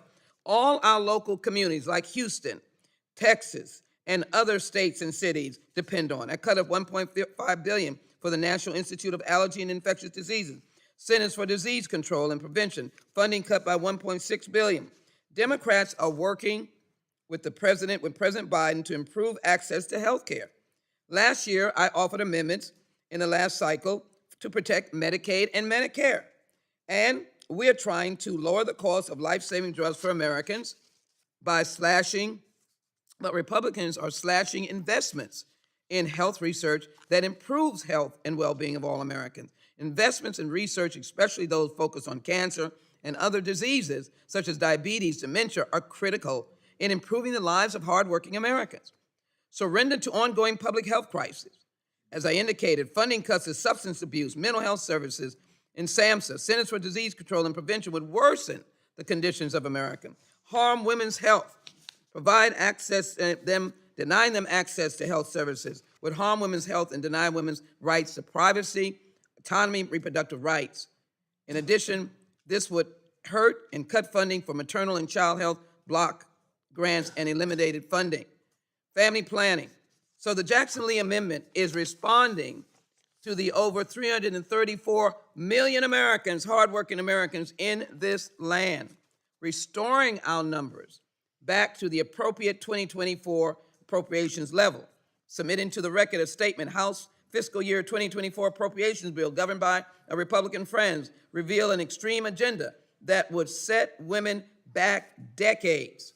Please join me in a bipartisan effort to at least give one of the greatest obligations we have, besides democracy, is to keep our people healthy and having access to good health care. Join me in supporting working Americans by supporting the Jackson-Lee Amendment. Your submission, Ms. Lee, without objection, is so ordered. Thank you, Mr. Chairman. And now I will ask if there are any members who would like to claim time in opposition to the amendment. Ms. Spice from Oklahoma, yield 4 minutes. Thank you, Mr. Chairman. This amendment is unnecessary. Our budget proposal does not cut any of the priorities mentioned. The proposal continues investment in biomedical research and public health. It also is extremely important as our nation responds to the deadly opioid and fentanyl epidemic. The budget prioritizes our nation's response to the deadly opioid and fentanyl crisis by including a policy statement directing resources to combat fentanyl and opioid abuse. It also includes efforts to secure the border and reduce the supply of harmful drugs into the nation. You know, it's sort of ironic that this amendment claims our budget includes, quote, funding cuts that stifle life-saving biomedical innovation. President Biden and Democrats' Inflation Reduction Act established government price setting for medicines in Medicare, restricting seniors' access to innovative cures and therapies. This has stifled patients' hope for new drugs, especially for pediatric and rare disease patients. Even the CBO's nonpartisan analysis concluded the Inflation Reduction Act will lead to fewer medicines reaching patients. Mr. Chairman, I ask unanimous consent to submit this article from the Wall Street Journal detailing how Democrats' drug price setting policies are already killing new development of cures and therapies into the record. Without objection, so ordered. Thank you, Mr. Chairman. This amendment is unnecessary. It ignores the budget commitment to life-saving biomedical research and innovation and investment in public health priorities, including our response to the opioid crisis. I urge a no vote on the amendment, and I yield back the I balance. thank my friend from Oklahoma and yield 1 minute for closing comments. And after this amendment, we're going to pause for everyone to go vote and come back here at 2:30, if you would, please. Ms. Sheila Jackson-Lee, 1 minute. Mr. Chairman, thank you so very much. There's nothing that has been offered in opposition to, in complete clarity, suggest that the draconian cuts that are occurring will not stifle life-saving biomedical innovation, worsen ongoing public health crises and mental health, opioid use, HIV, AIDS, and health disparities, and in particular, women's health. The opponent has no basis on that. We know that if you make these kinds of cuts, you will interfere with and absolutely undermine these very specific programs. But let me also add the crisis that I face in my state of Texas. I've joined Congressman Doggett in a letter that has asked CMS to stop Texas from eliminating people based on procedural errors, their errors. We lost 100,000 people off of Medicaid because of Texas errors on the procedure. And just a few days ago, 24,000 children lost Medicaid. When you make these kinds of overall cuts, you don't know what havoc you're creating. This draconian shutdown budget is creating havoc, and you're taking health care from hardworking Americans, including those like the UAW workers, the writers in California, and any other worker who's out there every day trying to support their families. I ask my colleagues to support the Jackson-Lee amendment. We try to put the House back together again. We try to rebuild the house that has been torn down. We try to help men and women and families have their lives saved. And I ask support for this amendment. The question is on agreeing to the amendment offered by Ms. Jackson-Lee. All those in favor say aye. Aye. Those opposed, no. In the opinion of the chair, the noes have it. Mr. Chairman, as I ask for a roll call, may I ask unanimous consent to put this letter to CMS on September 19, 2023 into the record? Absolutely, without objection, And so a roll call ordered. vote. And we will roll call according to the agreement. Thank you, Mr. Chairman. Later on in the markup. Now, the committee will now recess, subject to the call of the chair. We'll see you back here at 2:30.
if Ben Klein will come in here, we'll have enough Republicans just to go ahead and tee this sucker up, pass that resolution, and we welcome our Democrat colleagues to join us at our press conference here in 5 minutes.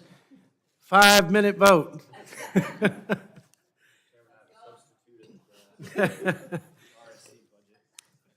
All right, let me do this and make this official. The committee will come to order, and we will proceed with the question, are there any other amendments? Mr. Chairman, I have an amendment at the desk. Gentlelady from Minnesota has an amendment, and we are on number 11. So clerk, if you'll read that out, please, we will take a few seconds and distribute the copies of the amendment. Amendment number 11 on economic security programs offered by Ms. Omar. Ms. Omar, you have 4 minutes. Thank you, Chairman. My amendment will restore the 2024 appropriation funding to the funding levels agreed to in the Fiscal Responsibility Act, protecting vital economic security programs. This budget resolution would lead to dangerous cuts for social safety programming that millions of our constituents rely on to meet their basic needs. Mandatory spending for income security programs, including SNAP and TANF, would be slashed by nearly $1 trillion under this budget framework. The Women, Infant, and Children program, which provides nutrition assistance to 5 million women and children, would be cut by $800 million. House Republicans would also cripple new affordable housing development under this proposal. Funding for home investment partnership programs would be cut by nearly 70%, resulting in 20,000 view homes being constructed or renovated in communities across the country. These cuts would increase housing costs further by eliminating funding for housing choice vouchers for 20,000 households, including approximately 6,000 households headed by seniors. The added cruelty of these implicit cuts is the timing. The United States is grappling with a rising food insecurity and poverty rates as the positive impacts of past economic support, like the enhanced child tax credit, have faded. We are also dealing with affordable housing shortage. This is only getting worse in this high interest rate environment. And yet Republicans are determined to force deep cuts to programs that help keep people fed and safely housed right before the winter during these hunger and housing crises. My amendment would ensure that Congress does not leave countless Americans out in the cold without enough food to feed their families. If you care about your constituents' livelihoods and well-being, you should vote for this amendment. I thank the gentlelady and would now open up the floor for anyone who would like to take time to oppose the amendment. Mr. Chairman, I request time. I yield to the gentleman from Michigan, 5 minutes. Thank you, Mr. Chairman. Let's start with a question. Which government programs create individual and family confidence and resilience? Now let's get to reality. For generations, Americans have prized the values of hard work and self-sufficiency, and prospects for upward mobility have long encouraged people of all backgrounds to move up the economic ladder. However, rather than embracing these ideals, our nation's welfare programs continue to trap Americans in a perpetual state of dependency on government assistance. These programs are allowing too many able-bodied adults to sit at home, resulting in major workforce shortages and driving costs up for businesses, which are then passed on to consumers in the form of higher prices. And the cycle starts anew. As a nation, we must break this cycle and return our welfare system to its original purpose as a temporary, I repeat, temporary safety net for those truly in need, not a final destination for able-bodied Americans who refuse to work. This is not a controversial idea. In fact, in 1996, then Senator Biden justified his own vote for bipartisan welfare reform, which included work requirements to incentivize employment and reduce welfare caseloads. Biden said then, quote, "The culture of welfare must be replaced with the culture of work. The culture of dependence must be replaced with the culture of self-sufficiency and personal responsibility. I don't agree with the president on much, but that's very well stated. I hope he wrote it. As described in a recent piece by the American Enterprise Institute, work requirements are, quote, an effective anti-poverty tool, especially in light of the evidence that they actually increase employment and raise income for families. Mr. Chairman, I ask unanimous consent to submit the AEI article into the record. Without objection, so ordered. Thank you. This amendment undermines our efforts for fiscal responsibility while promoting dependency. I repeat, individual and family dependency on government rather than empowering Americans through the opportunity. So again, let's end with a question on my part here. Tell me government programs that actually create the environment of a hand up, not a hand out. And I'll support that any day. And with that, I yield to my colleague, Congressman Klein. I thank the gentleman for yielding. I want to emphasize that this budget provides more than $9 trillion in funding for low-income programs over the next decade. And we can talk about these programs. We can talk about the amendment from the gentlelady to add almost $1 trillion more. But let's talk about what the impact of this spending actually would do and has done to inflationary costs and to costs of housing. And the gentlelady talked about affordable housing crisis. We have affordable housing problems in my district as well. And I go to my builders and I ask them, why are we having problems? What are your main drivers of your costs when you build houses? And what they say are the environmental regulations that were just tacked on last year. You have the Green New Deal that was just passed under the guise of the Inflation Reduction Act and did nothing to reduce inflation, but it sure did a lot to increase the cost of housing. And so, I would say that we could do more to address the affordable housing crisis by reducing regulations on small businesses, home builders, and other small businesses that would actually help to bring down the cost of housing and help those in our communities who are facing affordable housing crises.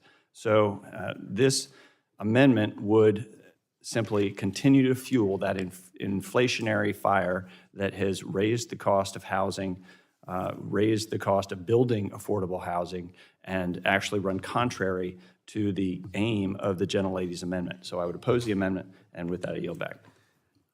Using the balance of your time here, I just want to say, I haven't met a member of Congress on either side that doesn't want to help people who are struggling. They're working hard and still having a tough time making ends meet.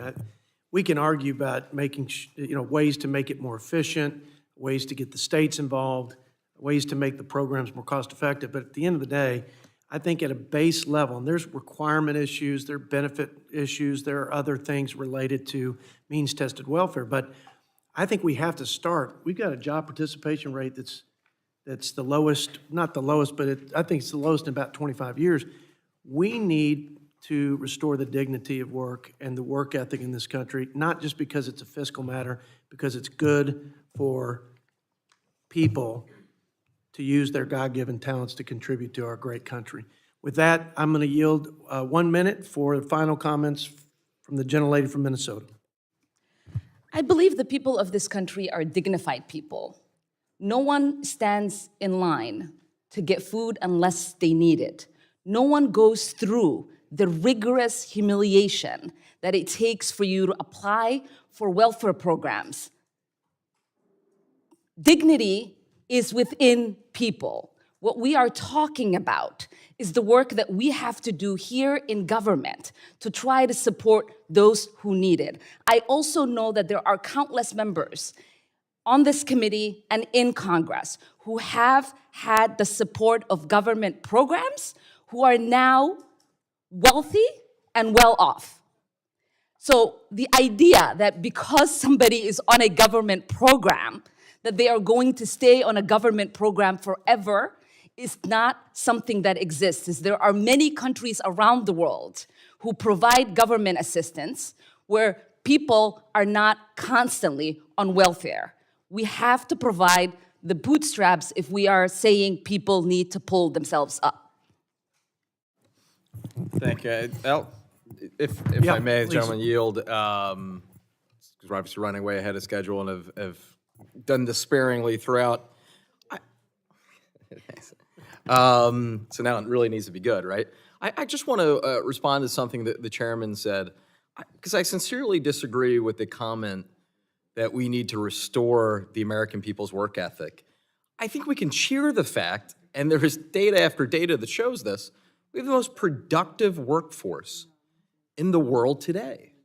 We can also cheer the fact that there are more Americans of a working age, or excuse me, a higher percentage of working age Americans in the workforce today than at any point since 1999.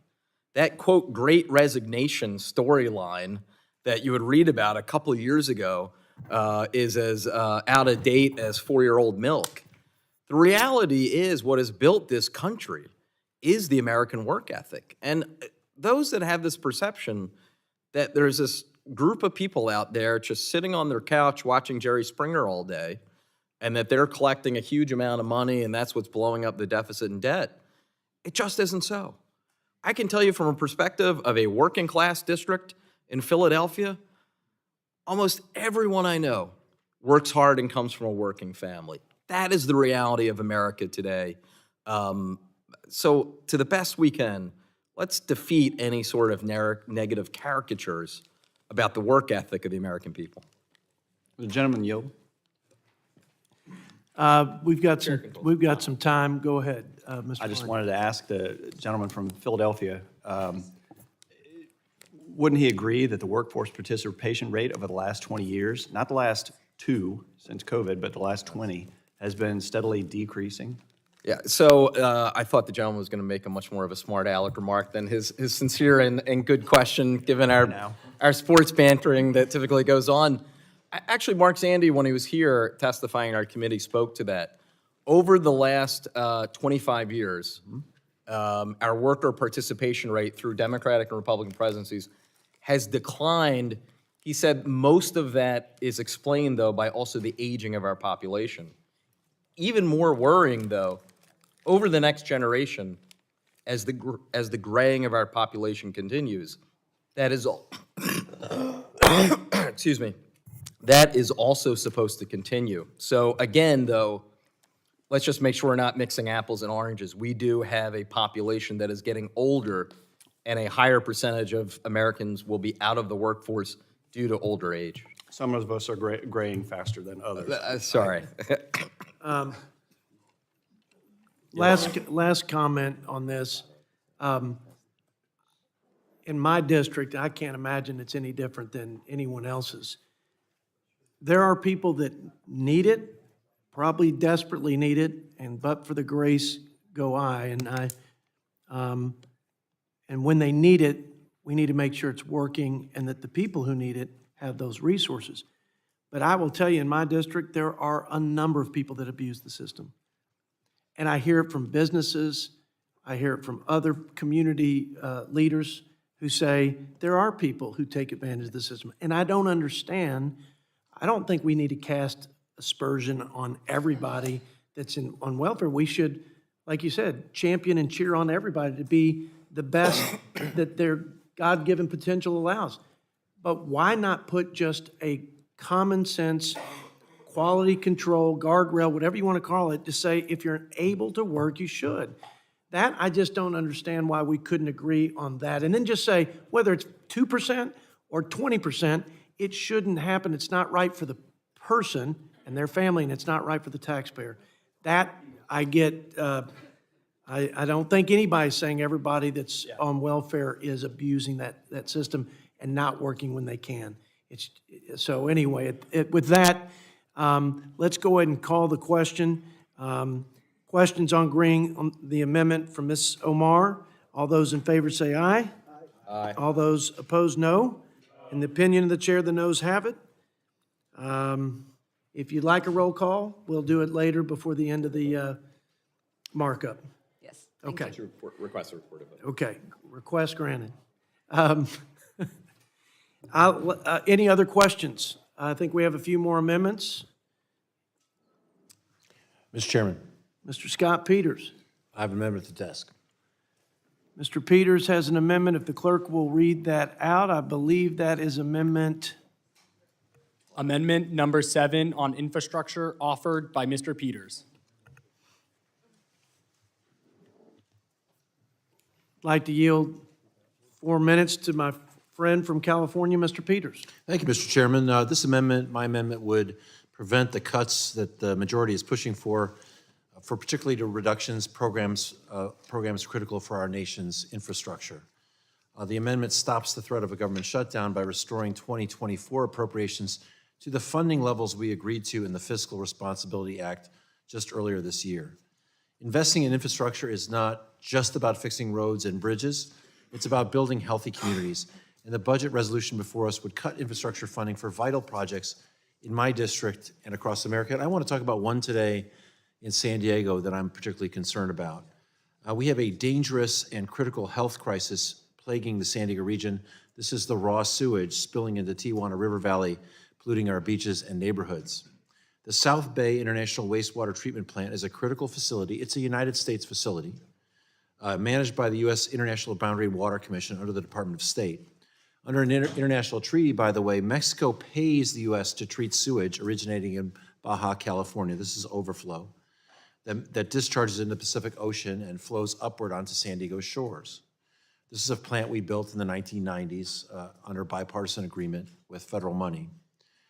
But today, the contaminated water contains raw sewage, industrial waste, trash, and even toxic chemicals. And currently, the plant's infrastructure remains exactly the same as it was when it was first constructed in 1997. Expansion of this plant is crucial to process the increased waste from Tijuana, whose population has grown by more than 1 million people since the plant was built.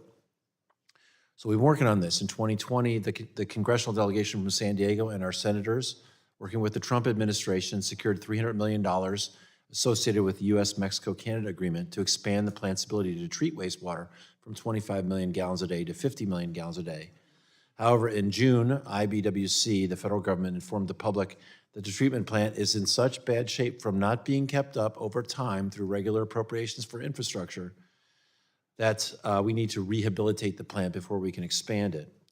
The effect of this is really remarkable, that we have raw sewage washing up on the shores of Imperial Beach, which is a community represented by Mr. Vargas. And as that dries, people are breathing fecal matter. The beaches in Coronado have been closed for 2 straight summers, year-round, because it's unhealthy. Meanwhile, we have Navy SEALs training in that water, telling us that they are swimming into pieces of feces that are coming out of this. This is a failure to invest in American infrastructure. This is a piece of American infrastructure that has seen years of underinvestment in construction and maintenance. It's left it in dire need of emergency repairs and expansion to treat untreated flows. This budget proposal and a possible shutdown would only make fixing things like this in San Diego and across the country that much tougher. The status quo in San Diego is unsustainable. It's unacceptable. We need help now, not cuts. We need action, not budget brinksmanship, and we need it now. The way to deal with this over time, I think, as I've talked about with the chairman and other members of this committee, is to get a fiscal commission to get ourselves in line, both for all kinds of spending, and that's going to be it's going to be a hard look at the budget. It's also going to be a hard look at our tax policy. But a budget needs to invest in America's success.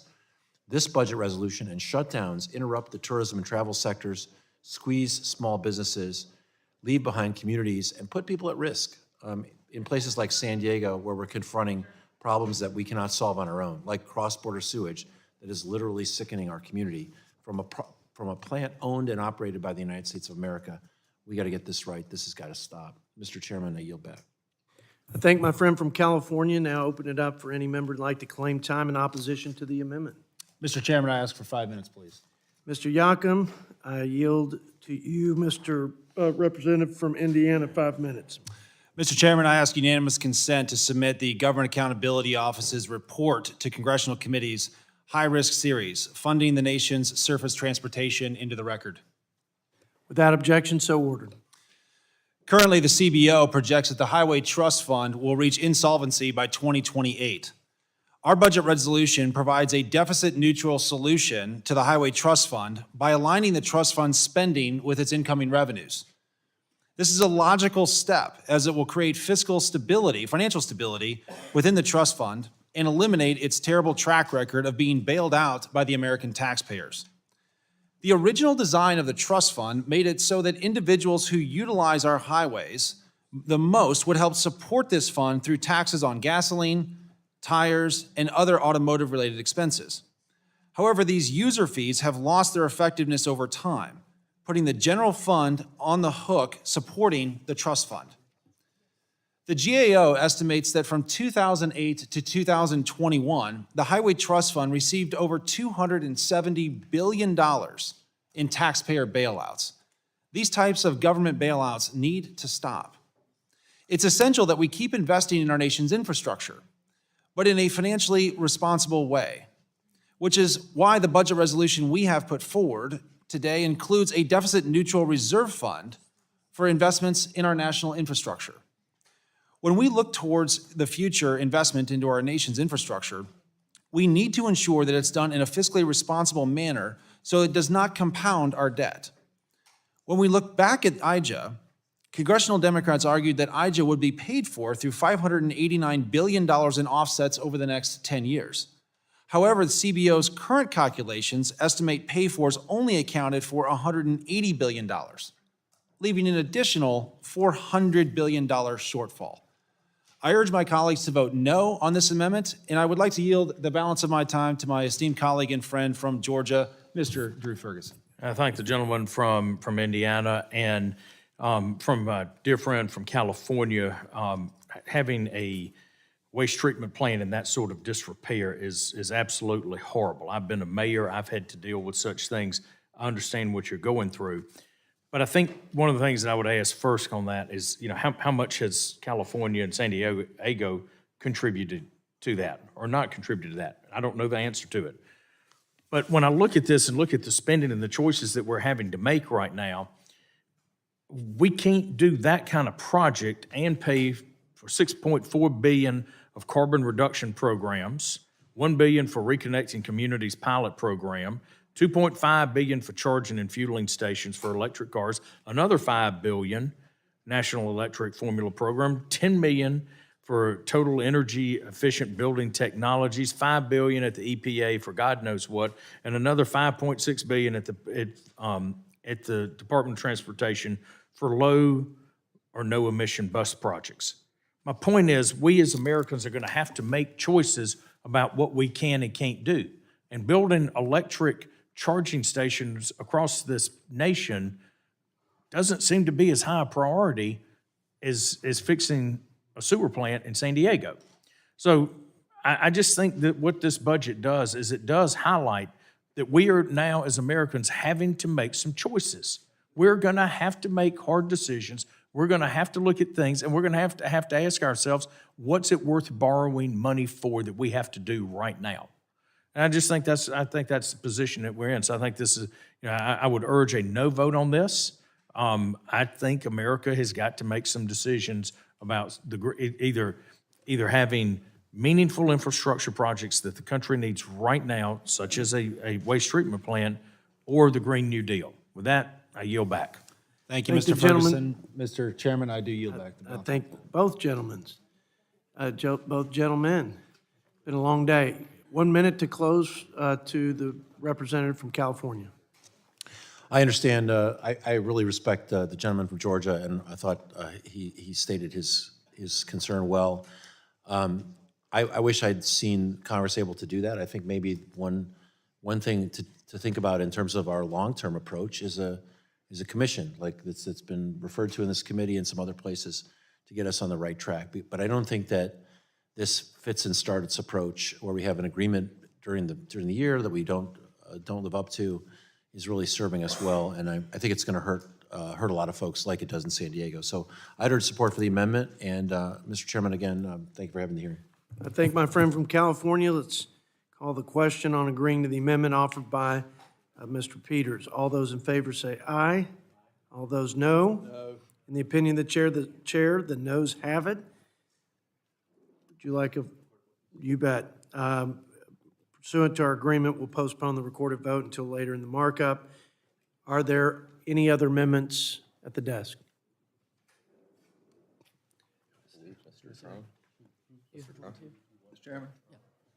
Mr. Trone? Thank you, Mr. Chairman, and thank you, Ranking Member Boyle. This budget process is about setting our priorities as a nation and determining the resources we need to meet our goals, ensure every American has a fair chance to succeed. As members of the committee, we have a duty to deliver a budget resolution that makes good on that promise.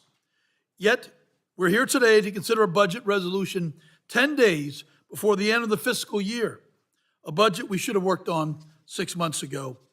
We're barreling toward a government shutdown because Republicans reneged on the bipartisan budget deal they voted in June. We're trying to deliver on campaign, and they're trying to deliver on campaign promises to cut everything but defense. In this extreme Republican budget, in my home state of Maryland, 600 kids will be cut from Head Start. 4,400 teachers will be kicked out of the classroom due to the budget cuts. Is this really our vision of America? They say they want to decrease the national debt. Who doesn't? But in reality, Republicans are engaged in an insidious cycle of starving our government of resources, complaining government doesn't work, and then cutting some more. That doesn't sound like a winning formula. Well, as the biggest job creator on this committee, here's the truth about investment. Debt is an instrument in your business. It's an instrument in your idea, your people. It's about thinking long term. When I started my business, I took on debt. I believed in my product, my team, and those investments helped us expand into new markets, hire more people to support their families. The investment decisions we make in this room can be the difference between stagnation and innovation. That's why I'm introducing an amendment that would restore critical funding to scientific research and exploration. It prevents the dangerous cuts envisioned by the extreme MAGA House Republicans, particularly reductions in scientific research. Who wants to cut science? Good Lord. And technological advancement. Instead of stripping resources from agencies such as NASA and NSF, we need to drive our country forward and compete in the 21st century. Now more than ever, we're making stunning advances in space exploration, such as NASA's Lunar Surface Electromagnetics Experiment Night Instrument, set to explore the far side of the moon. These scientific advancements take vision and a confidence in our best and brightest, a vision our country that this resolution sorely lacks. I oppose this budget resolution and urge my colleagues to adopt this amendment to support American research and development. I hope my colleagues on the other side of the aisle are willing to deliver actual solutions if they want to balance the budget rather than this charade. I yield the balance of my time. I thank the gentleman from Maryland and now open it up for any member who'd like to claim time in opposition to the amendment. Mr. Chairman, I request to be recognized. I yield 5 minutes to my friend, or 4 minutes rather, Mr. Good from Virginia. Thank you, Mr. Chairman. I appreciate the remarks by Mr. Trone, but despite his impressive business experience and success, if he ran his business and spent money and borrowed money the way the federal government does, he would have been out of business and wouldn't have had the success that he's had. This federal government spends 130% of its GDP or gross domestic product. That would be like, our debt is 130% of our GDP. That would be like having debt that was 130% of your sales, not your income, but your sales. We'll spend some over $20,000 a citizen this year, over $20,000 a citizen at nearly $7 trillion. Only 15% of that, about $3,000, are on what should be the priority of the federal government. Could you imagine a business that only 15% of what it spent its money on had anything to do with the real priority of the business was? So we'll spend $3,000 trying to keep the nation safe and secure, which is number one responsibility of the federal government. I suppose my friends on the other side do not agree with that, and they believe that it's the responsibility of the government to be the nanny state, to provide for and to take care of the citizens, if you will. We believe the number one responsibility of the federal government is to provide for the safety and security, and including securing and protecting our constitutionally protected rights that we believe are God-given rights. So we'll spend $20,000 per citizen this year, borrowing $6,000 of that. Borrowing $6,000 of that for every citizen, not for every taxpayer or even every household, but every citizen. We have, again, $33 trillion in national debt, which represents right at $100,000 per 330 million Americans. And what do we have to show for that? When you spend and invest in your business, you have something to show for that. What does the average citizen have to show for his or her share of $100,000 of that debt? Now, we were talking specifically about research and development investment, and the federal government, I think we all agree, and this budget reflects, does place a value on that, an appropriate value on that. However, it should be limited to that which only the federal government can do, or only that which the federal government should do, for which there is not the sufficient private incentive to do so. This budget understands the importance of ensuring the United States remains the world's leader in science and technology. This is not an easy task, as we face enormous budget challenges, as I've just mentioned, and increased global competition, specifically from China. I would like my friends on the other side to recognize the threat from China. They are not a competitive partner, as this administration seems to think. They are an existential adversary. But this budget recognizes that challenge and recognizes that communist leadership in China understands the advantages gained by being the global leader in science and innovation, is determined to surpass the United States in critical technologies. Mr. Chairman, I would like to request unanimous consent to submit the fiscal year 2024 views and estimates letter from the House Permanent Select Committee on Intelligence into the record. Without objection, so ordered. Thank you, Mr. Chairman. I would also just use as an example of private versus public, or private enterprise versus the taxpayer and the federal government. In 2022, there were a total of 78 successful orbital launches in the U.S., outpacing every other spacefaring nation on Earth.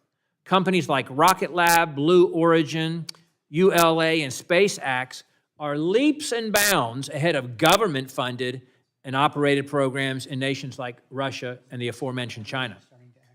This commercial innovation is what this budget encourages, facilitates, and fosters. And Mr. Chairman, I would also like request unanimous consent to submit a data repository from the Center for Strategic and International Studies titled Space Environment Total Launches by Country into the record. Without objection, so ordered. Thank you, Mr. Chairman. I'm thankful this budget recognizes the premium of the private sector and private investment and private enterprise, and encourages and facilitates that accordingly. And I urge my colleagues to reject this amendment, and I yield back. I thank the gentleman from Virginia, and now yield to Mr. Trone from Maryland for the last word, and we yield 1 minute. Thank you, Mr. Good, for that. We certainly support the safety and security of our country. We're all in. And we certainly support private efforts in space exploration. They've been outstanding, and we hope they continue. But if my colleagues knew what they were doing, we should have done this in March. You pretend to be fiscally responsible. We head to a shutdown. In 2013, the shutdown cost the government $2 billion. We'll never get that back. It's in our debt, $2 billion. You put it there. If you want to be fiscally responsible, get your caucus to pass a continuing resolution. As a former businessman, I know when you believe in something, you invest in it. If we don't invest in research and development, we lose to China every day. We lose. You made my point for me. We lose to China. Let's not lose to China. They're willing to invest in their people, but you don't want to. Here in Congress, we're in the business of helping our fellow Americans, not pulling the rug out from under them. If you're supporting these cuts, you don't believe in the American people. I yield back. The question's on agreeing to the amendment offered by Mr. Trone. All those in favor say aye. Aye. Aye. Those opposed, no. No. In the opinion of the chair, the noes have it. And if the gentleman would like a roll call vote, happy to roll that in. Okay. We'll postpone the recorded vote until later in the markup. Are there other amendments at the desk? Mr. Chair, I have an amendment at the desk. The gentlelady from Vermont, clerk, would you read us out, please, as we distribute the amendment? Mr. Chair. Amendment number 13 on rural communities offered by Ms. Ballant. Ms. Ballant, you have 4 minutes, rather. Thank you. The ballot amendment would restore critical funding to rural communities in line with the deal we reached earlier this year. I'm deeply frustrated that rather than fund the government at the levels that we agreed to on a bipartisan basis just a few months ago, Republicans are determined to force deeper cuts that would directly impact rural America. A deal is a deal, and we have it in writing. And as I said earlier, but I think it bears repeating, 15 members of the committee on the Republican side supported that deal. It's like an SNL skit. You can't believe it when you're saying it, but it's true. It's absolutely true. And I'm here standing up for Vermont, which is an overwhelmingly rural state. And I want to highlight the House Republican vision for rural America. Their appropriations bills would cut nearly $100 million to the Reconnect program, which has already delivered high-speed internet to nearly 400,000 households in rural America. It would cut 30% to the Rural Homes Loan Program, which would mean thousands of families in rural America would not be able to get a loan to afford a home. It would cut $500 million to the Rural Energy for America program. This would raise energy costs for approximately 15,000 rural small businesses and agriculture producers. It would cut $564 million to the Lead Hazard Control and Healthy Homes Grant programs, which remediates health hazards like lead-based paint in low-income housing. This will result in approximately 46,000 children continuing to be exposed to lead-based paint hazards. These are cuts that are unacceptable to rural America. I don't understand why Republicans are going after rural America when they've already been kicked to the curb. I do not understand that. When I'm home in Vermont, constituents come up to me routinely at the grocery store, at the post office, downtown at the bank, and what they say is, we don't want you to cut programs that are helping us. In fact, in the midst of this critical emergency in Vermont right now, we should be fully funding FEMA. We should be making sure that people can recover from disasters. It is unacceptable and outrageous that the Republicans are reneging on a deal that we struck to avoid a catastrophic default. Here we are just a few months later at the brink once again, and as my colleague said, it's gonna cost money, a lot of money, to default. So the argument that somehow this is saving us money is absurd. It's ridiculous. So I urge adoption of my amendment. I wish that we could come to some bipartisan agreement and concern and stand up for rural America. It is really hurting right now. It needs our support. I yield back. I thank the gentlelady from Vermont and open the floor up for anyone who would like to claim opposition to the amendment. I yield to my friend from Oklahoma, Mr. Burkeen. Thank you, Mr. Chairman. For 5 minutes. Nothing specifically in this budget cuts, reforms, or provides reductions specifically to Function 450, the community and regional development areas that are being discussed. It's absolutely certain that rural communities have been greatly impacted by this administration. We know that since the time that this administration took office, the average family of four is spending 15% more to buy the exact same goods and services as they were at the head of January of 2021. The average family of four is spending $1,100 more per month to buy the exact same goods and services. That equates to about $14,000 over the course of a year. Specifically, if you look at the 36% increase in energy prices coupled with the 15% general inflation, then you really get a good picture of rural America. I grew up ranching. I still ranch.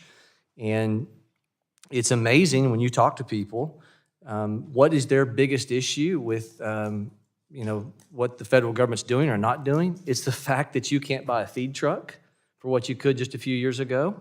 You can't buy a cake box. You can't buy a feed to fill up a overhead feed bin. It'll cost you almost twice. I was just curious. I wanted to see what good 4-point barbed wire would cost right now compared to what I bought it a few years ago. It's about twice what it was several years ago. And so if you want to know what the average person in rural America is dealing with, it is inflation that is driven by devaluation of our currency because of runaway federal spending. So if you really want to help rural America, get serious about reining in this out-of-control spending addiction. So, Mr. Chairman, I'd ask unanimous consent to submit for the record, a House Budget Memorandum of August 2023 about the CPI report. Without objection, so ordered. And that you'll find, the true expense that I kind of mentioned.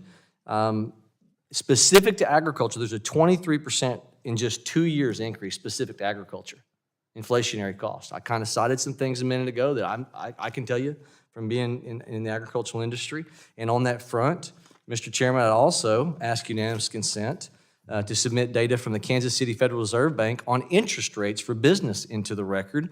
The cost of borrowing, in addition to all of the inflation, direct inflation, the non-direct costs of interest rates climbing because of this out-of-control spending. That is entitled the Kansas City Federal Reserve Bank Interest Rates Last 18 Months. I'd ask unanimous consent to submit that to the record. Without objection, so ordered. And let me just say that in closing, we want to turn around the hardship on families, farmers, ranchers. Let's get serious about not only helping them directly in what's now and present, but also for their kids and their grandkids, who many people are getting out of the agricultural sector because input costs are so high. And I'm seeing it, and that's the reality of what's happening in rural America. And with that, Mr. Chairman, I yield the balance of my time. Thank the gentleman from Oklahoma. Rep. Ballant, you have 1 minute to close. Thank you. What I want to say is this. I feel like we sit in these committees and we're constantly exposed to a Republican sleight of hand. They make drastic, extreme cuts, and then when we try to hold them accountable as to what that will actually mean for Americans, it's always, well, no, it's not going to impact those people. It's not going to impact those people. And no, it's not going to touch that program. But the money has to come from somewhere. The money has to come from somewhere. So I'm done with the sleight of hand. I call on my colleagues to really put aside this partisan sham and come together to help the people who are most in need of that help. I yield back the remainder of my time.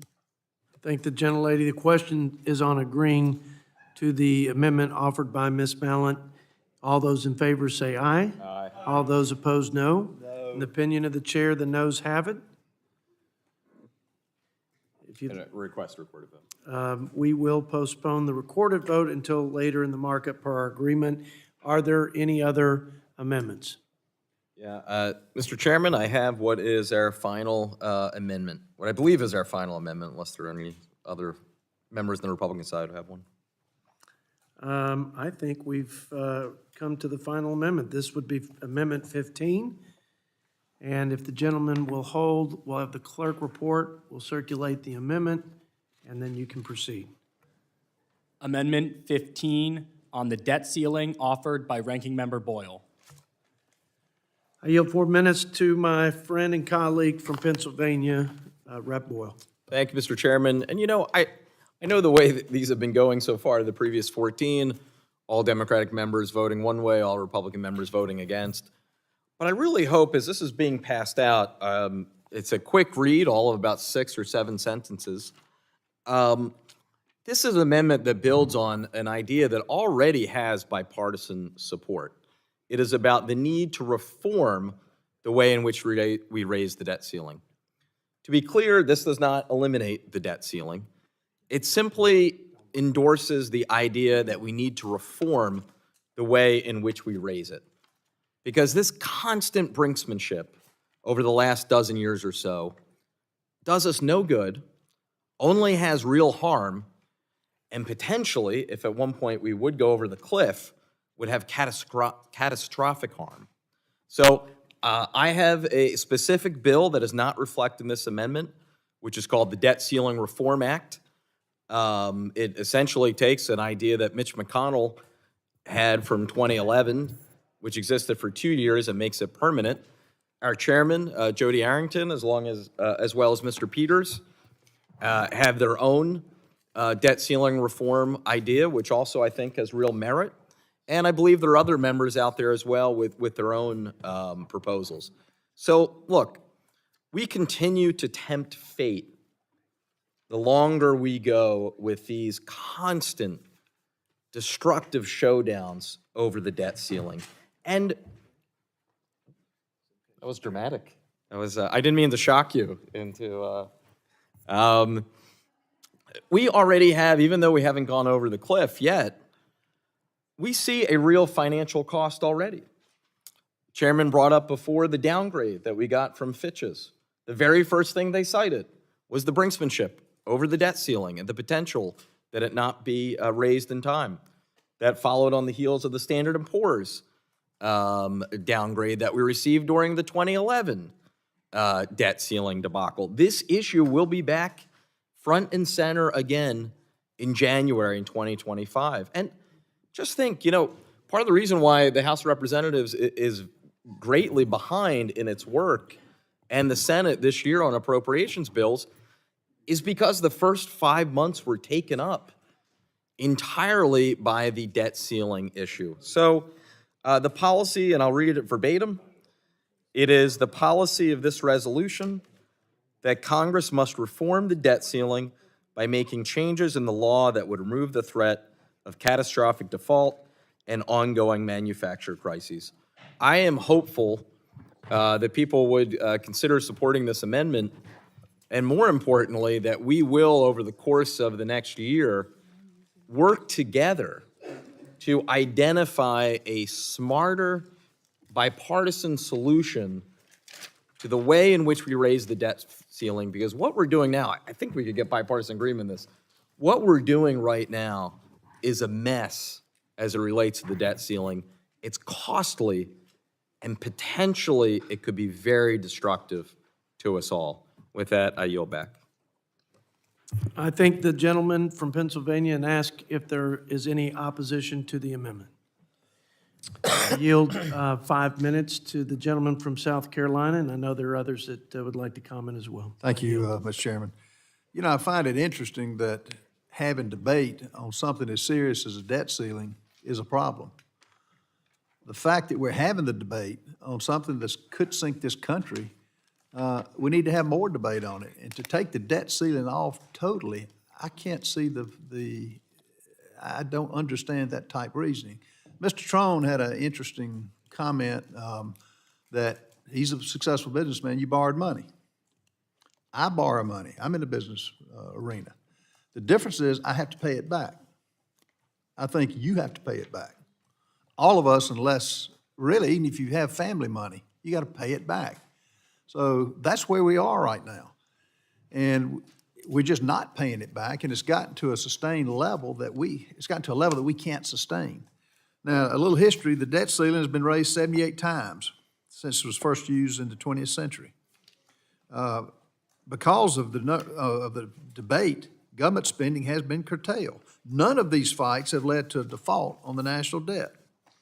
Letting it go unchecked is, totally out of, I guess, reality. You have a request for the gentleman to yield. Do you? Not right now. Okay. I'm going to finish this. The fact that savings in government spending have been directly attributed to recent debt ceiling fights. This includes, I think we had $2 trillion in deficit reduction from each of the Fiscal Responsibility Act of 2023 and the Budget Control Act of 2021. Chairman Arrington, I ask for unanimous consent to submit for the record an article from the Brookings Institute, Fiscal Fights of the Obama Administration, and an article from the Committee for Fiscal Responsibility about entitled, How Much the Fiscal Responsibility Act Would Save. Without objection, so ordered. And lastly, I would say that the fact that this has been downgraded by Fitch is not a figment of our imagination. Both agencies S&P and Fitch downgraded the U.S. debt due to a lack of medium-term fiscal framework, which we're doing right now with what we're presenting. It's just, that if you want to cause this country to go into a complete tailspin, keep spending and not paying it back, as it would any business or any family that tries to run on a budget, which all of us do. Also, unanimous consent to submit for the record an article from Fitch titled "Fitch Downgrades." Bottom line, Without objection, so ordered. Bottom line, eliminate the debt ceiling would take away a tool that we have to open up the conversation. And if you want to avoid a default, pay the debt off. And there's no better time to do that than now. I want to yield a minute to my good friend Lloyd from Texas. Well, that's the highest compliment he's ever been paid. I knew he would say Yeah, he's Texas, yeah. That's even worse than the other stuff you were saying. So I understand the ranking member's intent here. You know, it does get messy, but for me, it's the only time when there's a forcing mechanism for us to talk about the debt. And I think you and I, all of us agree that the debt is a real problem. So I'm opposed to doing away with it unless we have something better. And I think we should come up with something better. For instance, why don't we limit the debt to GDP and have that decline over a period of time? Or why don't we limit expenditures to some percentage of GDP and have that decline over time? And we know the trouble we're in going forward. We could have this it could be a real check. Switzerland, for instance, I think back in the early 2000s did what they called a debt brake. Which required in their case, they have a balanced budget amendment, so it's a little different than our situation, but it required their debt to somehow relate back to the revenue over the past few years, and it's worked very, very effectively. So the only point I'm making is, I understand what you're saying, but I think we need some mechanism to require us to have the discussion, and even better, to require us to live within our means. And our debt to GDP is very high now, projected to grow. Let's find a pathway to take that down over a period of time, and we could replace then the debt ceiling with something like that forces us to do that. The gentleman yield? Would you yield? Yes, I'm sorry. Thank you for yielding. Let me just ask this. By any metric, has the 435 members of both parties done a service for the American people? By any metric you use, is running up a $32 trillion debt, is that doing a good job? If you lost that a fraction of that in your business, is that doing a good job? No, you'd be fired, and you should be. I yield back. Mr. Boyle, you get the last word, and yield to my ranking member 1 minute for closing. Yeah, so I want to respond to a couple of things that were said here. But first, I know Mr. Blumenauer was trying to be recognized when Mr. Norman was speaking, so I want to yield him 15 seconds so he has an opportunity. I just wanted to say, we always have paid off our debt. What freaked people out is the specter that we would default for the first time in American history. We haven't done that, and we're not going to do that if we can get back on track. You yield to, yeah.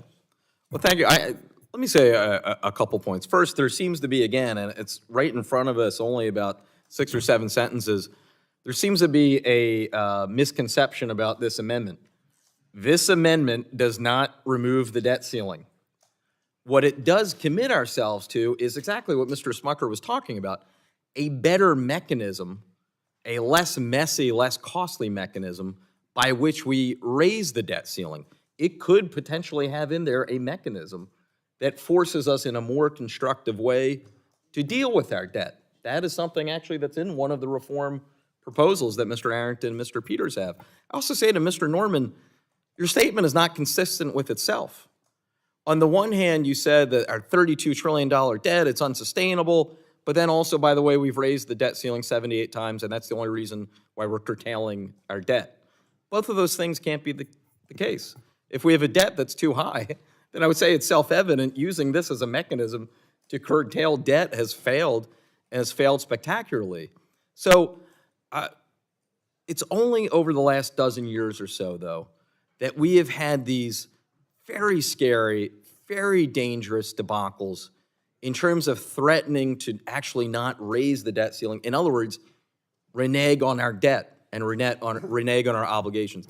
That did not happen. If you try to go back and say, geez, how did President Kennedy deal with this, or President Nixon, or President Reagan, or President Bush, it didn't happen.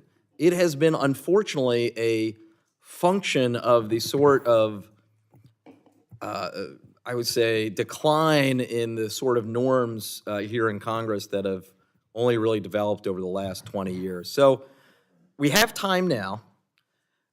Before January 2025 is in front of us and we're once again dealing with the debt ceiling issue for months and months, let's take this time now to commit ourselves to coming up with an intelligent, bipartisan reform to the debt ceiling that addresses our long-term debt issues in a responsible way, but also takes away the specter of all of us together going off and over that cliff.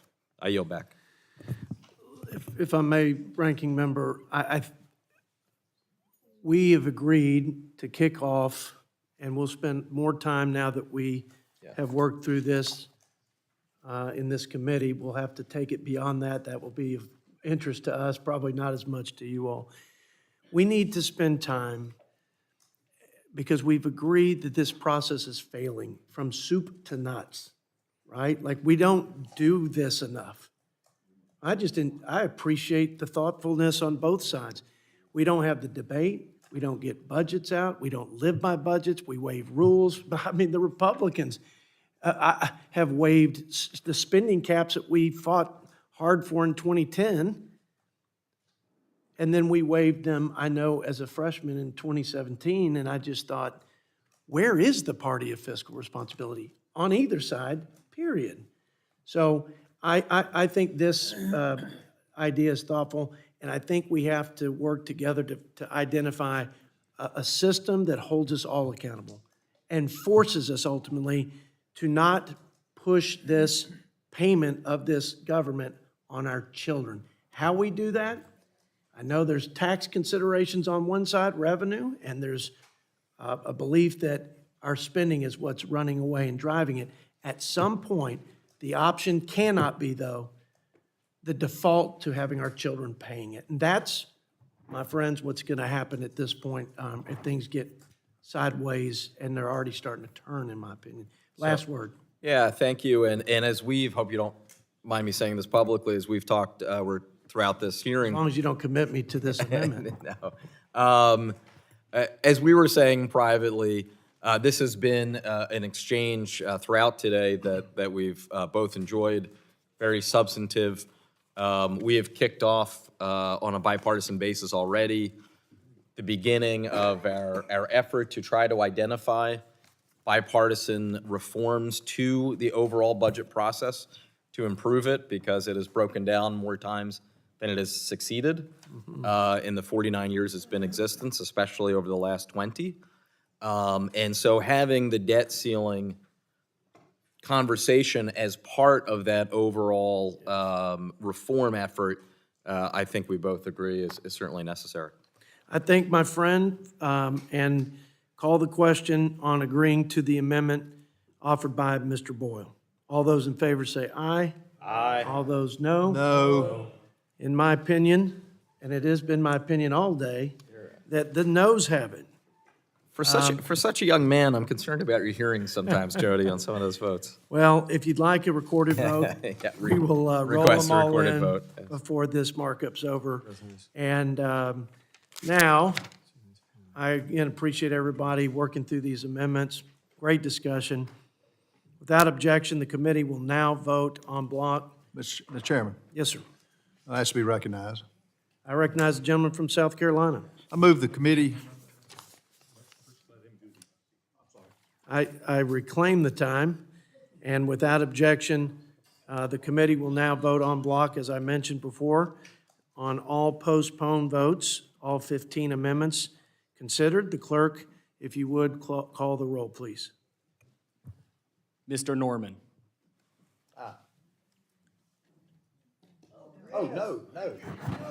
No. Let's. Mr. Norman, no. He said. Mr. McClintock. Mr. McClintock, no. Mr. Grothman. Mr. Grothman, no. Mr. Smucker. Mr. Smucker, no. Mr. Burgess. Mr. Burgess, no. Mr. Carter. Mr. Carter. Mr. Klein. Mr. Klein, no. Mr. Good. Mr. Good, no. Mr. Bergman. No. Mr. Bergman, no. Mr. Ferguson. Mr. Ferguson, no. Mr. Roy. No. Mr. Roy, no. Mr. Moore. No. Mr. Moore, no.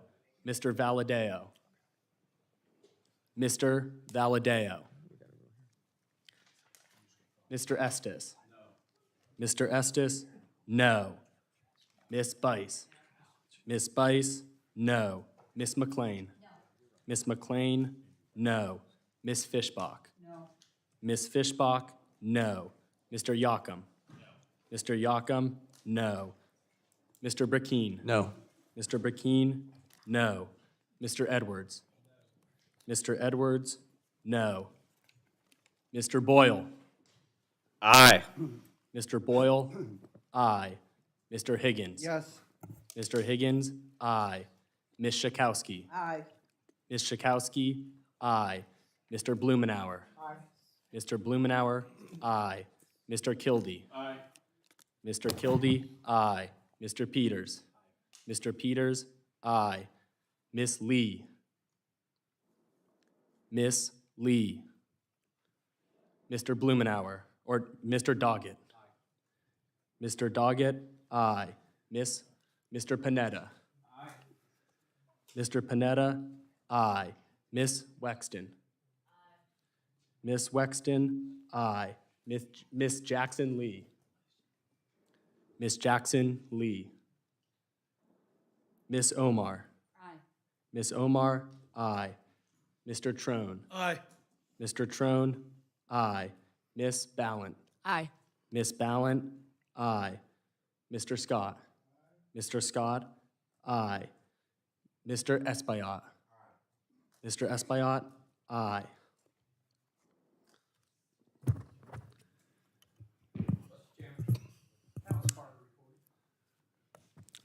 Mr. Chair, the gentleman is not recorded. Mr. Carter, no.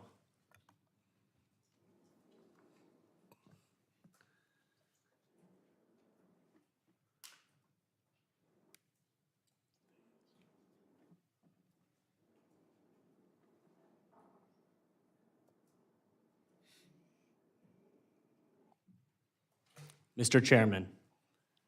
Arrington's a no. Mr. Chairman, no. If there are no further amendments, I recognize the gentleman from South Carolina, Mr. Ralph Norman. Okay, I don't recognize Mr. Norman. I mean, I recognize him. I think that's him. And by the way, I think he was going to say, I am a no. And I apologize for cutting you off.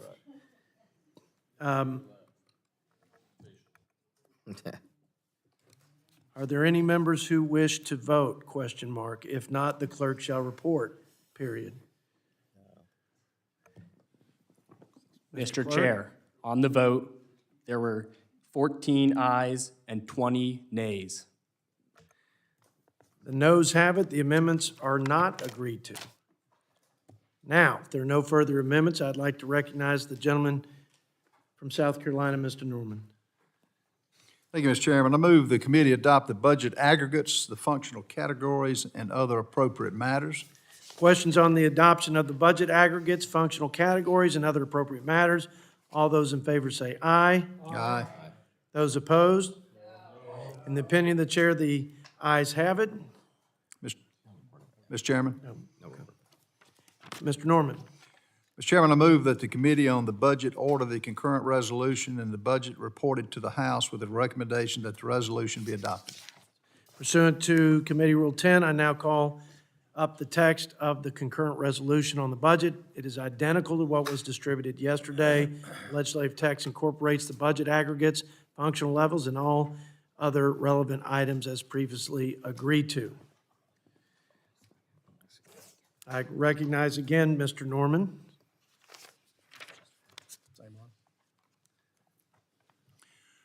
Mr. Chairman, I move the Committee on the Budget order the concurrent resolution on the budget reported to the House with a recommendation that the resolution be adopted. Question is on ordering the concurrent resolution on the budget be favorably reported to the House. All those in favor say aye. Aye. Those opposed, no. No. In the Mr. opinion- Chairman, request recorded vote. You bet. In the opinion of the chair, the ayes have it. A roll call vote is requested. The clerk, will you please call the roll? Mr. Norman. Aye. Mr. Norman, aye. Mr. McClintock. Aye. Mr. McClintock, aye. Mr. Grothman. Aye. Mr. Grothman, aye. Mr. Smucker. Mr. Smucker, aye. Mr. Burgess. Mr. Burgess, aye. Mr. Carter. Mr. Carter, aye. Mr. Klein. Mr. Klein, aye. Mr. Good. Mr. Good, aye. Mr. Bergman. Mr. Bergman, aye. Mr. Ferguson. Mr. Ferguson, aye. Mr. Roy. Aye. Mr. Roy, aye. Mr. Moore. I am an aye. Mr. Moore, aye. Mr. Valadeo. Mr. Valadeo. Mr. Estes. Mr. Estes, aye. Miss Bice. Miss Bice, aye. Miss McLean. Miss McLean, aye. Miss Fishbach. Miss Fishbach, aye. Mr. Yocum. Mr. Yocum, aye. Mr. Burkeen. Mr. Burkeen, aye. Mr. Edwards. Mr. Edwards, aye. Mr. Boyle. No. Mr. Boyle, no. Mr. Higgins. No. Mr. Higgins, no. Ms. Schakowsky. No. Ms. Schakowsky, no. Mr. Blumenauer. Mr. Blumenauer, no. Mr. Kildee. No. Mr. Kildee, no. Mr. Peters. Mr. Peters, no. Miss Lee. Miss Lee. Mr. Doggett. Mr. Doggett, no. Mr. Panetta. Mr. Panetta, no. Miss Wexton. Miss Wexton, no. Miss Jackson Lee. Miss Jackson Lee. Miss Omar. Miss Omar, no. Mr. Trone. No. Mr. Trone, no. Miss Ballant. Miss Ballant, no. Mr. Scott. Mr. Scott, no. Mr. Espaillat. No. Mr. Espaillat, no.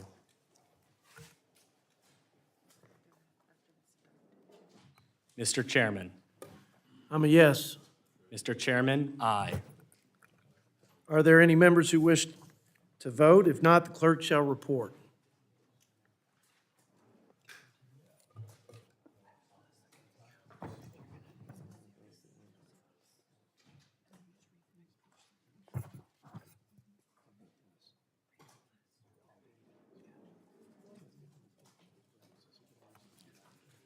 Mr. Chair, on the vote, there were 20 ayes and 14 nays. The ayes have it, and the motion is agreed to. The concurrent resolution on the budget, reverse the curse, for fiscal year 2024 is ordered favorably reported to the House of Representatives. I note for the record that a quorum is present. I'd like to ask members to remain for a few more minutes for a series of perfunctory motions. Without objection, pursuant to Clause 1 of Rule 22 of the Rules of the House, the chair shall be authorized to offer such motions in the House as may be necessary to go to the conference with the Senate on a concurrent resolution on the budget for fiscal year 2024, and that staff be authorized to make technical and conforming corrections and to calculate the remaining elements required in the resolution prior to the filing of the resolution.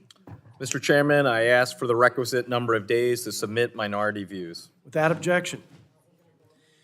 Well, that concludes today's business of the House Budget Committee. The committee now stands adjourned.